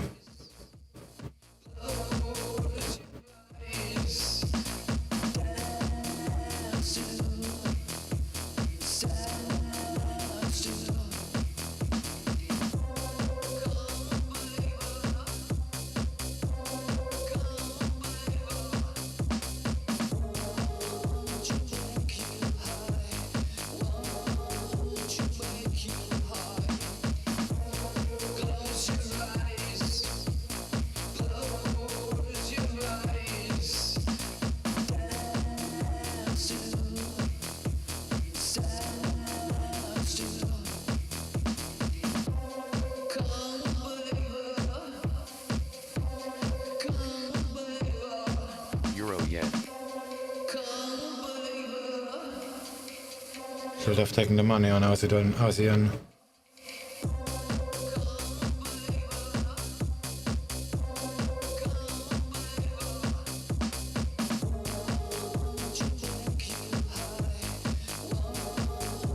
Gonna move the stop even lower.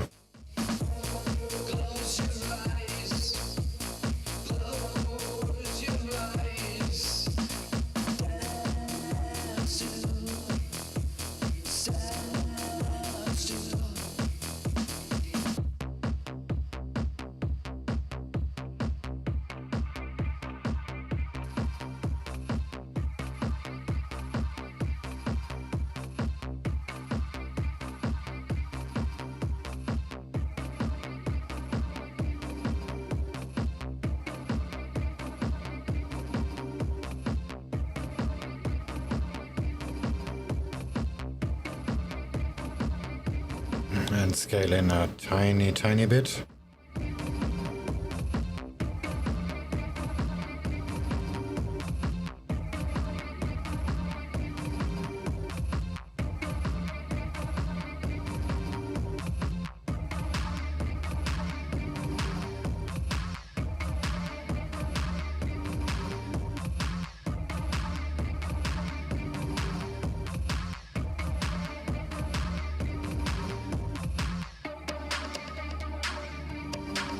Anybody make any money while I was gone?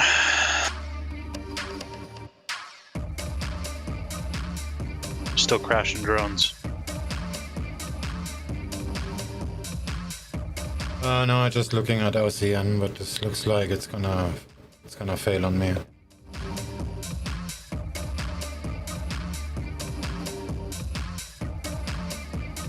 It's like the now or never thing, so I moved to stop and scaled in a little bit.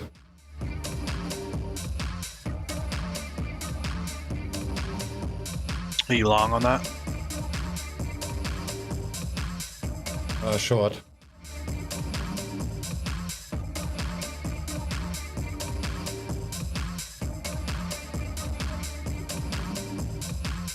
Probably a bad idea. Yeah.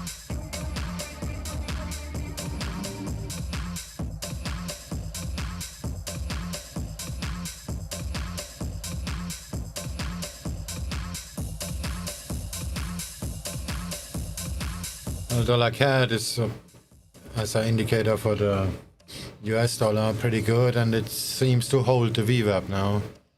That will suggest that the euro and Aussie dollar is gonna go down, but I'm not so sure this is actually gonna happen.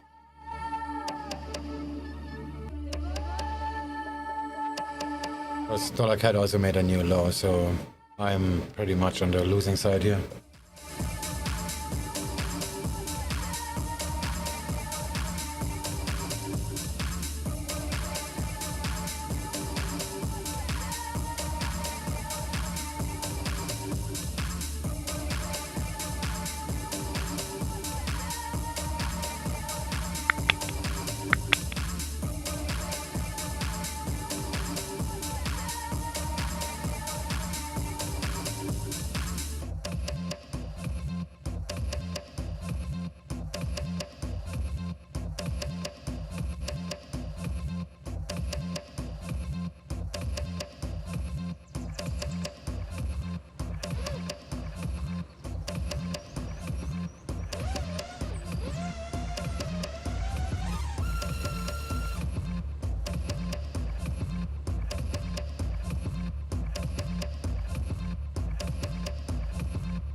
Euro yen.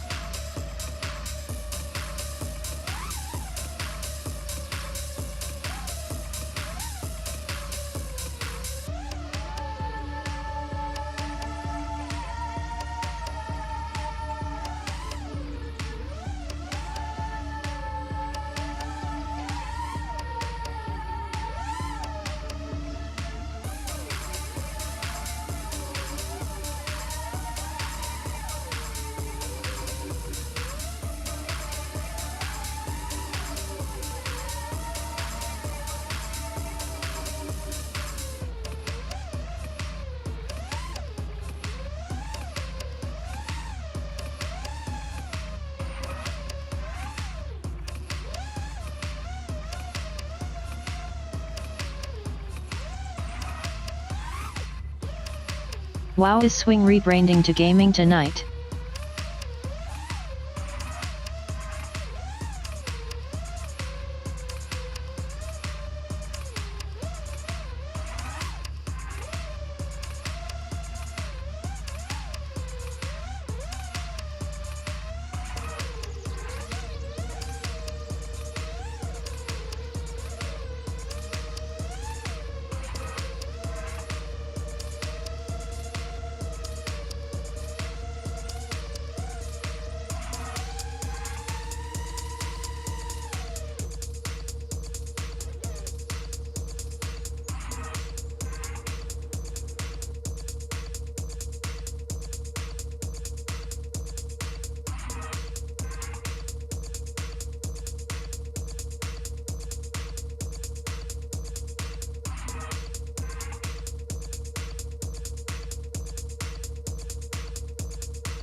Well, another 2 pips for the truth.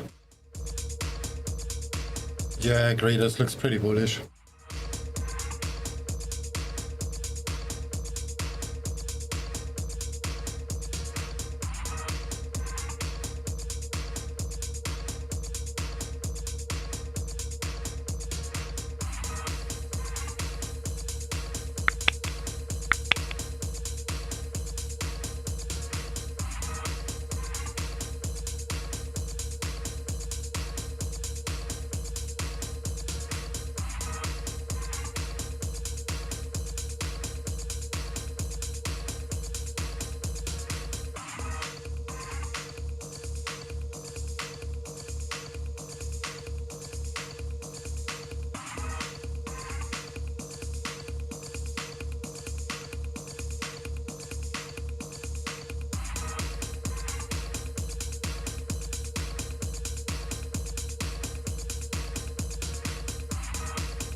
Dollar CAD.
Euro yen.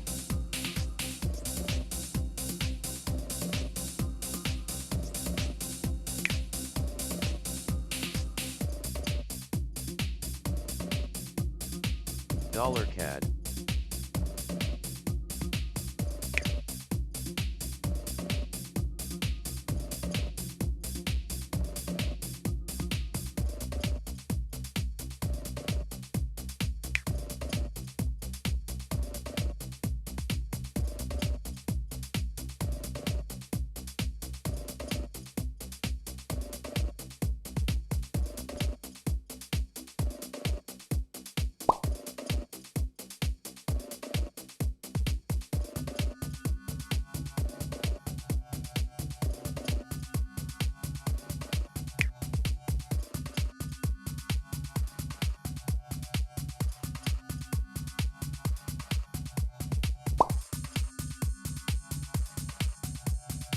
US political news just hitting some of the wires there at the moment.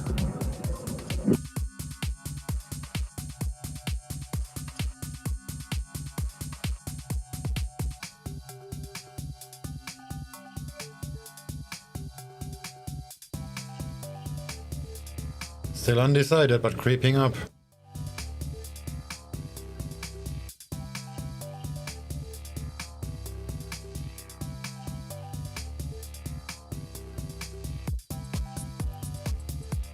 I really hate that.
Germany's Bild daily newspaper says that there are reports that German Health Minister Jens Spahn has said the country could keep coronavirus restrictions until next spring.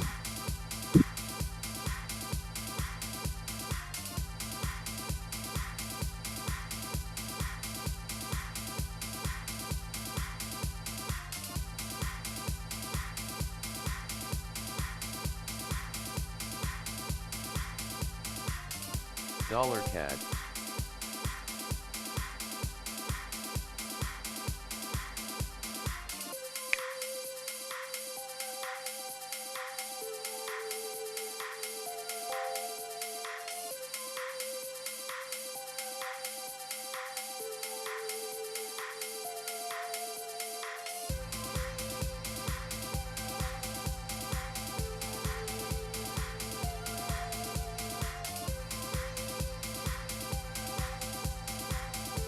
Here in the UK we pretty much done with the pandemic and are looking at full recovery.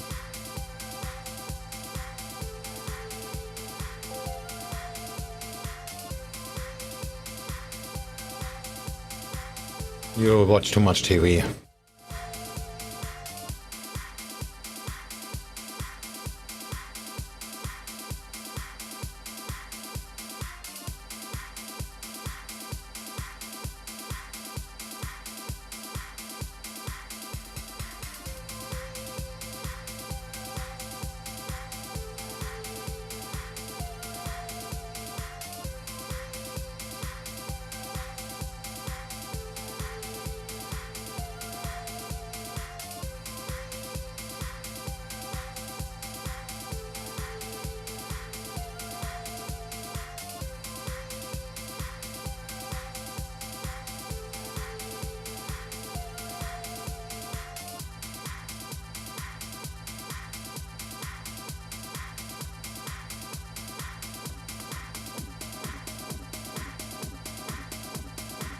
Let's do some quick skull $1 CAD. Or maybe not. I still have hope this is actually going up. Being biased is a bad idea.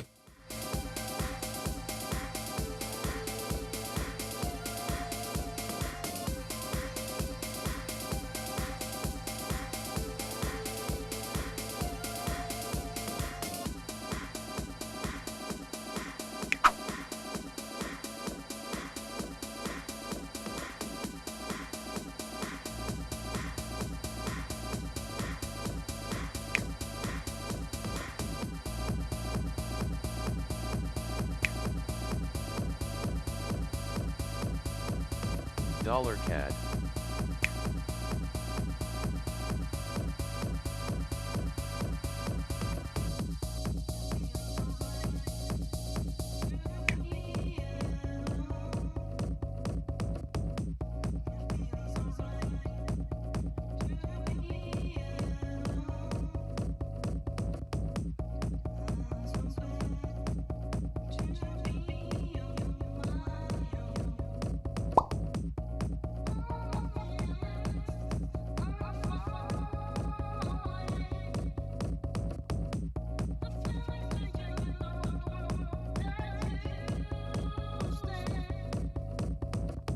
There's somebody called Forex God in the chat. Huh?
Aussie yen.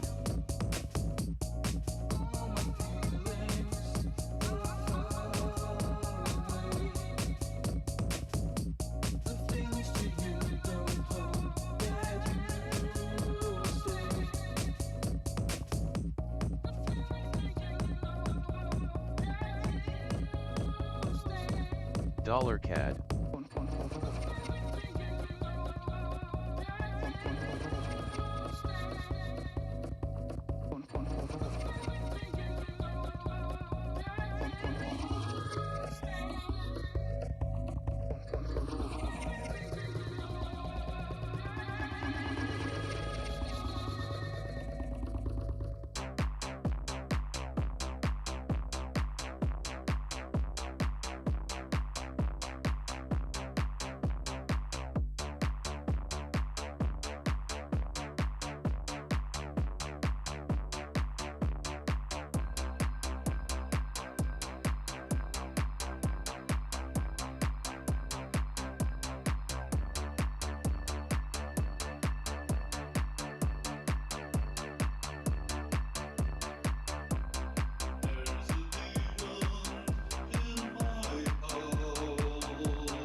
You got the European Medicines Agency says not yet determined if COVID-19 booster will be required. Currently reviewing data ahead of recommendations.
Oh, it looks like I got stepped out in $CAD without realizing it.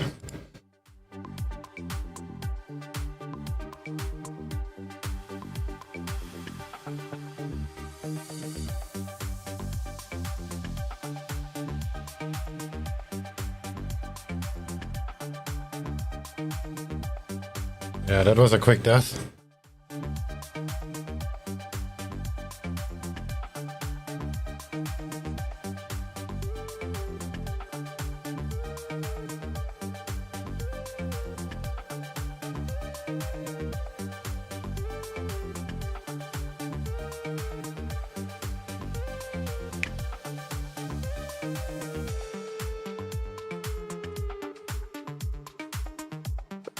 Just finally breached 16,000 again on the DAX. Bit of volume too. Yeah, it's strange today.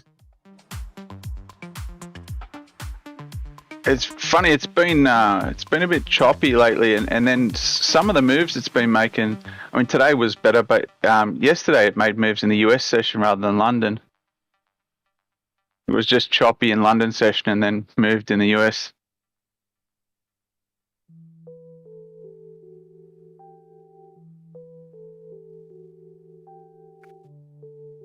Still better than gold. Everything is better than gold. Including pound yen. You wouldn't have wanted to be long, mate, that Monday morning. Fuck. Yeah, that was hard. Brutal. Absolutely brutal, wasn't it? If you're a US trader, you came back. If you were heavily long and leveraged, you would have come back on. No.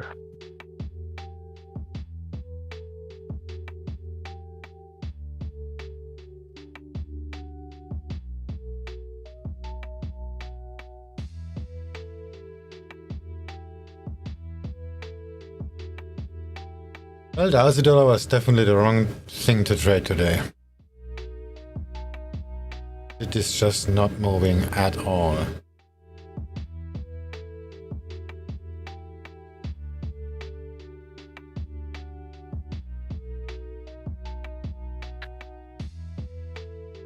Be interesting to see what the US does tonight before the weekend after all the stuff, craziness this week.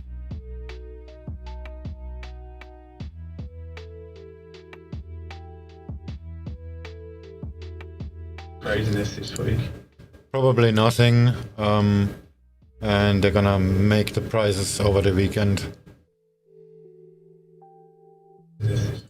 Gifting us with a few nice gaps.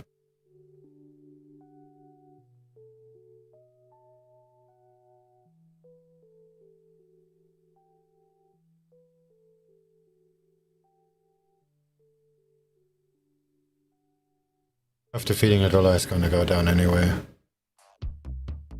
The problem is the Aussie dollar isn't really broken out yet. So we are in the middle of nowhere basically. Could go either way. I mean, if it doesn't break out, I'm still good.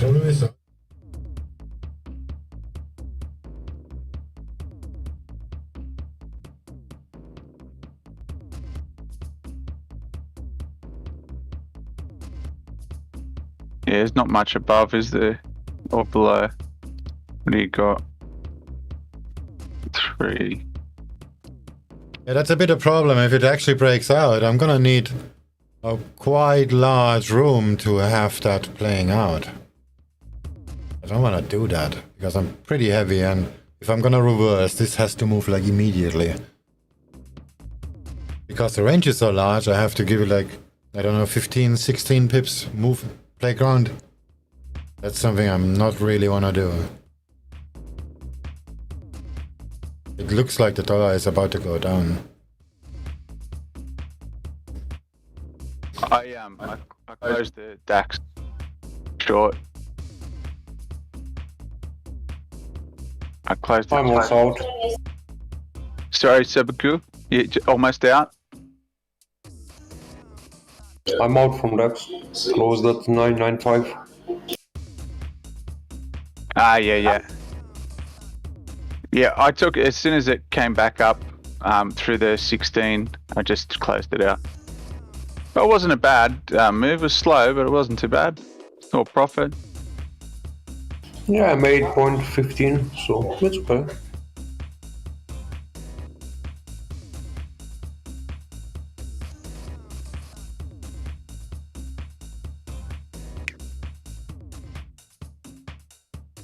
But that's probably enough for me today.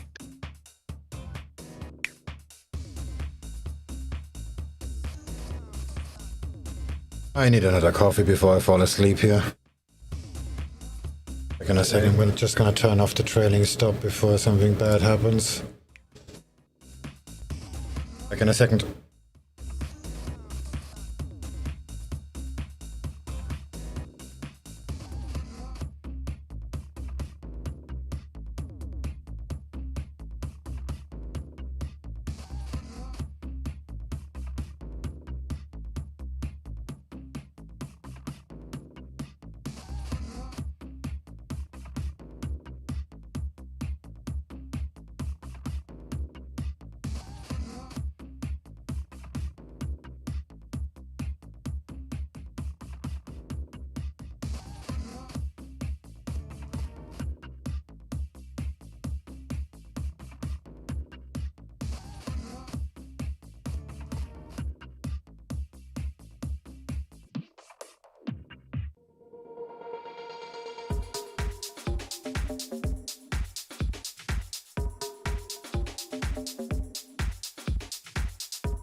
Cable looks like an interesting sell.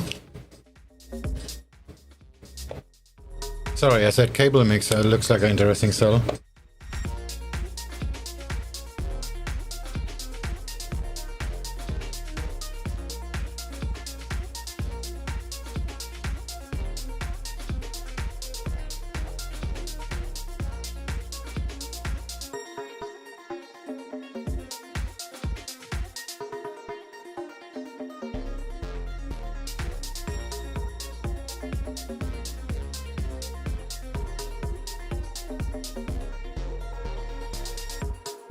NASDAQ.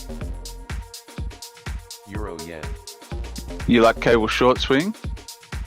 Just for now, yes. Yeah. But I'm not in the trade. No, neither am I. I wouldn't. I'm not taking it here either. But that pullback, that little pullback to VWAP, and it's actually on the 5 minute. I think that's 200 moving average is right, pretty much right there too. I will just take 9 pips.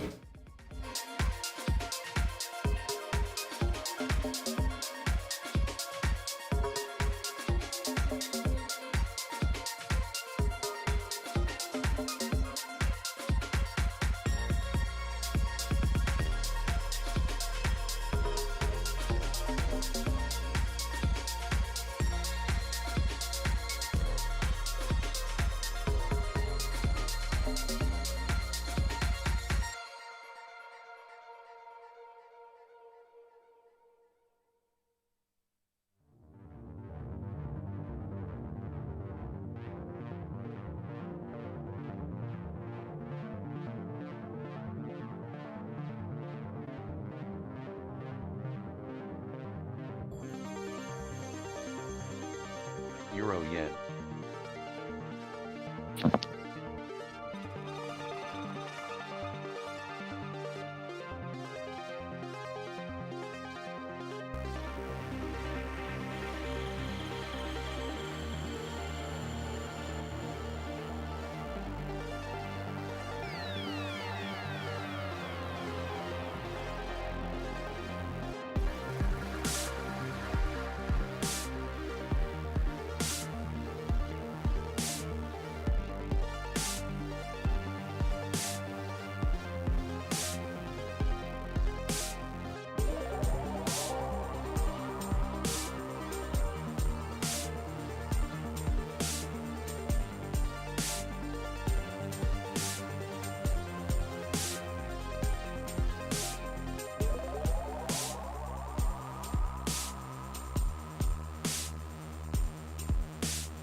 Cable.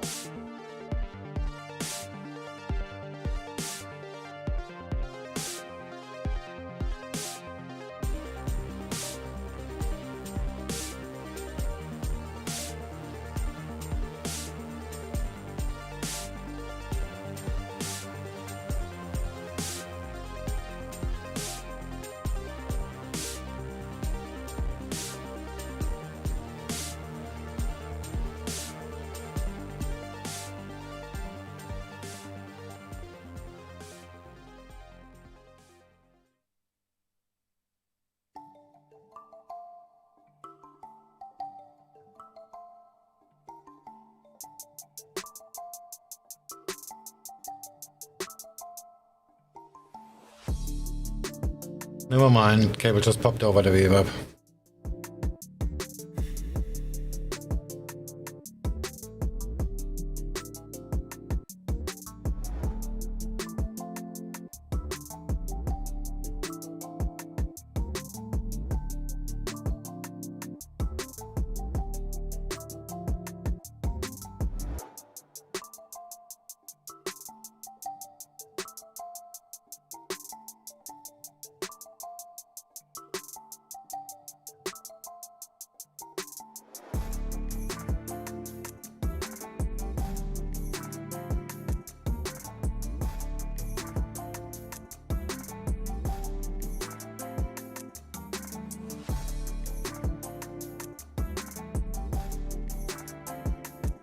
NASDAQ.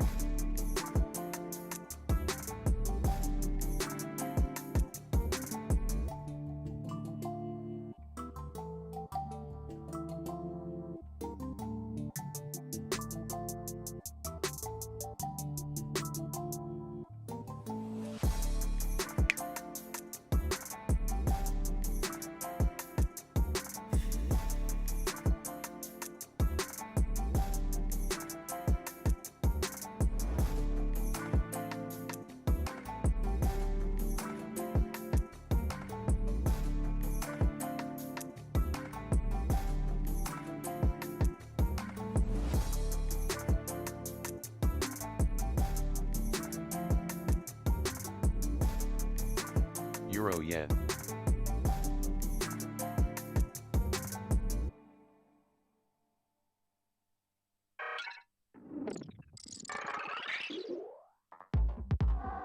Cable.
Looks like I overstayed my welcome on the ASEAN short.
NASDAQ.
NASDAQ.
Dollar CAD.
Dollar CAD.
Dollar CAD.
Aussie yen.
Aussie yen.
Just a reminder, 1:30 today, we have US data in the form of import price index and export price data as well coming through from the US.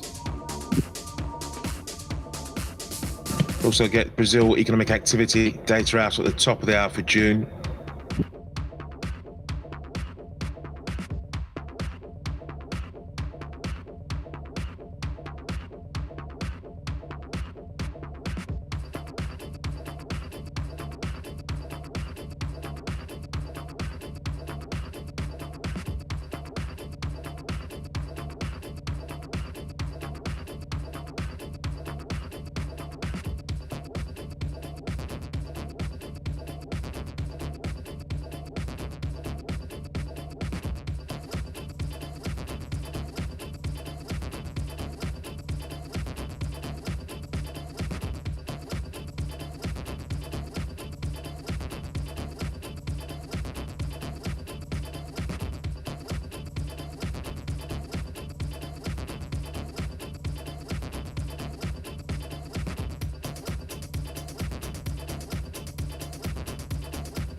Pound yen.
Aussie yen.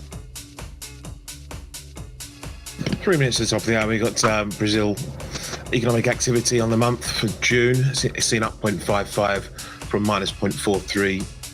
On the year over year, we're looking at 8.9 versus 14.21 previously.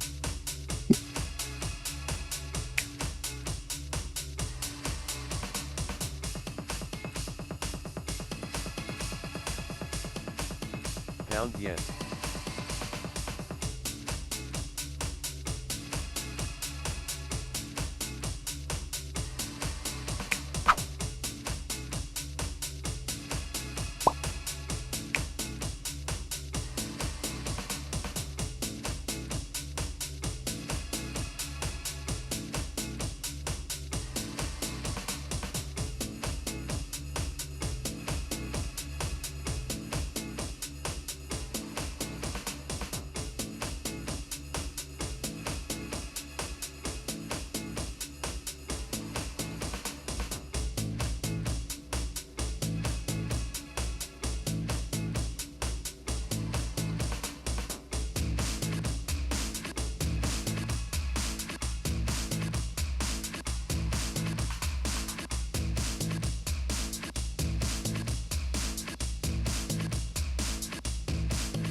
Ten seconds to the top of the hour.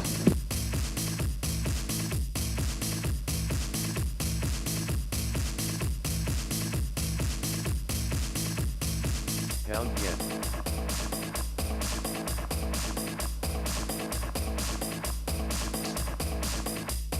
Nothing out of Brazil yet.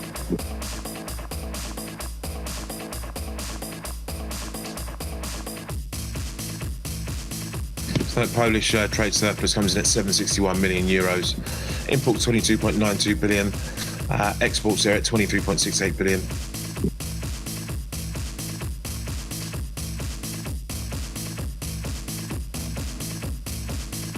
Aussie yen.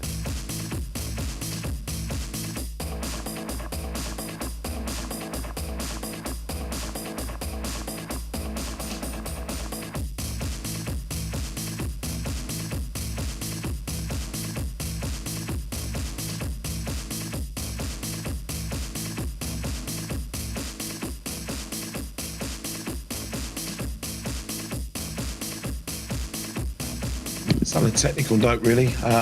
Exchange technical note. Euronext set to relocate UK data center in Italy, apparently amid a growth plan. Brazil's June economic activity indicator rises 9.07% on the year and 1.14% on the month. That 1.14%, more than double the 0.55 we were looking for after a minus 0.43 last month. On the year over year, it comes in at 9.07, bettering the 8.9% predicted, but below last month's 14.21%.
Aussie yen.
Aussie yen.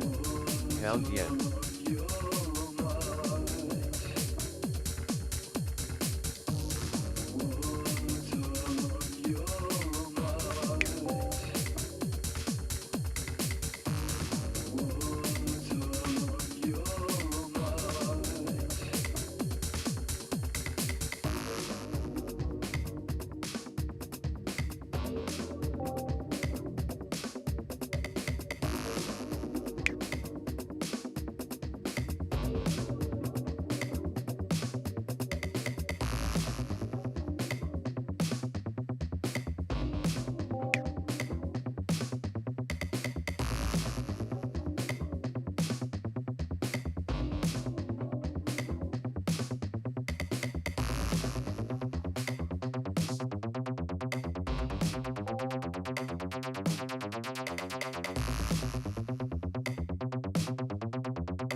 I'm gonna crazy.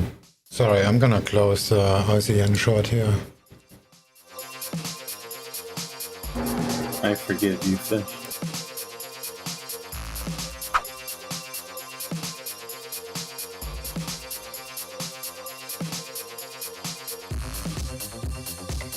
Pound yen.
Aussie yen. Oh, I just see there's a resistance on the Aussie dollar. I hope that breaks.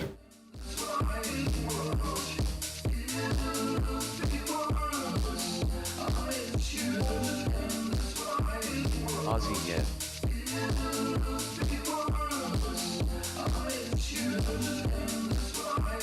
Pound yen.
Pound yen.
Gold.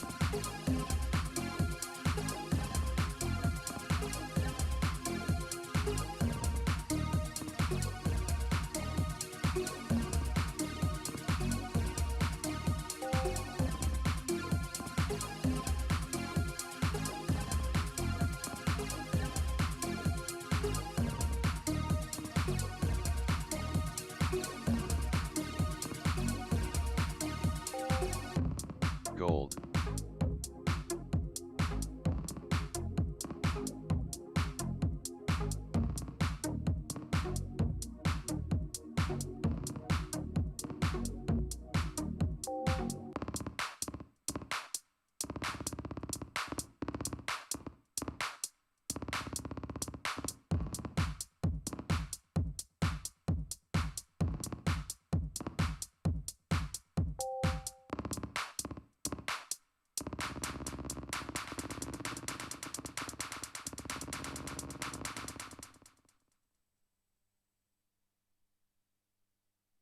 Yeah, shit, looks like that resistance is holding. I'm gonna take the loss.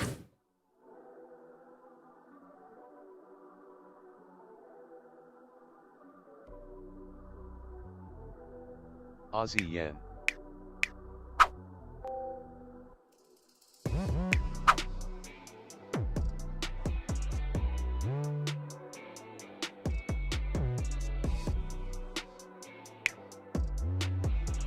My short is gonna play out just nicely now.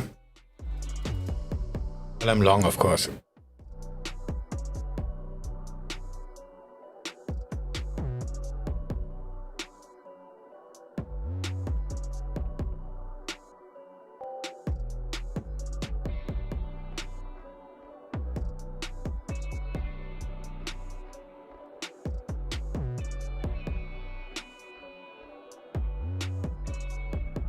Okay, we are 10 minutes on the bottom of the hour. We do have some US data to come. Import price index, export price data as well at the bottom of the hour.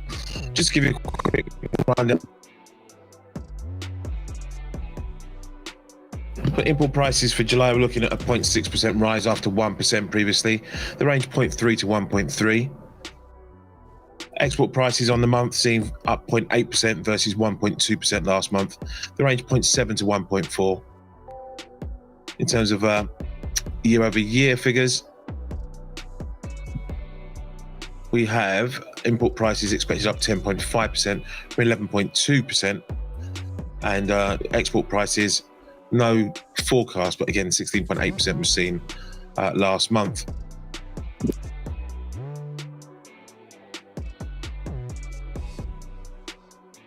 Import prices ex petroleum seen up 0.5 from 0.7% previously.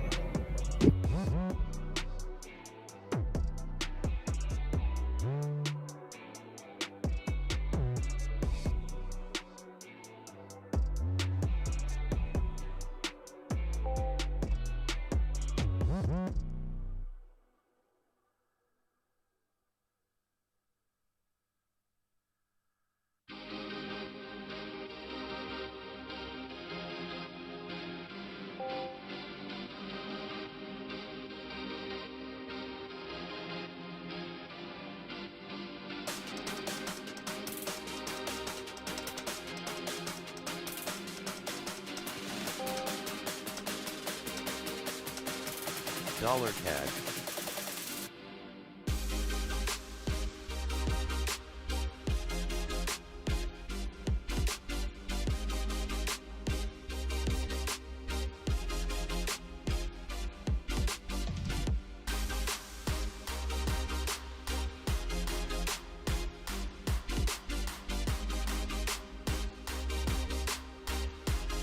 I have to remove the deal map. This is getting extremely laggy.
This is precious metals news here. India's July gold imports up 135.56% annually to 4.2 billion, says Trade Ministry.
About 2.5 minutes away now from the bottom of the hour in North American data. We've got export prices data, secondary data really, and not expected to have anything more than a knee-jerk reaction to the markets, according to BMO Capital Markets here. We're looking at a 0.6% rise from median forecast there for import prices on the month versus 1% last time round. Export prices seen up 0.8 on the month versus 1.2 last time round. Annually, import prices expected to come through at 10.5% from 11.2, according to analysts. Export price index year over year, no expectation for that.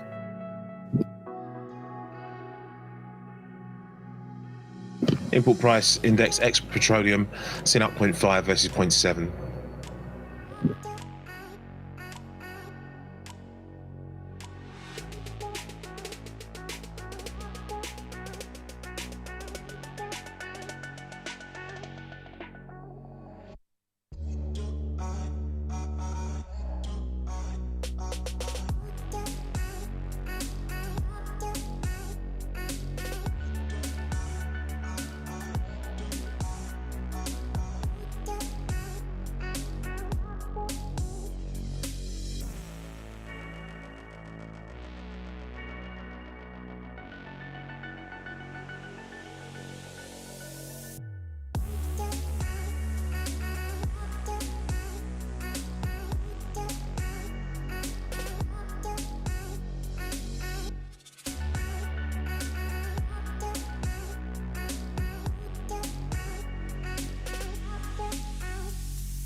Just under 10 seconds to go.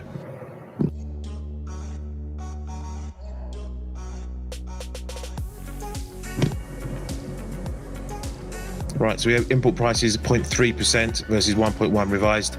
Export prices on the month up 1.3% from 0.8 expected after 1.2 previously. Year over year, import price index there rises 10.2% from 11.2 last month. Export prices up 17.2% from 16.8 previously. COVID-related news there. England COVID R number estimated at 0.8 to 1%. 0.8 to 1 from 0.8 to 1.1 last time round.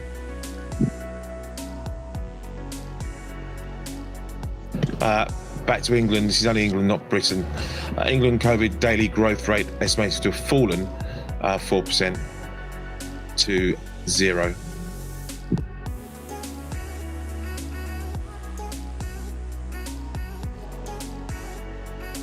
Sorry, that's. I'll read that again. The growth rate is estimated at between -4% to 0. Makes sense. Also, Canada, July industrial prices seen rising 0.1% on the month. That's a StatsCan flash estimate.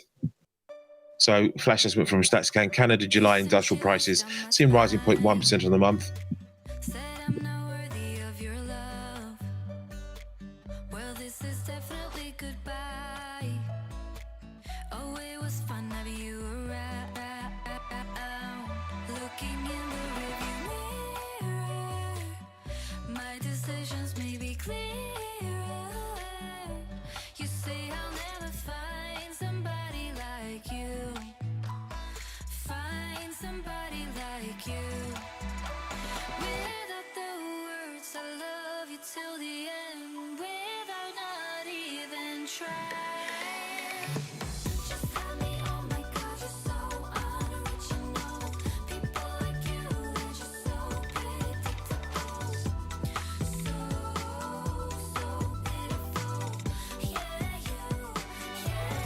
Dollar CAD.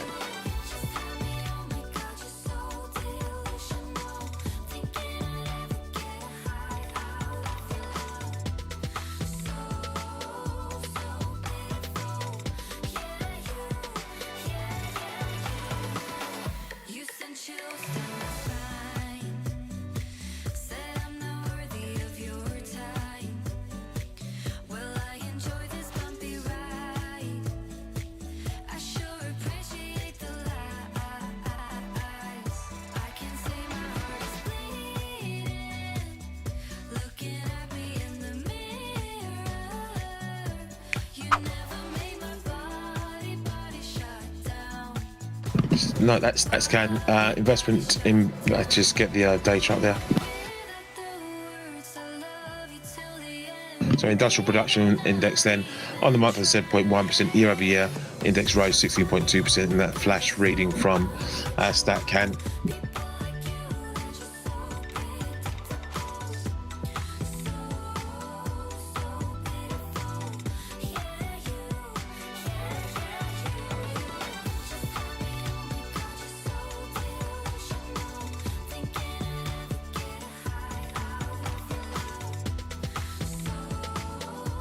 Just note for the import price data we just had out, BLS says the increase in the month was driven by higher fuel prices.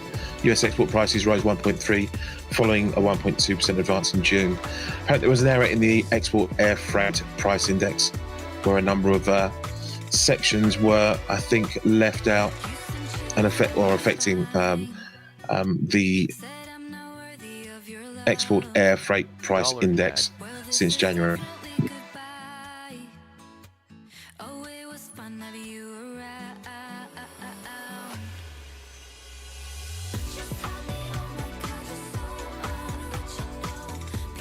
Also note that July rise is the smallest monthly increase since the index ticked up 0.1% in November of last year.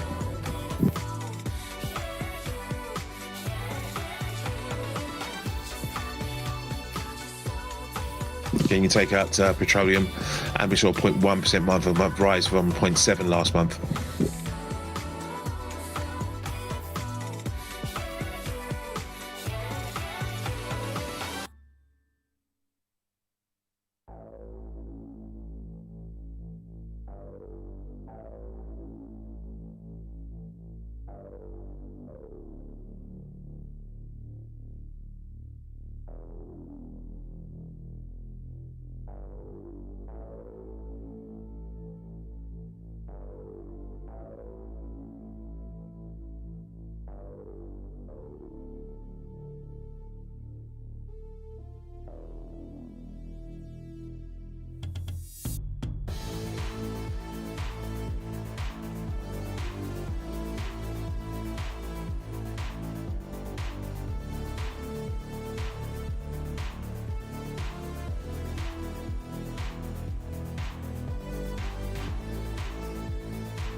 NASDAQ.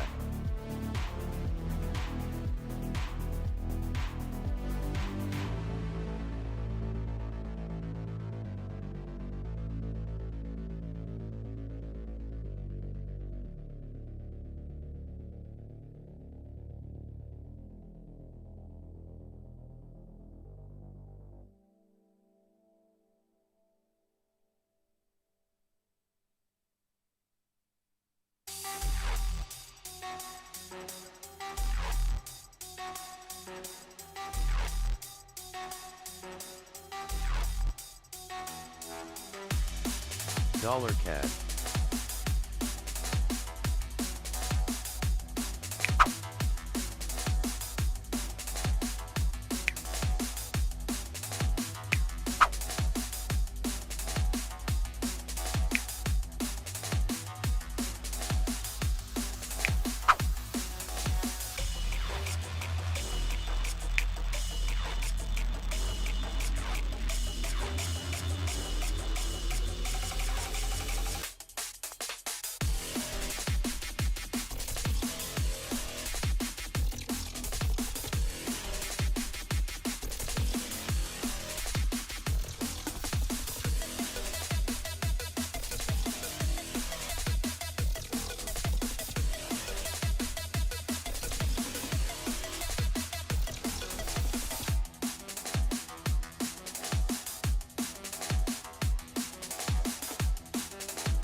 Dollar index there continues to show losses following the import price data.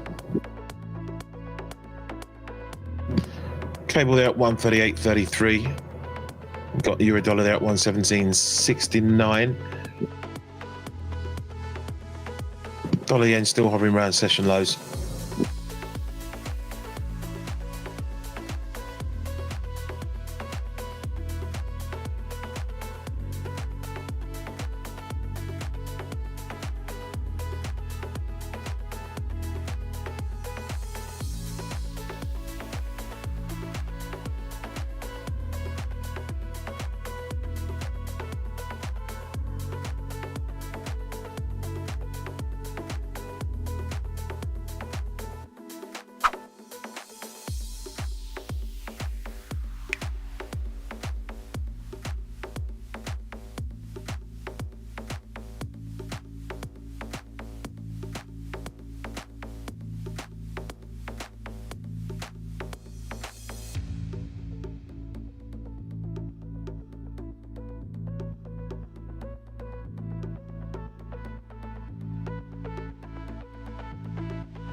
Dollar CAD.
Dollar CAD.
Alright, there comes my double loss.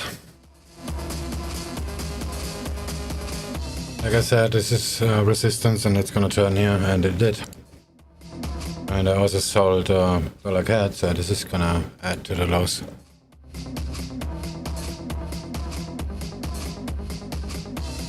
I just moved the stop down, but if that's being hit, I'm gonna call it a day.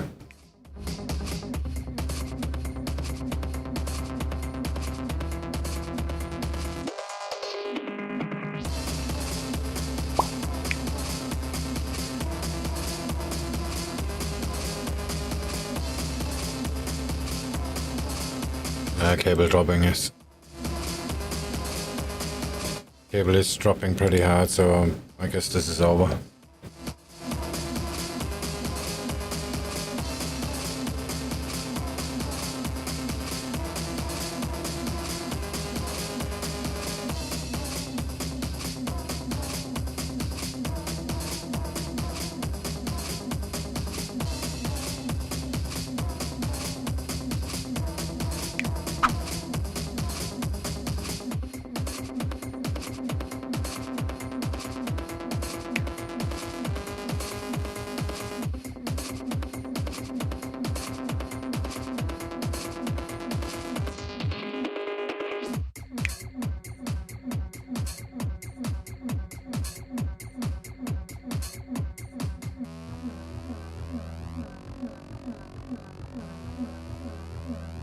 You know what, I'm just gonna manually exit it.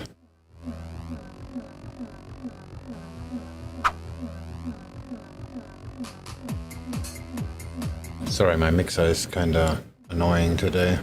I said I'm gonna manually exit dollar CAD.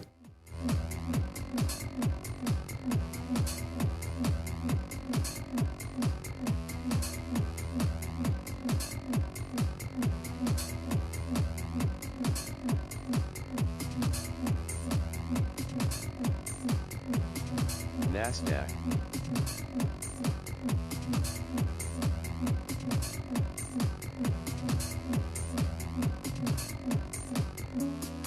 NASDAQ.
Just a quick reaction piece here from Oxford Economics on today's import prices. They say we expect import prices will remain elevated in the near term as the pandemic continues to drive supply headaches, especially overseas. However, July's deceleration in prices is in line with our view that the scorching pace of import price inflation will ease further as the boost from economic reopening starts to fade and supply constraints gradually abate.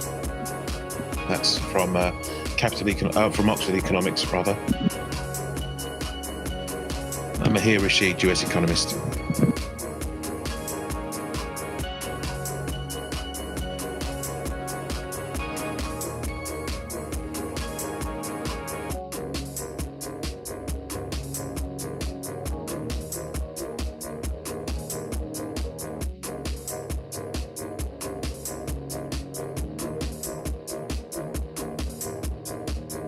Aussie dollar in profit and the cat came back. A profit sniffer.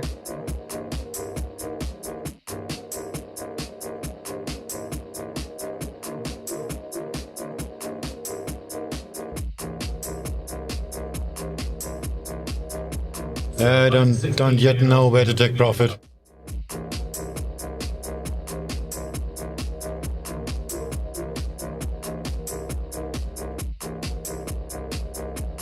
Oh shit, dollar cat came back.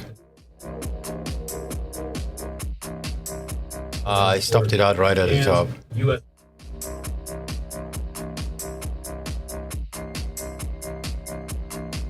I have 1, 2, 3, 4 levels here on the Aussie dollar. Really?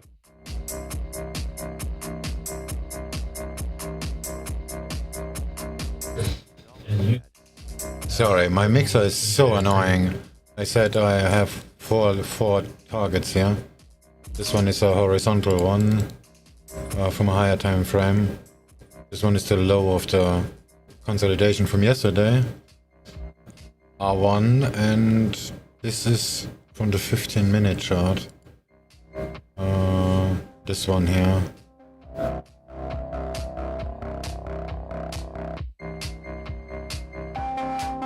I'm in. Oh, fuck you, dollar cat. Smile.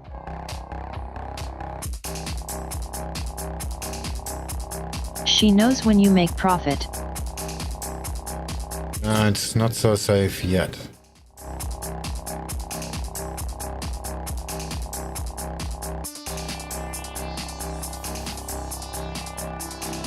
Yeah, dollar cat could turn here. It's just testing the VWAP actually.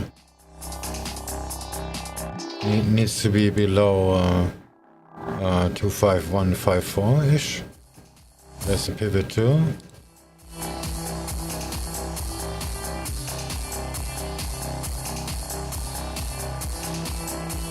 The tricky one today. I'm just gonna get off, and when the target hits on the Aussie dollar, I cannot really show the deal map because the platform is so extremely slow because I had almost 200 trades on. I'll do that when it hits the target. Oh, we are actually, by the way, at the first resistance here. I'm not sure if that actually counts. I think I have the trend same line. The 15-minute. Oh no, I moved it up though.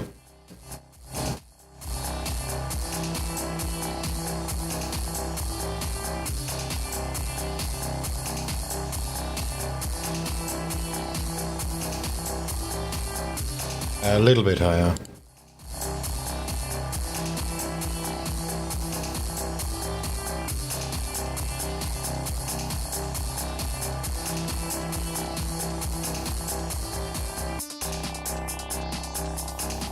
Going on. Fuckery is going on. Nice. Love that. Why? What are you trading? I'm buying Aussie dollar, but this is a piece of a hedge. I'm massively in profit, but not really overall. It's like 80% of the position pays for the hedge loss. I could just close it now and call it a day. Break even-ish. But where's the fun in that? Oh man, I swear I'm nearly in profit on this fucking leveraged Bitcoin long hold. Like, I'd be in profit if it wasn't for the swaps that I was paying. So much swaps. I'm paying like £109 on a 2k account. Per day? Just in swaps. No, not per day. That's what it's racked up to so far. How much is it per day? Per day, let me have a look.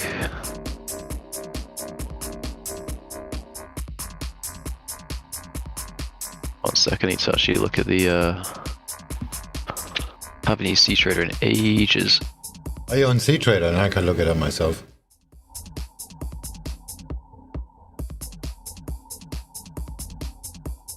The fuck, they've changed the hotkeys. Yeah, that's so annoying. What the fuck? Why can't I...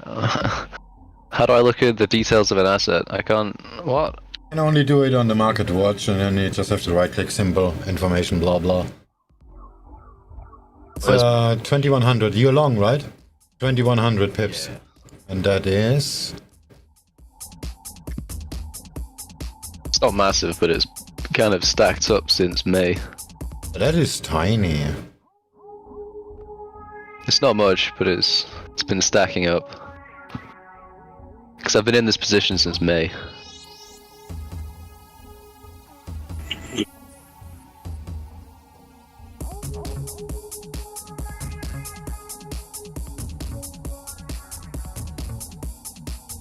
$13965.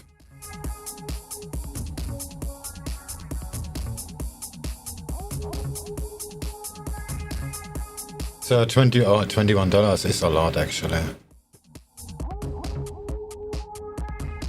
Yeah, $21 swap is a lot.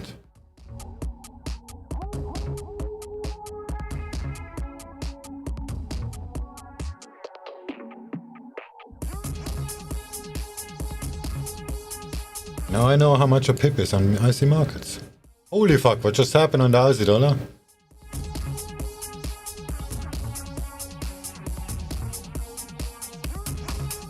Oh, it just smashed into my target. Nice.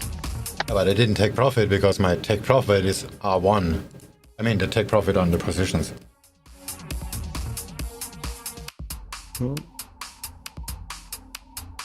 Now would be a good time to drop some of this Bitcoin, I reckon.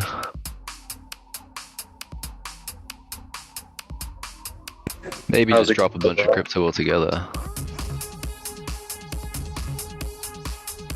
What's that? I was wondering how Fish was doing over. Push to talk, my phone sucks. My AUDUSD trade just smashed into my first target, but I haven't set my take profit there. Which I should, because I'm pretty sure I'm quite good in profit already.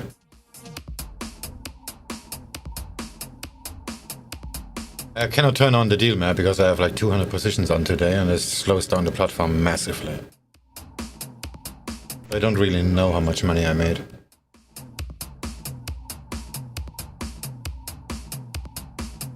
Yeah, it hit the target and it bounced right back. Fuck!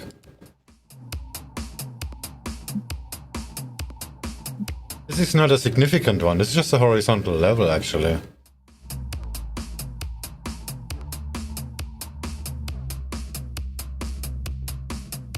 But today is Friday, so whatever.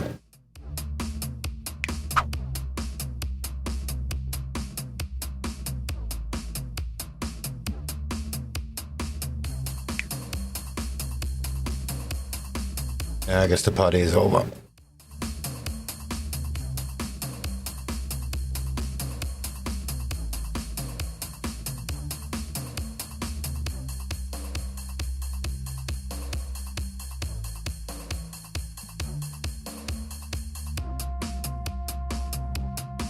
Yeah, I'm gonna unload some crypto here.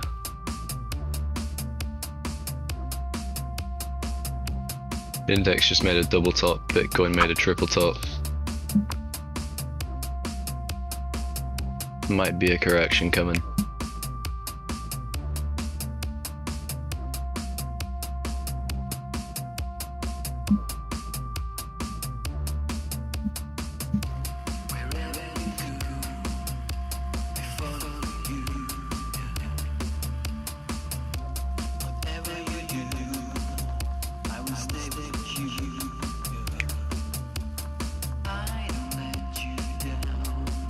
And now we're gonna go down and the US dollar is gonna go straight up.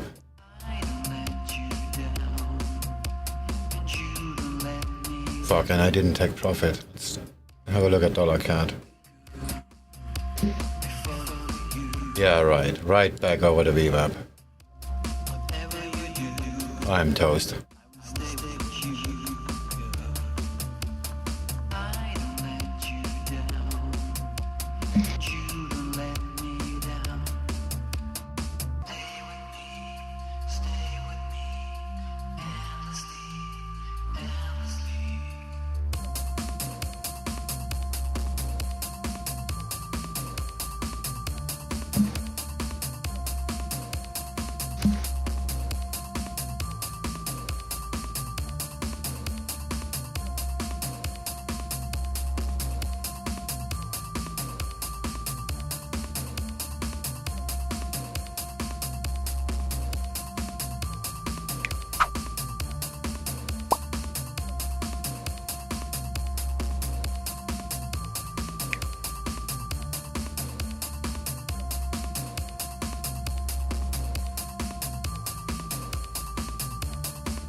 Dollar will go down and grab liquidity from Monday trading.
I think you may be right, Health Ride.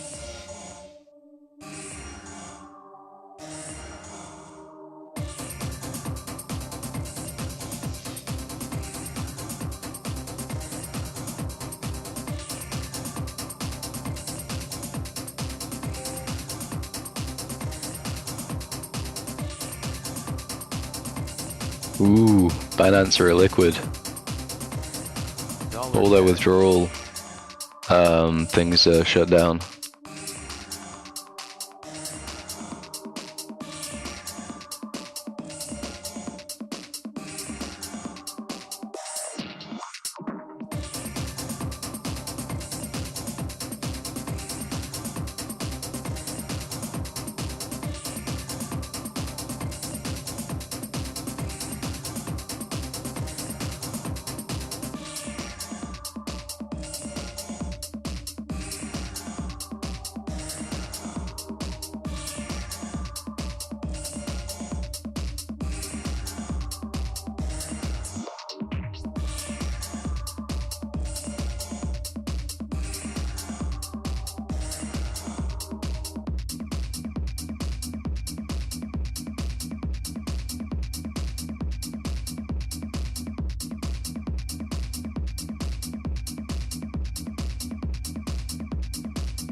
There's the target again. Reviews and stuff, but Will I take profit?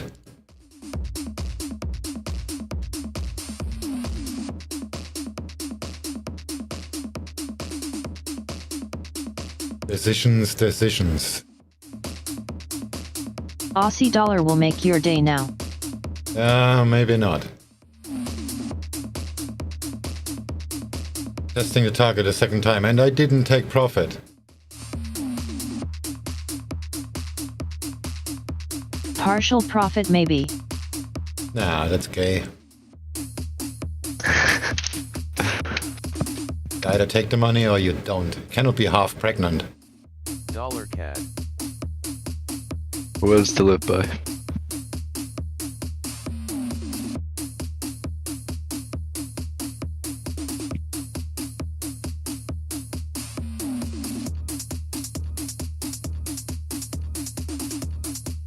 Okay, I'm gonna move it a little bit higher to the spikes on the left and set a hard take profit. Fuck it. Then it's gonna just ran into the pivot, which is my actual target. Decisions, decisions.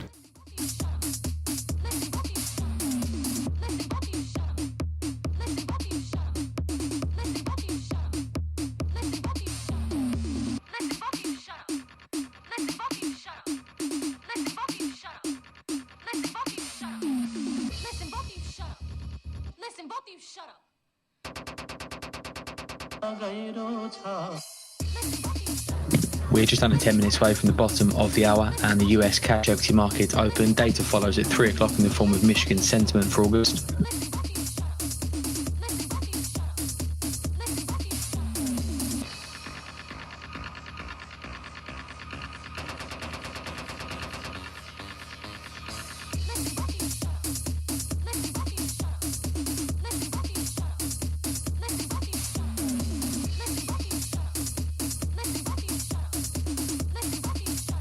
Oh wait, US opening. I'm really playing with fire here, huh?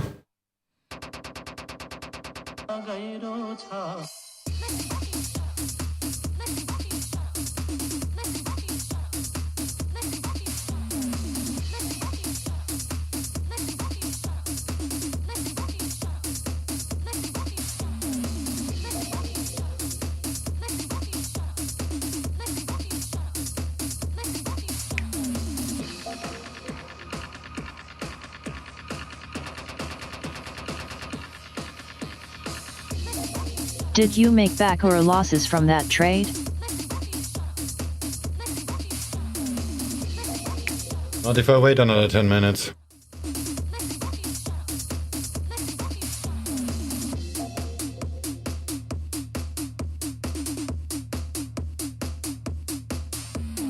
LOL.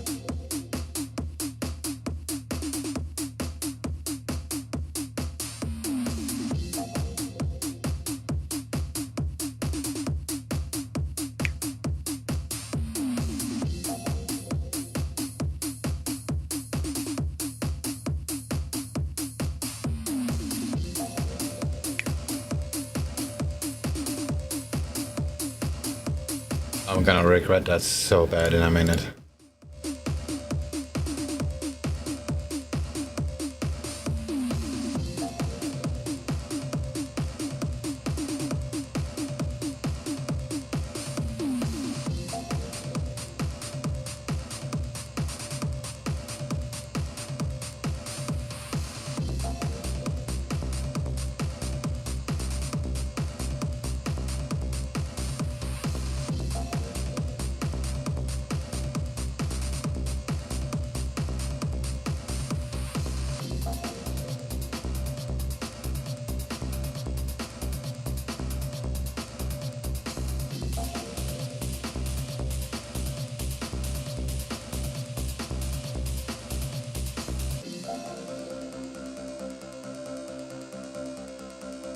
So close, but the opening is too dangerous.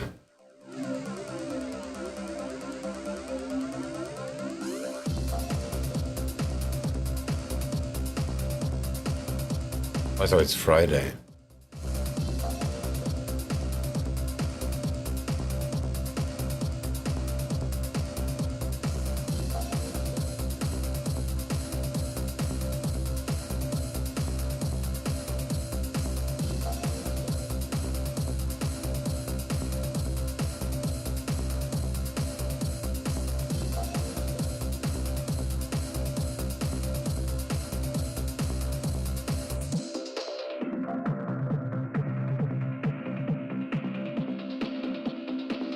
Gonna move to stop a little bit.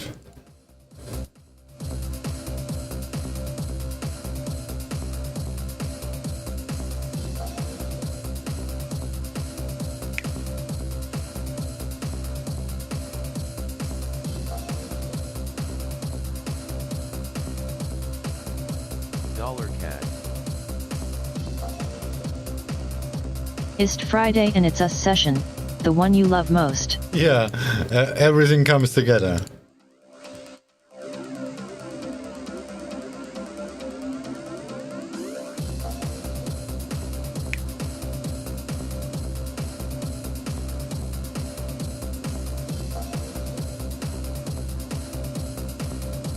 These lines are not supposed to be yellow, this is just information here. Oh. Alright, there we go.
Pound yen.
DAX.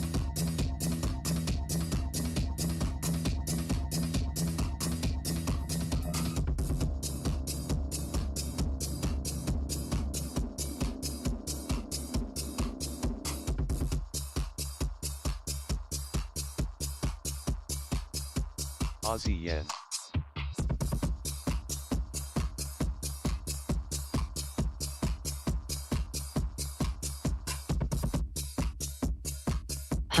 They are waiting for you to close. And then they go up. No, it's too late. Pound yen.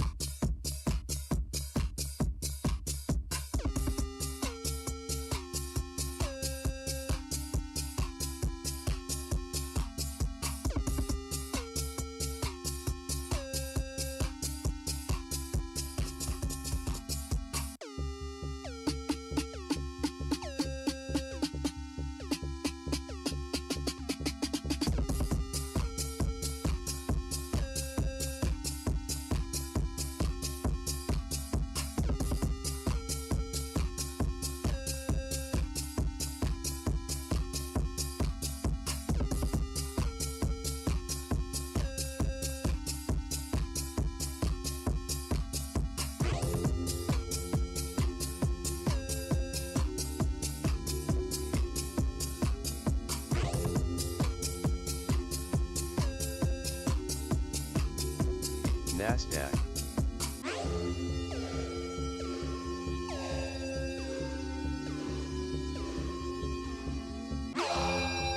Pound yen.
Yeah, this is like 90% gonna stop me out.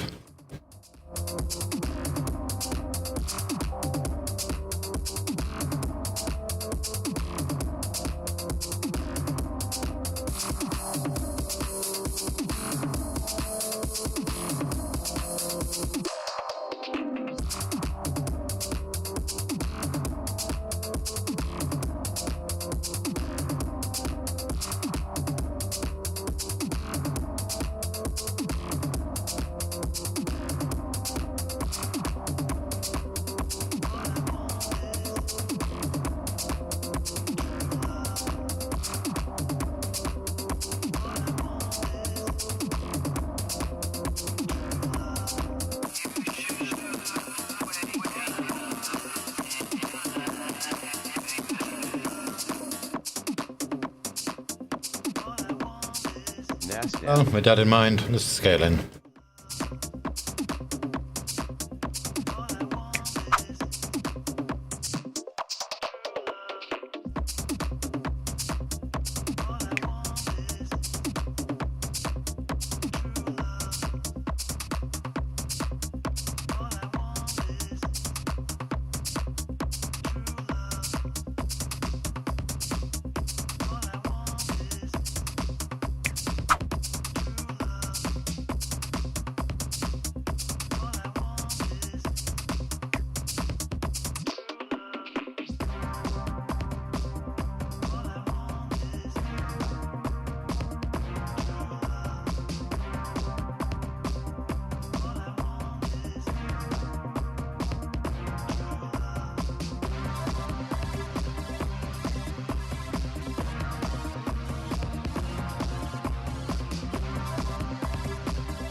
I'm just enable trailing stop and let it go.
What is your stop on AUD? I just enable trailing stop from 7344.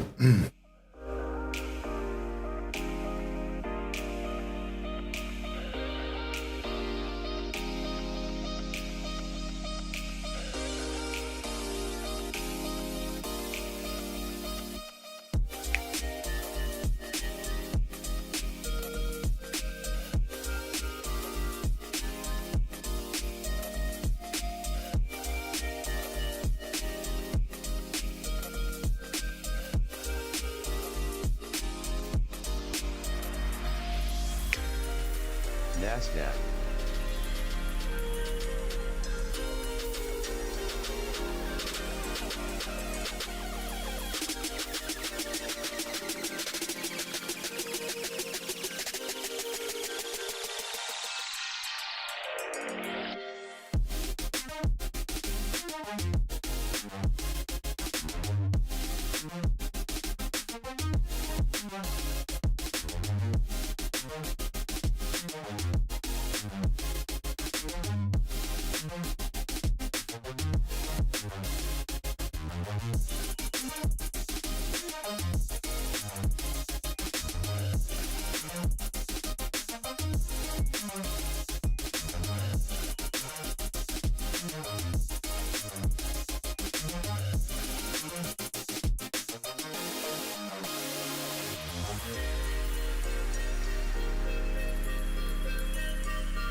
Aussie yen.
Aussie yen.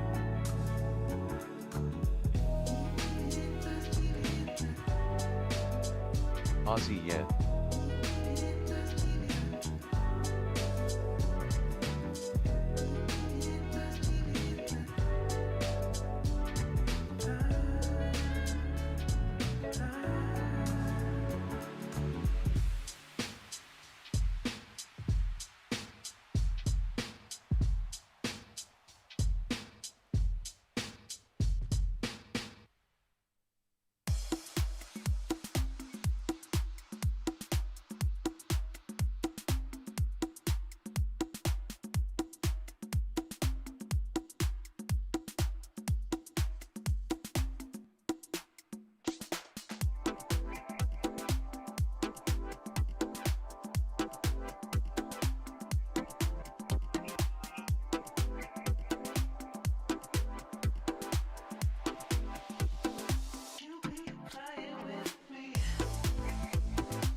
Dollar CAD.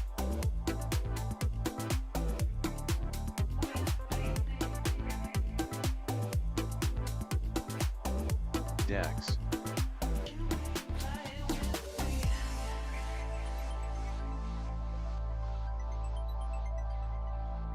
We're 10 minutes away from the bottom of the hour and the release of the University of Michigan sentiment, the preliminary reads for the month of August. For the headline print, we've got a range of estimates between 78 and 83 spot 5. Median estimate for Michigan is an unchanged print at 81 spot 2. Current conditions seen dropping to 82 from 84 spot 5, and the expectations component seen pulling back as well to 77 spot 5 from 79. 1 year inflation seen at 4 spot 6, down from 4 spot 7 prior. No expectation for the 5 to 10 year inflation, that's a prior of 2 spot 8. Just to repeat, headline Michigan sentiment seen unchanged today at 81 spot 2.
Euro yen.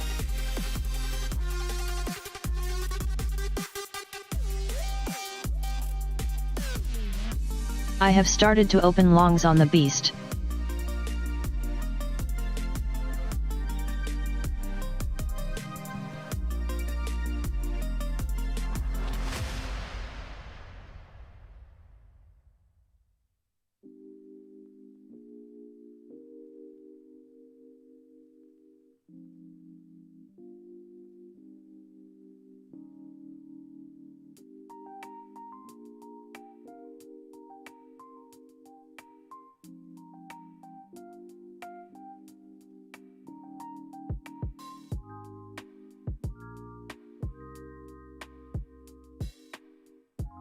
We're just under 3 minutes away from the release of Michigan sentiment for August. Just to run you through the expectations again.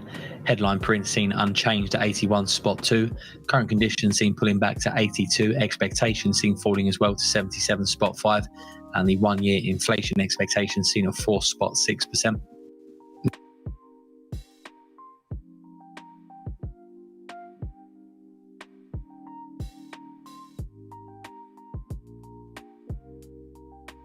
Euro yen.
One minute till Michigan sentiment, looking for 81.2.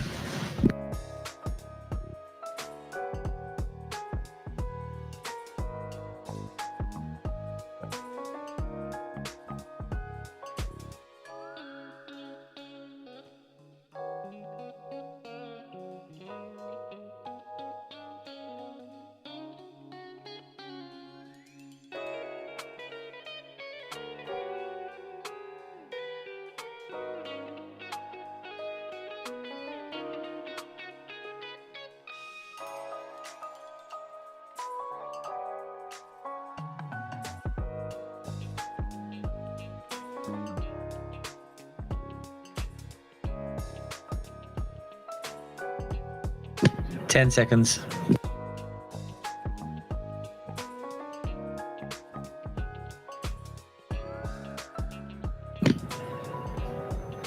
$70.2 for Michigan sentiment. 70.2 current conditions drops to 77.9. Expectations down to 65.2. 1 year inflation as expected drops to 4.6.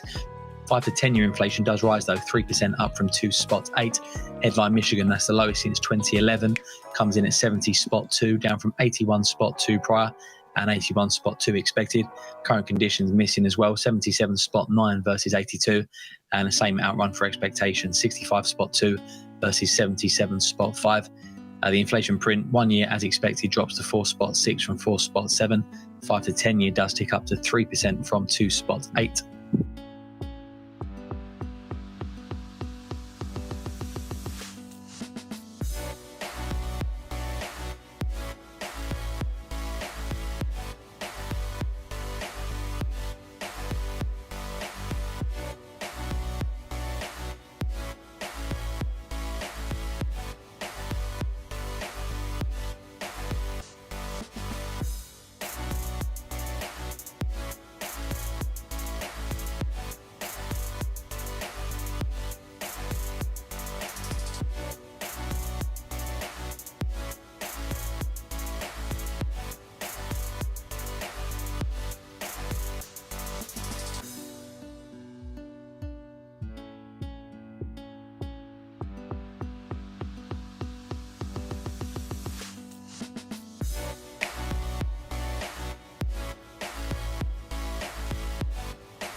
I'm gonna close here, fuck it. Oh, the stream deck is not connected.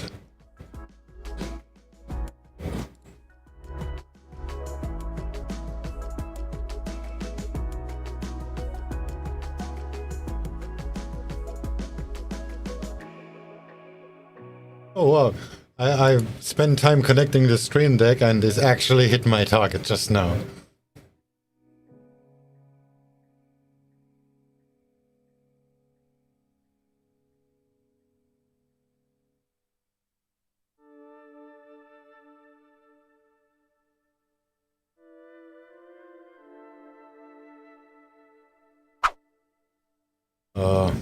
Where's the chart?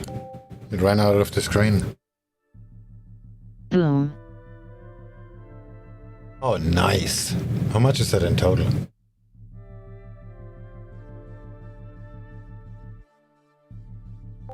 Fat. Oh shit, you cannot see it, sorry. I pressed the button and it ran out of the screen. I didn't even know where it's gonna go.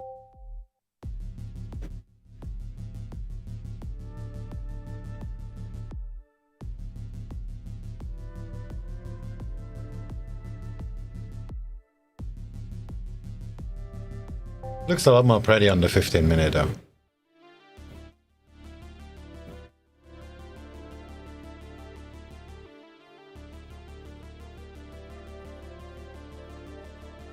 That's by the way my additional chart I have, where the bots are running on and whatnot. Well done. Usually you don't see them on the stream because they're on another screen.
Let's just record the crap and then get out of here, because this is like crazy.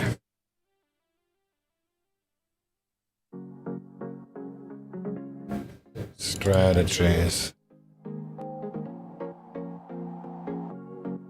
1981, holy crap. Sorry, that's wrong. It's 1918, so.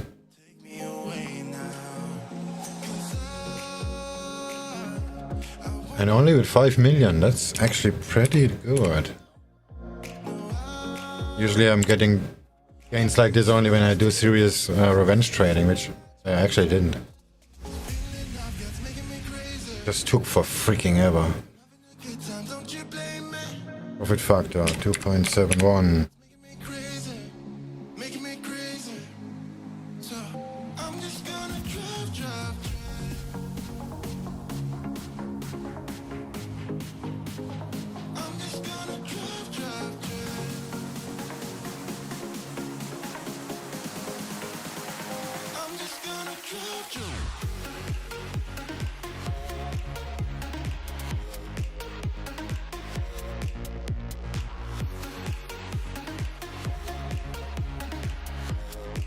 Okay, where was I? 0.37 sharply. Alright, 255 trades and 122 profitable.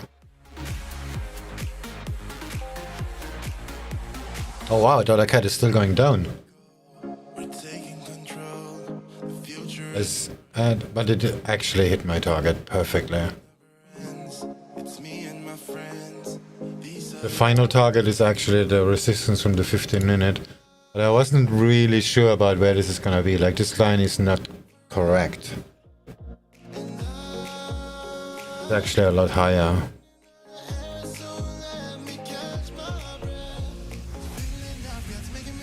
Maybe like this for conservative one, which will be another... Oh, that's just 3 pips. That's probably gonna happen.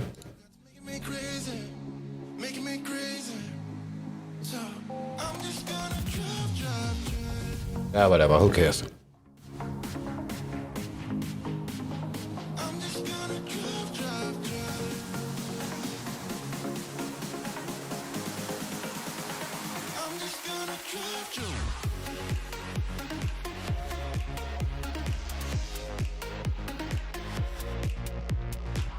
This blue line is not correct here.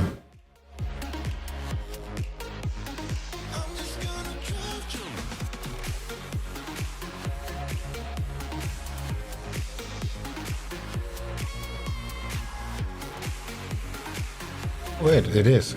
Let's put it like this. Okay.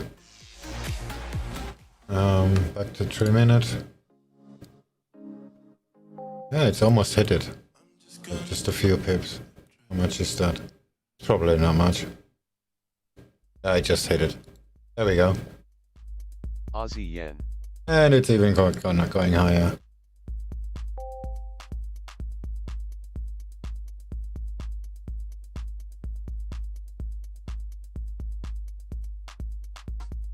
Well, that was the first green line was my actual target, so I'm good.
Aussie yen.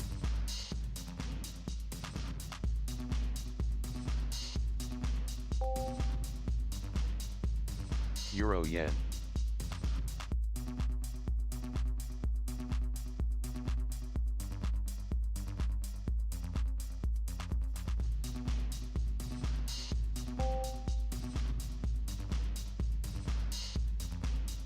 I'm just getting flooded by push messages.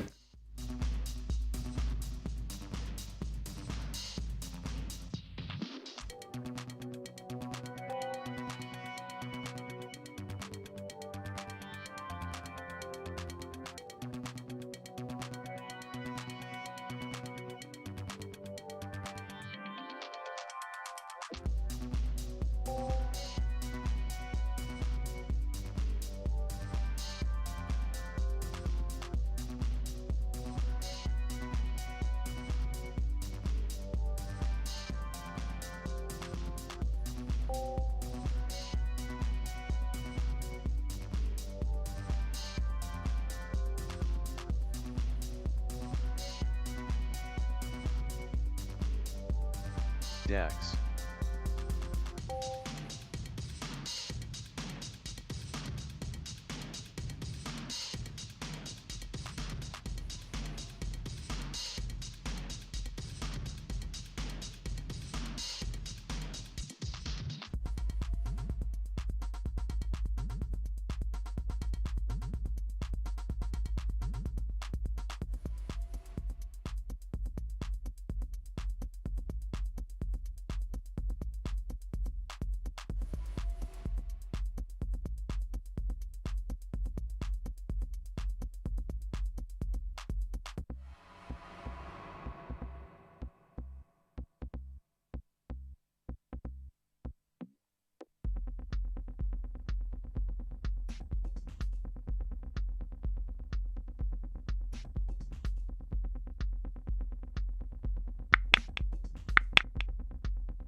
Aussie yen.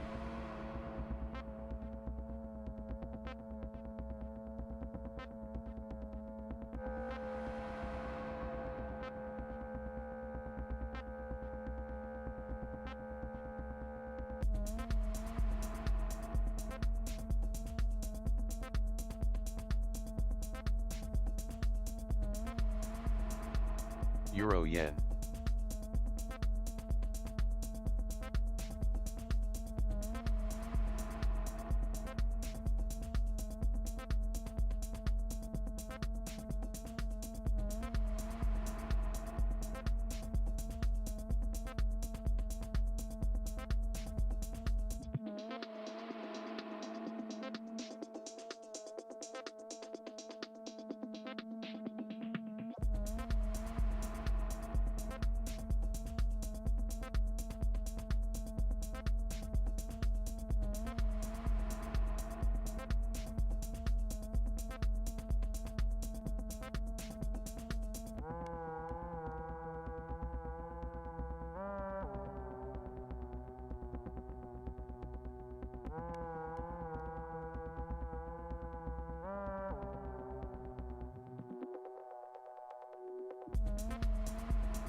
Aussie yen.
Well done, Swing. Very nice trade and recovery. Bravo. Yeah, the profit was actually a lot more than I expected. The distance to the loss was much smaller, it's less than half.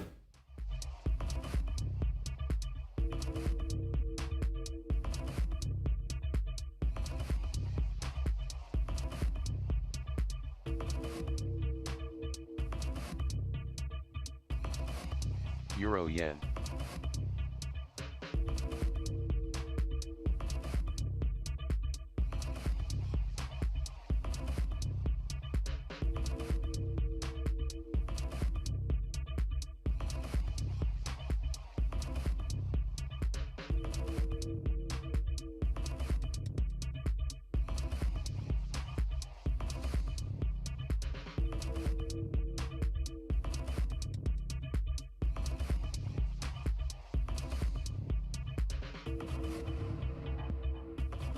Euro yen.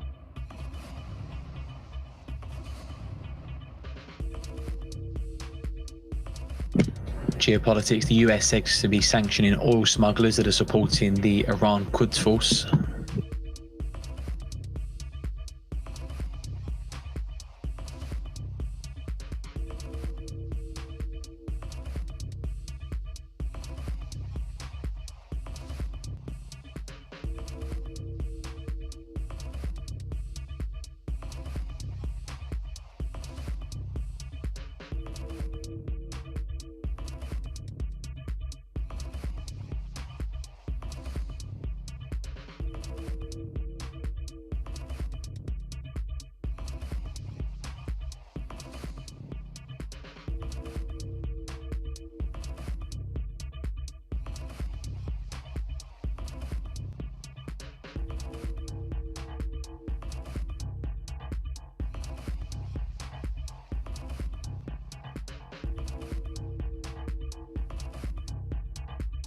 Alright, I'm gonna call it a week. Ish, maybe I do some synthetics, but I'm not 100% sure.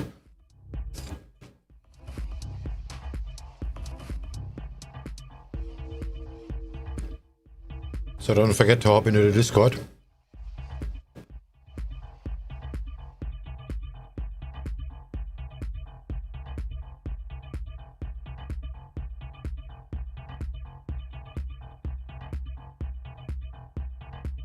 Aussie yen.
Euro yen.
Aussie yen.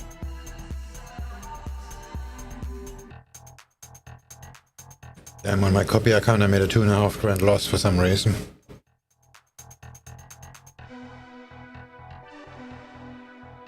But the main account is very well in profits or whatever.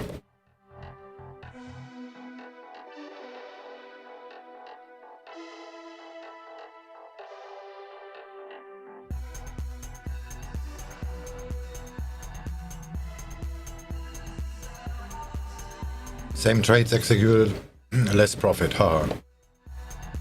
Welcome to MetaTrader.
Bye.